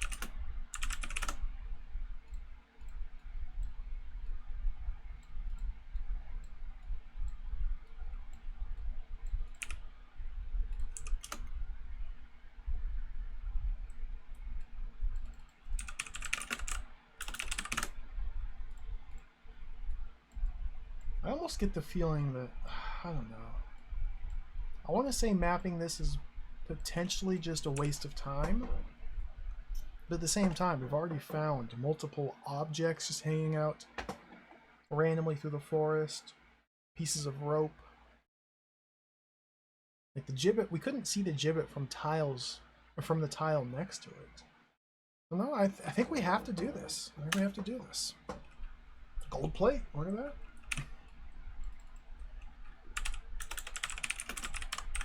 Yeah, there's type of tree and then type of forest. Just 2-word names. There might be like a formula to how they named all of these. Might be able to deduce coordinates just based on the name of the room that you're in.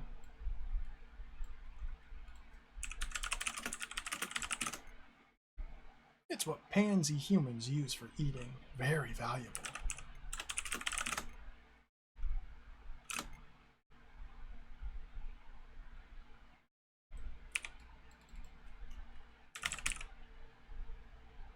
Wait. Wait! We went from an alder clump east to an alder clump.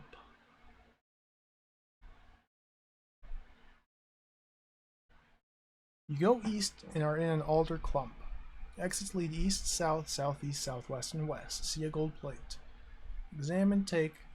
Go east and you're in an alder clump. Oh my goodness. Okay, maybe not. Maybe you can't figure out coordinates based on the names of the rooms.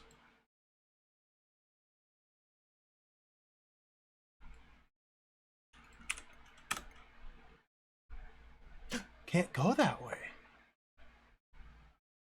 Oh, south, southwest, west. Oh, helps if I read. Oh, they're definitely different, because the first one we came to has exits in east, south, southeast, southwest, and west. One we're in now only has exits south, southwest, and west. So they have different exits. Just two different alder clumps. Alright, well, horizontally we have 1, 2, 3, 4, 5, 6, 7, 8, 9, 10, 11, 12, 13, 14, 15, 16! 16 tiles across, 13 high. That's what? That's 208 potential rooms, assuming it's a square. Not counting the inn, the fairgrounds, the tower, the castle. Assuming this just forms a big rectangle. Gotta keep tracing it. I'm gonna go south from here, and then west. And then we search each and every one of these. Yes! Alright. Alder clump.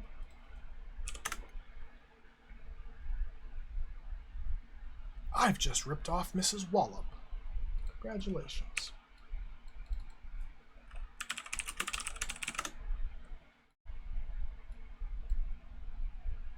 We can assume that northwest takes me to this clump.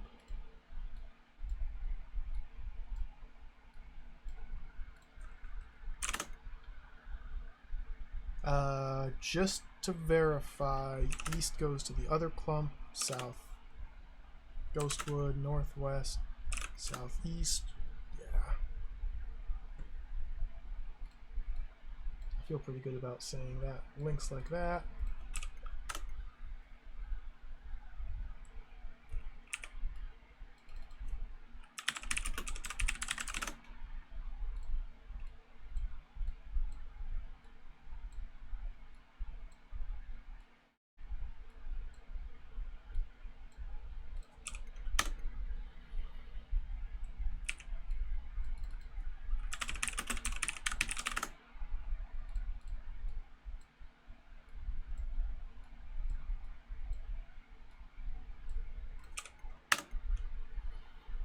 Goodness gracious, man.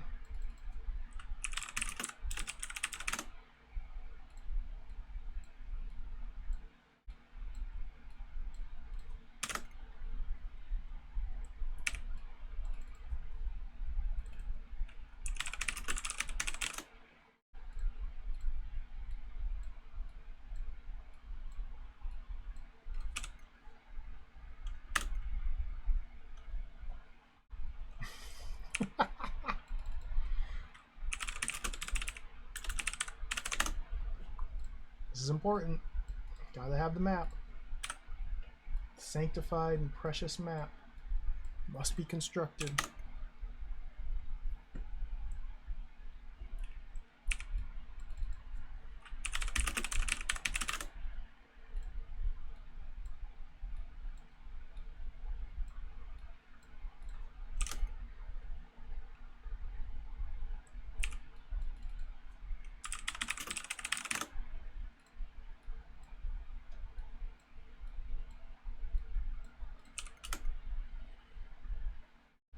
I've just ripped off Genghis.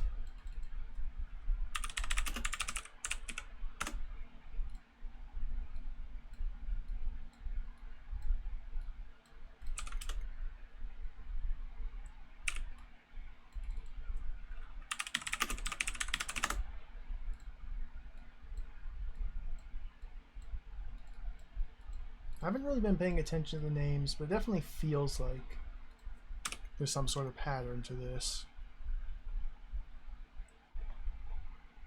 So what do we have? We have Ghostwood, Scrubland, Underbrush.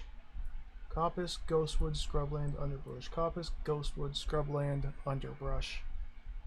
So I feel like this top one, this Alder Clump, should have been an Alder Coppice.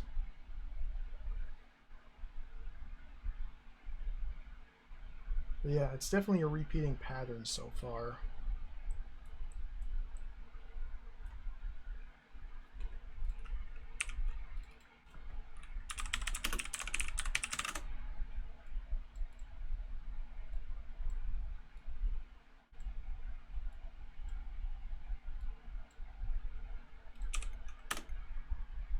Oh. Are there any orcs listening?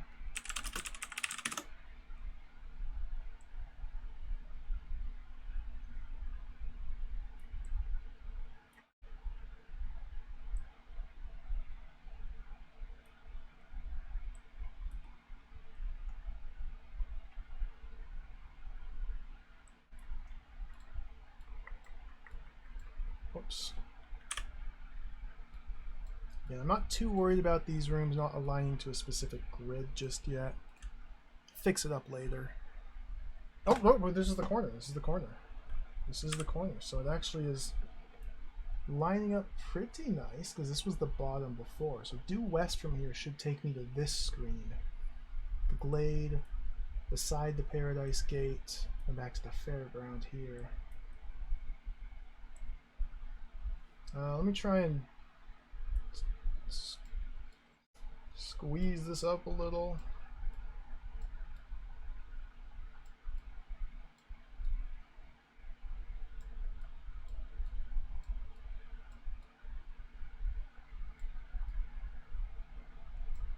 Okay. Is this 13? 1, 2, 3, 4, 5, 6, 7, 8, 9, 10, 11, 12, 13. Yeah, 13 by 16.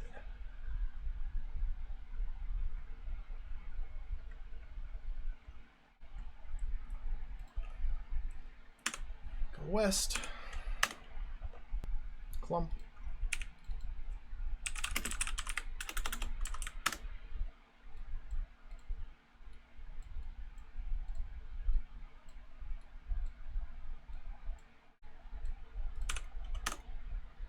White Bean Grove.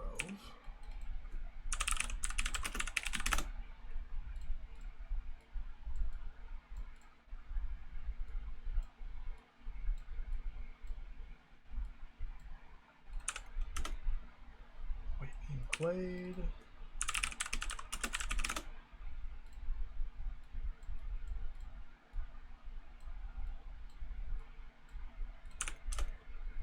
White Bean Ghostwood.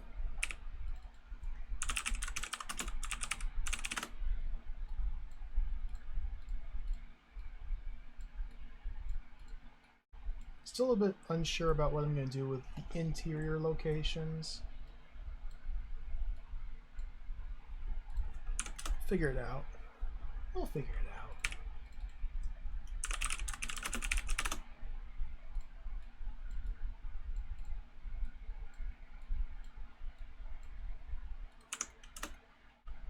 Rowan Grove.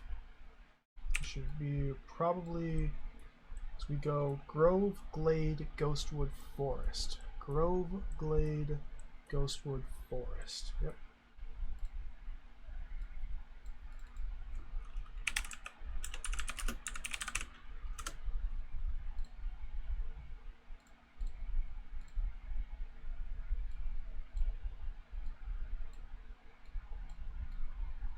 Just head west to confirm. Should be the Rowan Glade. Perfect. Alright, we've done one full loop. And there's 208 rooms in a giant rectangular grid. Oh my goodness, dude. Let's take these, put them out there.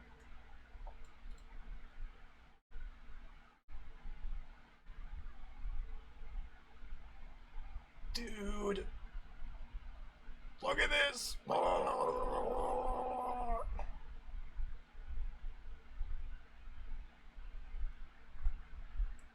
we've already, the thing is, we've found points of interest. Objects, pieces of rope,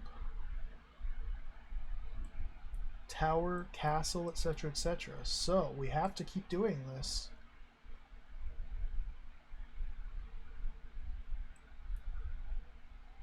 Let's just keep doing it. So I'm currently in the Rowan Glade. So northwest from here is where we started the Dismal Fairground. North is the Rowan Deadwood.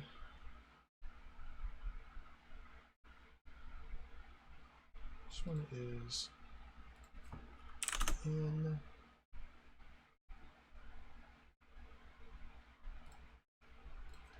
the north. Southeast will take me to the Rowan Grove. Perfect. Go north from here. Go north, we're in a clearing. In the distance is a castle. You can see a goat. Oh, yeah, we're finding things. Goat.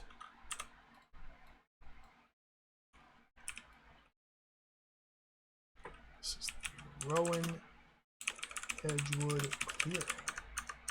Goat.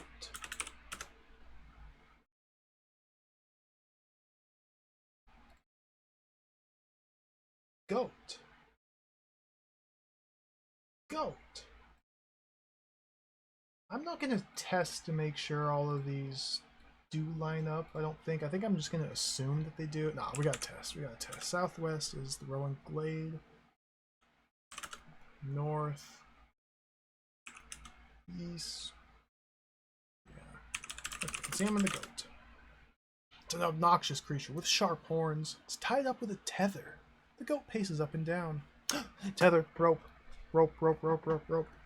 Untie tether. Oh, see a goat. Take tether.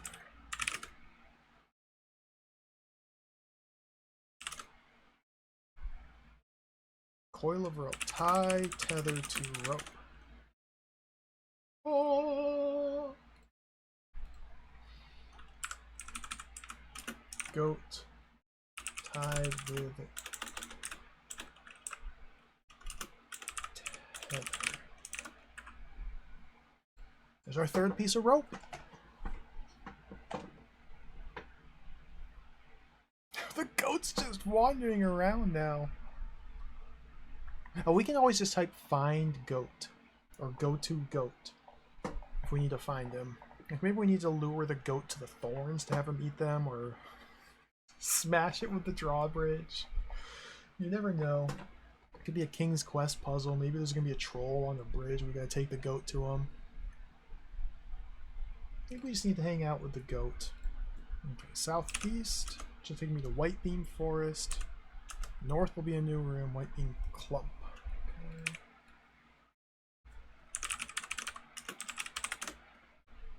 Yeah, as tedious as this kind of is, it's also necessary because we're finding key items here.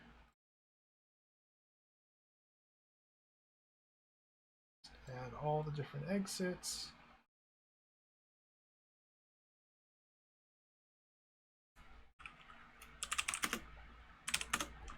Okay.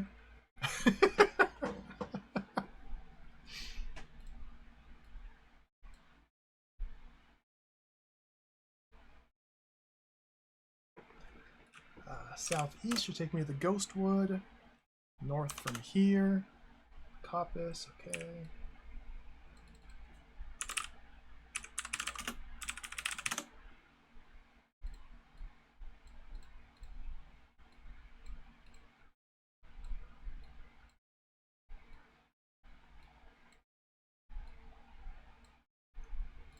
Southeast will be the Glade. North from here. Whitebeam Deadwood.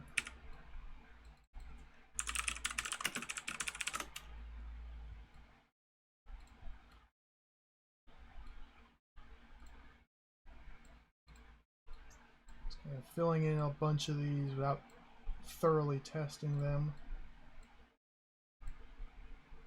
Maybe a mistake.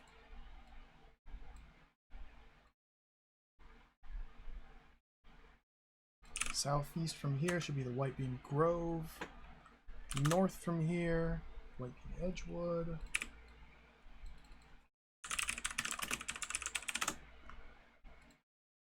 Whole lot of nothing. With occasional bits of something.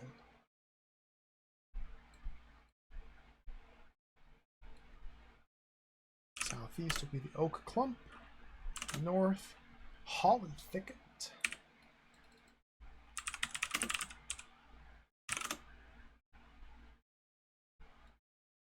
Oops.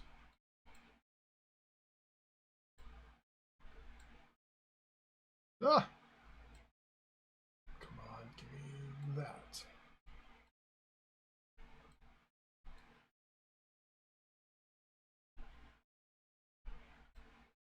Just join all these.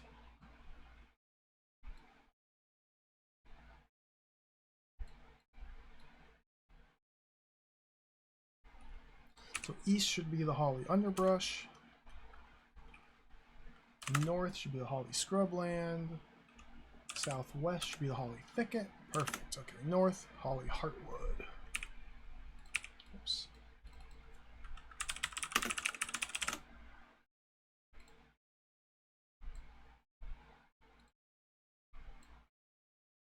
There doesn't seem to be any shenanigans with the layout of this forest. Everything seems to be confined to this nice simple grid. Everything exits from one room to the next as expected, which is good. Which is very good. Alright, G, have a good night. Thanks for hanging out. It hasn't been too exciting, I realize, but this is how we gotta do it. This is at least how I have to do it. This is gonna... Oh, dude, there's so many rooms. What happens if we type find more rope? What happens if we type find rope?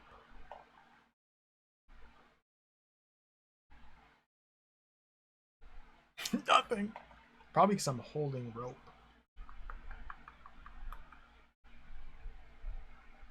I assume that searches for the coil of rope, which I'm already holding.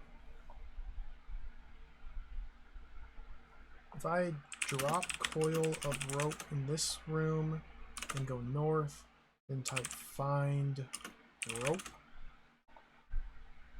Yeah, let's just take me to the coil of rope which I'm holding. Okay.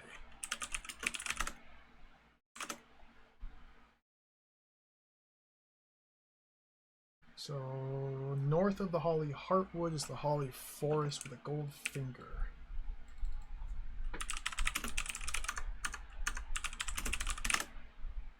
Gold finger?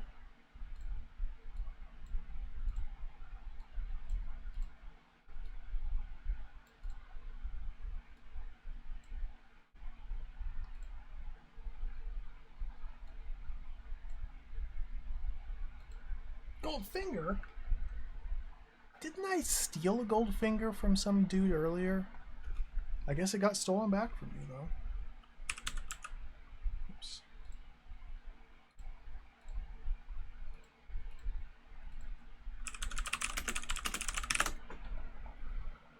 Yet another bit of a well vandalized statue. It's very valuable. I've just stolen something from Susan. We're in the forest. Let's go southwest. Larch woodland. Larch tangle. Larch wildland. Larch spinny. I'm going to start taking shortcuts here. So from the Holly Forest, we went southwest to here.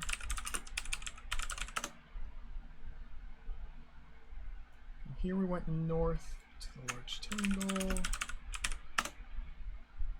Southwest, Larch Wildwood. North to Spinny.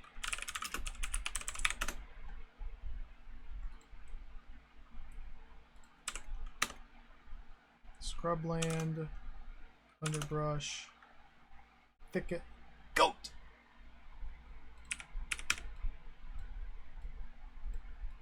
The goat's just roaming. So from the spinning we went west.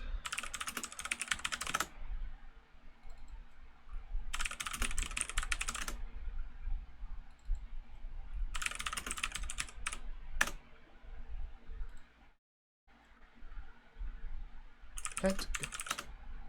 Are you talking to yourself again? Right, goat. Yeah, you can't see it. Oh, it went north. Okay. Large heartwood.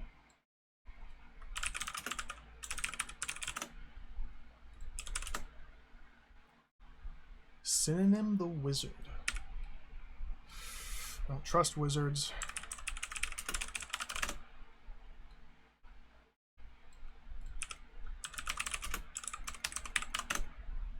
A splendid figure. Black robes, trimmed with crimson to match the fires of his eyes. He's carrying a gold shoulder. Wait a second. All these gold pieces seem to be like body parts. Gold finger, heart. I guess not all of them. Disc, comb, plate aren't body parts. Maybe there's like a golden statue we have to be C-3PO we have to reassemble? That could be. That could be.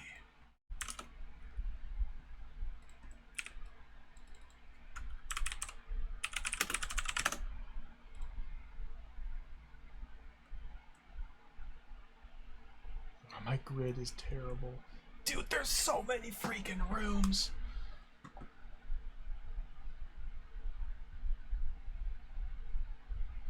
I don't see any other way to do this other than systematically walking through all of these 208 rooms.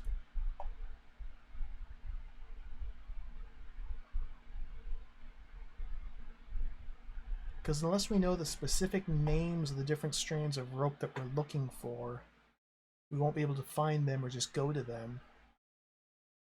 Maybe we could ask characters about rope. Although the manual indicated that only one NPC will explain things to us. Maybe it's the wizard.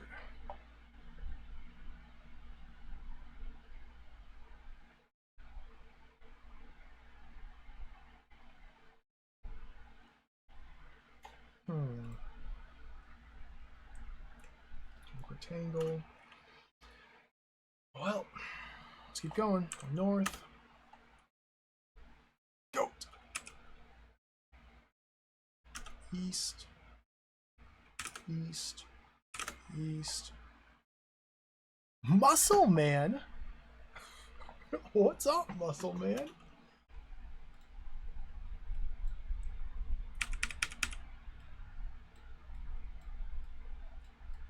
Muscle Man just jacked my finger. You can't do that.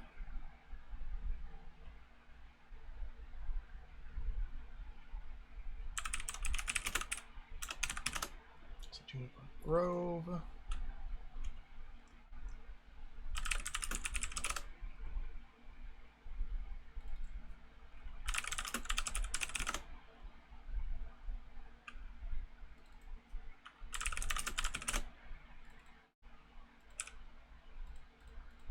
So let's examine Muscle Man. He's like a butcher shop on two legs. He's carrying a gold finger. Muscle Man, why did you take my finger? You'll have to find that out for yourself. Muscle Man, give me the gold finger. I'd rather die.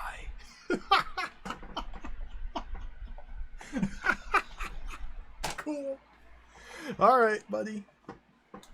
I'm not gonna mess with you. You'll beat me up. Eat your feet. Alright, let's go east. Larch Grove. Chris the Ant Warrior? What?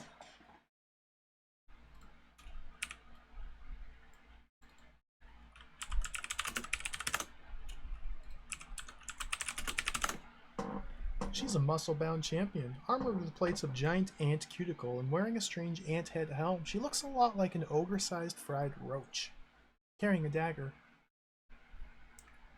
What?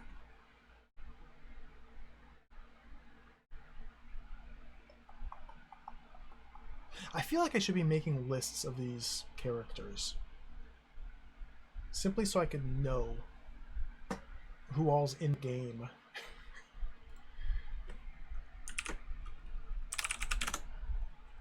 Notepad. I need your help, Notepad. Chris the Ant. Warrior. Synonym the Wizard. Muscle Man. Goat. Susan. What's his name? The other person. That's fine.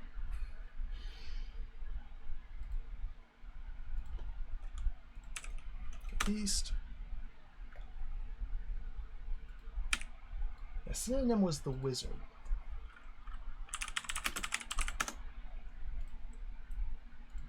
North.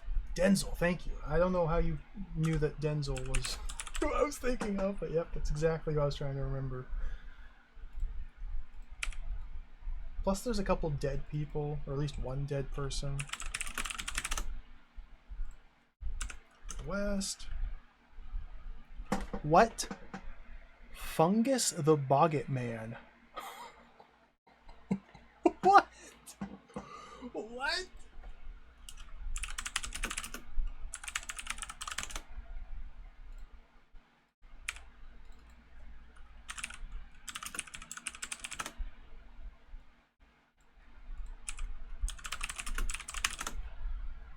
A lanky, twitchy-fingered nicotine addict. Dude, they're stealing all my stuff. They're just jacking me. It's like I'm just walking around trying to make a map, and they're, ooh, let me take that finger. Ooh, I can't do anything. They just steal my stuff. I'm a vile orc, I guess. Lanky, twitchy-fingered nicotine addict.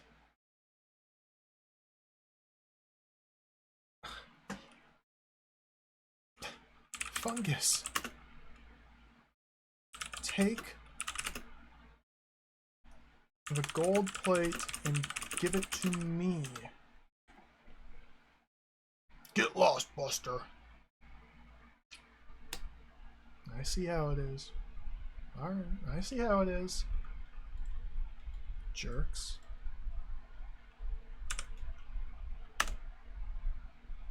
Watch Deadwood.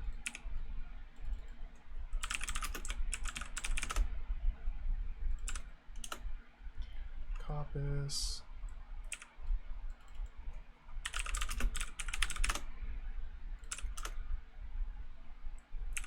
Clump. Odin!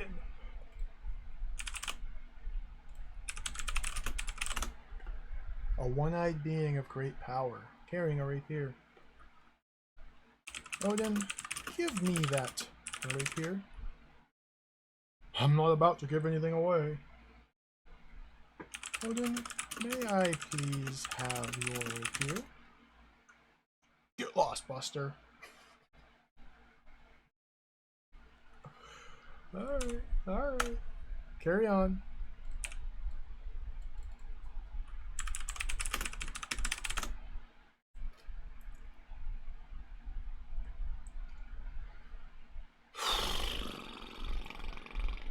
We have like 1/4 of the rooms. We've been doing this for 2 hours. We have like 1/4 of the rooms.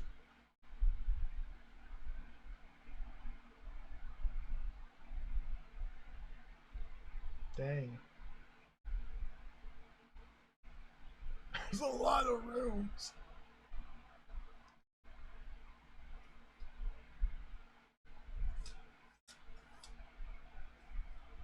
Oh, let's keep going.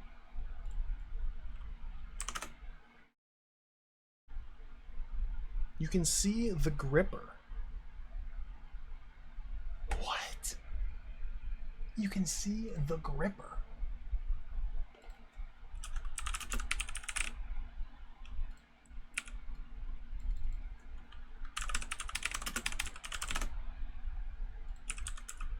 examine the gripper.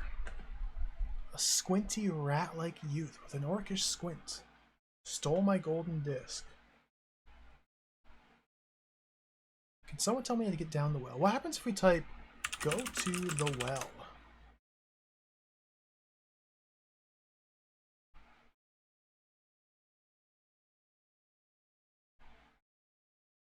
Oh, I found a landmark. There's the well. A welcome mat and a hardwood roller?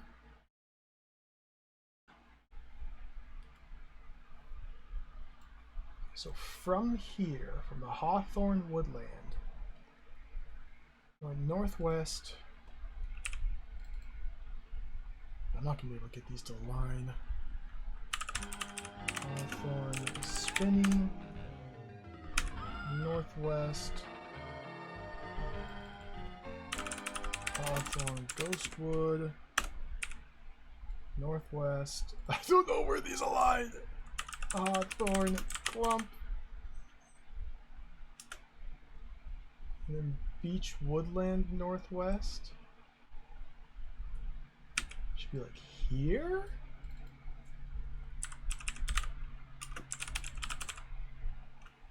Beach Woodland Crossroads. Northwest again is the Beach Spinney.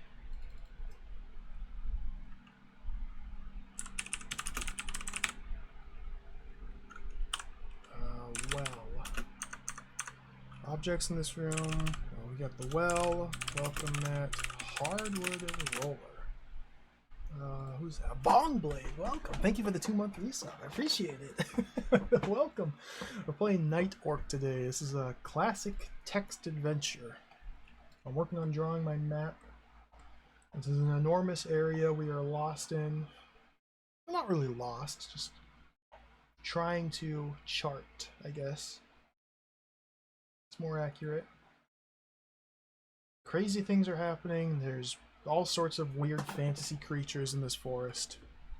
I don't really know what's going on yet. We're starting to figure it out, maybe.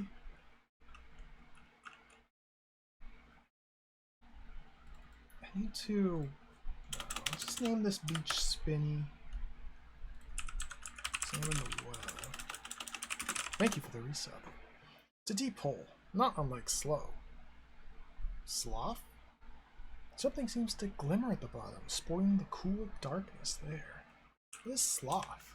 Sloth. Slow. Find slow. What is that? Is that a name?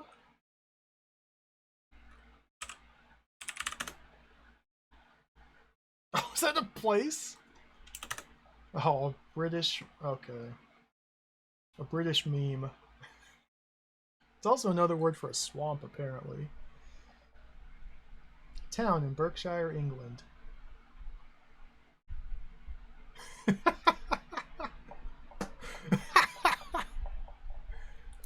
Cool.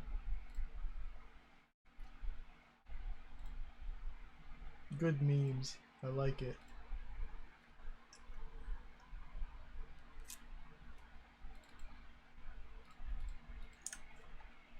Okay, so there's something at the bottom of the well.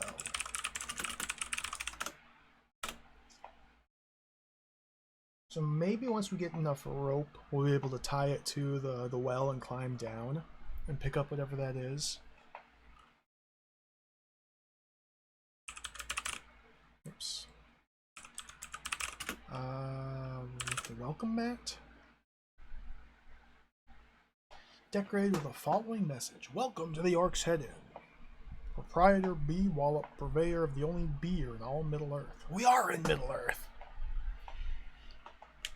Rules of the tavern. No credit, no spitting, no smoking, no killing unless provoked, no elves without a health certificate, no hobbits without a lead, no snakes, rabid dogs, or orcs allowed. Underneath it's a key. A male voice in distant shouts, "Have you just stolen some treasure from Boadicea? What the heck is that?" It's another name.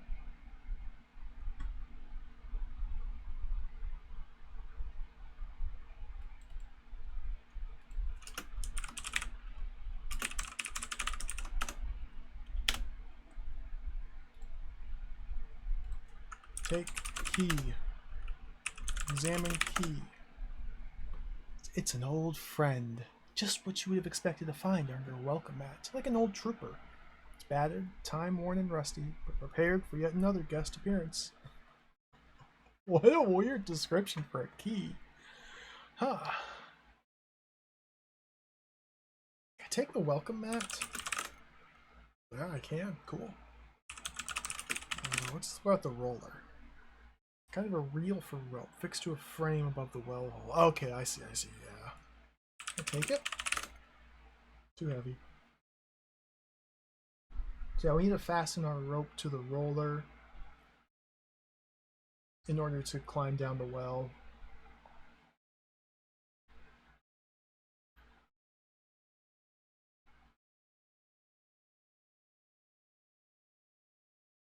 Holy smokes. Maybe that's Susan. That's a big tree.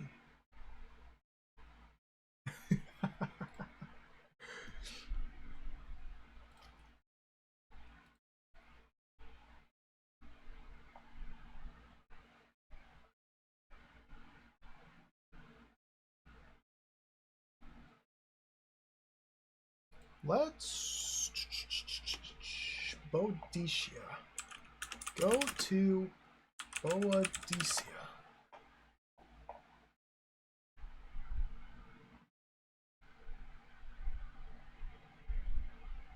You can see the Annihilator in Boadicea, but the Annihilator attacks her, but she dodges. She demolishes the Annihilator. He's dead. Dude, I think the Annihilator just got killed. What? What? Examine Annihilator. He's dead. Go east. Examine Boadicea. A killer queen. What? Dude, this game's twisted. This really is like Sentient, just text adventure form. Or The Hobbit. It's just this gigantic open space with all these NPCs just kind of acting on their own, stealing stuff, killing each other, just kind of wandering around, stealing your items, killing... Oh, this is... What the heck? So we probably... Once I locate all the different items in the game, once I locate all the items needed to build the rope, I'll probably need to restart from the beginning, because as enough time passes while I'm exploring, all of the NPCs are going to kill each other. But maybe they're coming back to life, because I come back to life when I die, so maybe they're coming back to life as well.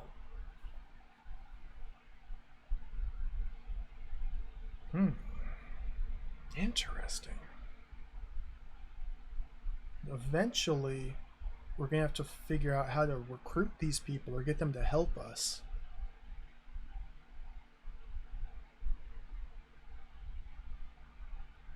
She is a killer queen.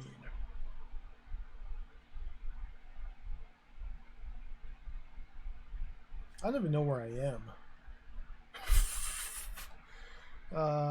The Juniper Deadwood. Do I even have this on my map?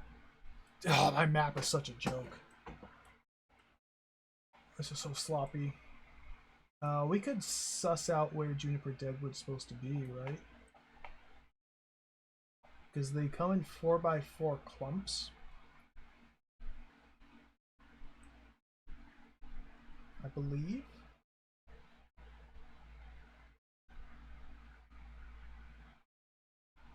Juniper Deadwood's right here. 2 up from Juniper Spinney. Yeah. Juniper Glades to the south of me, so we're right here. South is Juniper Spinney. Or no, Juniper Glade. right? Go south, Juniper Glade. Okay. If we go north twice, we should get to the Hawthorne Wildwood. Hawthorne Wildwood.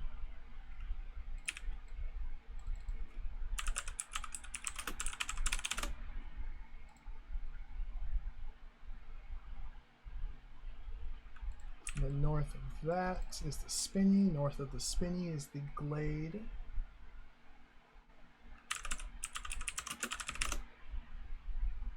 There's a signpost. Go to signpost. Crossroads. Okay. In the beach woodland. Crossroads beach woodland right here.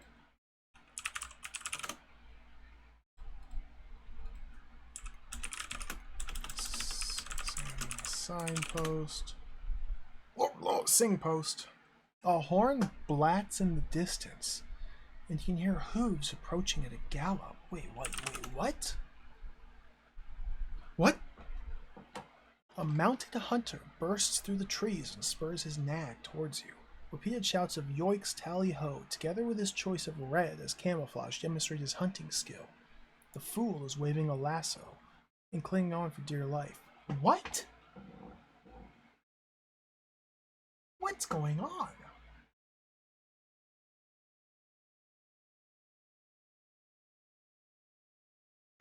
Take a lasso. Oh, I died. Not surprisingly, the hunter gets hopelessly tangled in his lasso and misses you completely. Unfortunately, his horse has better luck when it lashes out with one huge hoof.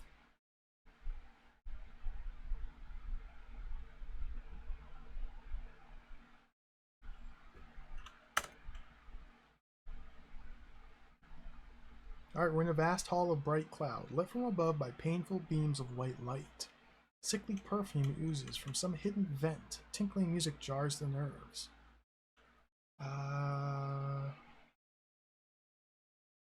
So we're in the afterlife right now. Let's play this out and see what happens. Good morning, welcome to paradise. Our nymphs are busy right now, but they will attend you in just a few moments. Remember that patience is a virtue. Interesting. Sickly perfume. Let's examine this vent. I wonder if I can do anything here. Look from above. Look up. North.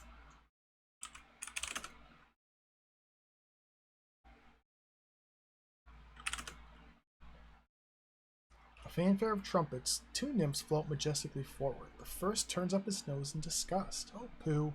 It's that broken down orc again. The second flicks at you with a silk handkerchief. Okay, this is the same text as last time.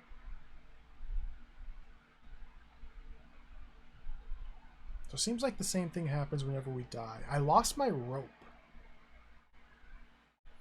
I was only able to take with me what I already had in my possession. Or what I was wearing, rather. I was wearing the hooded cloak, so I still wear the hooded cloak when I die. But everything I was carrying is gone. Let's find rope.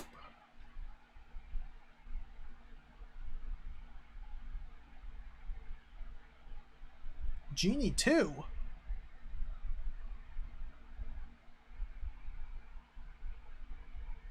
There's all my stuff where I died.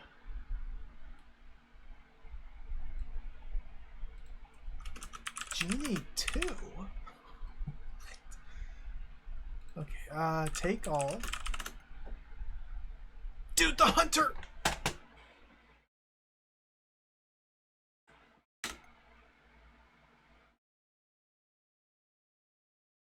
I died.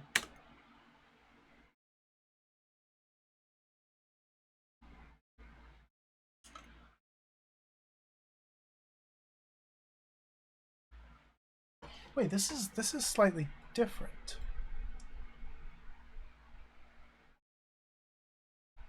This horse has better luck when it lashes out. You seem to still be conscious, although you cannot move. You lie still for a while, unable to even twitch, till a winged woman appears. The Valkyrie swoops down, picks up your body, and flies steadily southwards, eventually swinging low through Paradise Gate. Your eyes are still adjusting to the glare when the Valkyrie drops you amidst the glowing clouds in a vast chamber of swirling mist. And this is the same text. The Valkyrie's now here with us, and the sickly perfume's not creeping into the vent. And there's no music. Let's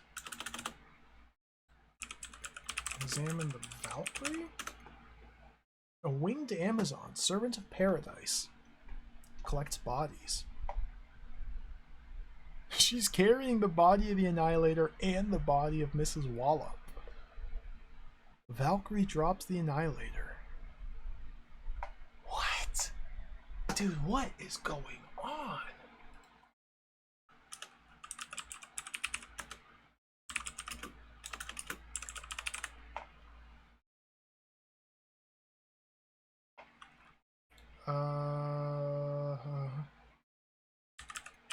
Valkyrie, what is happening?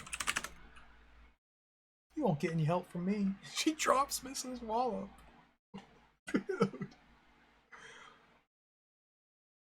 This game's awesome. This game is really cool. This makes me want to check out other level 9 adventures to see if any of them are anything like this. This is fascinating.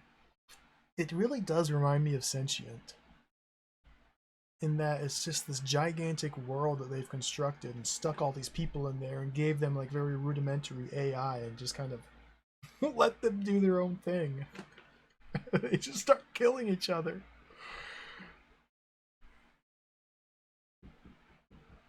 Can we loot them? Oh yeah. See, if we try to search them, they're dead. It just says they're dead. Now, we drop all our items where we died. I assume the same thing happens to these characters as well. I assume. Unless they're wearing clothes, in which case we might be able to strip them.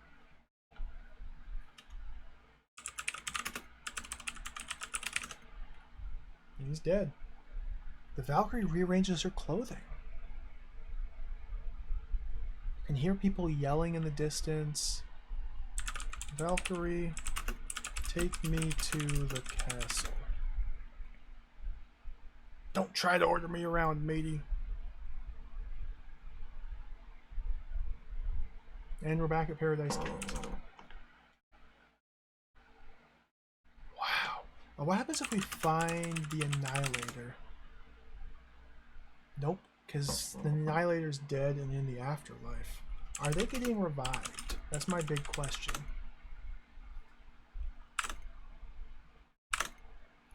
Whoa! They are! Suddenly the gate opens. 2 or 3 nymphs emerge and throw out the Annihilator. Then the nymphs go back in and slam the gate behind them. So it's not just us that gets revived. Oh wow. Follow the Annihilator.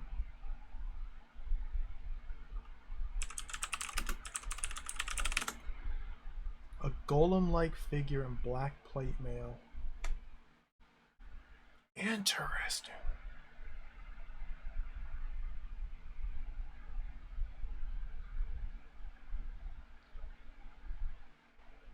Let me try this. Find rope. Let's go back to where Go back to where I died. Mighty Flynn. Genie 2.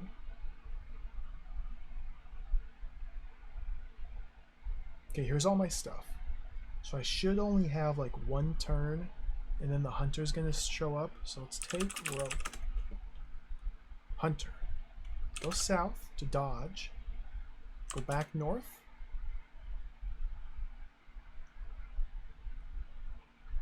Take knife. Hunter. Go south. North.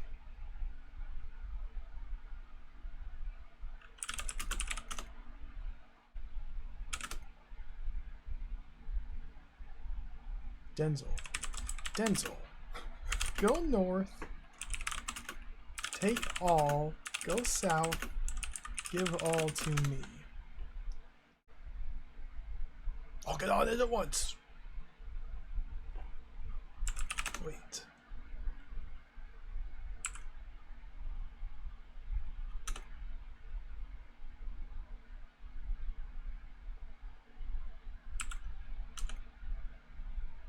Do you want to continue? Yeah.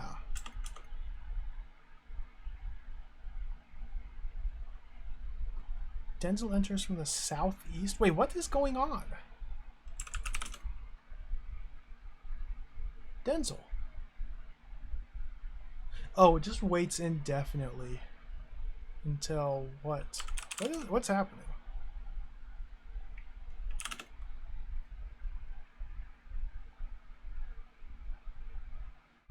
Denzel's not listening to me.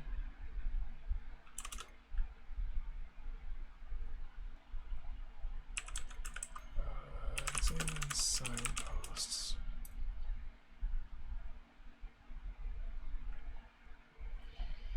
Okay, so the signpost. More importantly, we have Hunter.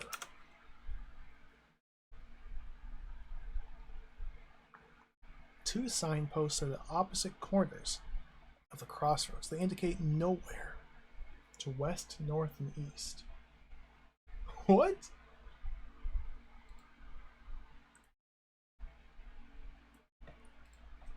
To north.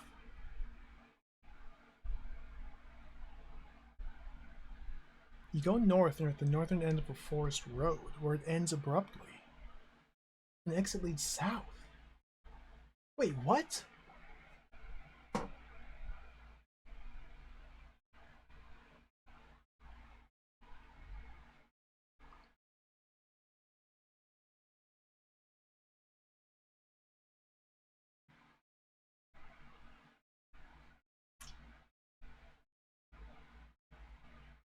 Okay.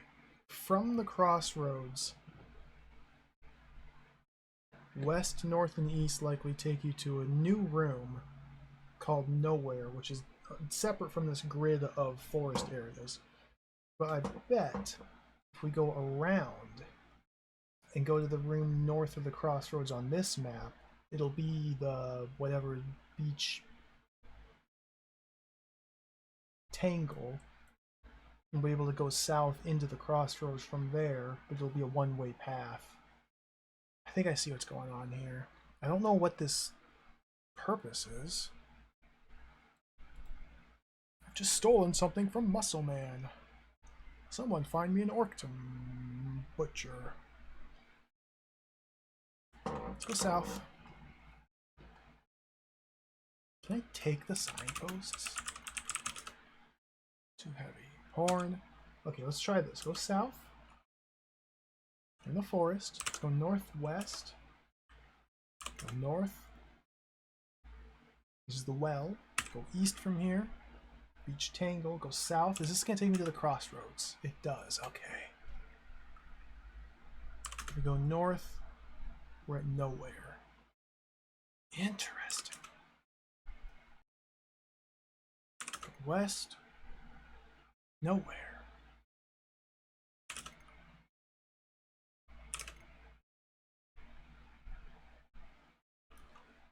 Interesting. This game is so cool. Crossroads.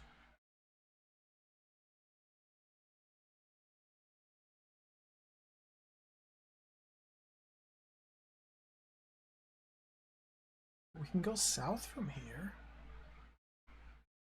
See, there's the well, there's the gibbet, there's the tower. There's still a bunch of places I haven't found yet. But they are kind of... This is like the Paradise Pearly Gates area. Things are kind of where they appear. It's just the Orc Tower here that's not. Maybe it is. Maybe we're just exploring this part of the map. Maybe we are only exploring this part of the map here.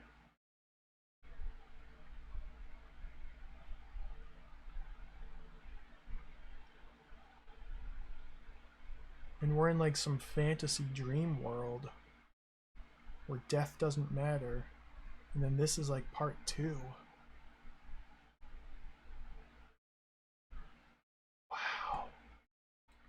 Alright, what time is it? I gotta wrap things up, so I think we're gonna stop here for the day. Still a lot of work to do as far as the map goes, but we got a good start on this game. This is really cool. I'm enjoying this game a lot. It's very mysterious. And here's our map at the moment. We have a lot of rooms to check out still. So I think next time we'll just keep systematically exploring all these rooms. I'll spend some time offline cleaning this up a little bit to make it align to the grid. Or make it align to a grid, so it'll be a lot easier just to slot in new rooms. But we have to spend a little bit of time just exploring all this blank space just to see all the different rooms and the different items and the NPCs and so on. And then actually start trying to play the game. But this is really fun. I'm happy to have played this. Let's pause the timer. I'm not even going to save. We can just restart because I haven't done anything meaningful. Not even going to save. We read a nice novel. We got stolen from a bunch. Died multiple times. Welcome to the stream, everybody. Ba-ding, ba-ding. Let's shrink that down. This game's awesome. Really fun. I'm enjoying it a lot. I'm really curious to see where this goes because it's a very creative world that we're in right now. I don't mean creative in like the setting because it seems to be very typical high fantasy Tolkien inspired sort of thing. Just the structure of it, the way it works is very strange and bizarre and interesting. I can't wait to play more. So thanks for watching, everybody. Just jump back into this tomorrow. Yeah, I think that's a good plan. Play more tomorrow. Maybe we'll get through all of part 1 tomorrow. Start going to the next parts. I don't know. I don't know. Let's see who's on. Let me find somebody to raid. Thank you for watching. Thank you for the resubs. Thank you for the raids. Absurdity, thank you for the raid. Jiggy, thank you. Cactus Beat for the raid. As always. All the support, greatly appreciated. We'll be back tomorrow for more. Till then, take care. Have a good night. We're gonna raid. Ooh, got a lot of people to pick from. We're gonna raid the Woofs. The Woofs is. Looks like he's playing Day of the Tentacle right now. Woofs is a really cool streamer. Plays a lot of adventure games. Speed runs a lot of them, as well as casual playthroughs. My eyes don't deceive me. He's doing some Day of the Tentacle right now, which is an excellent video game. So take care. Thank you all for watching. Adios. See you. Farewell. Bye-bye.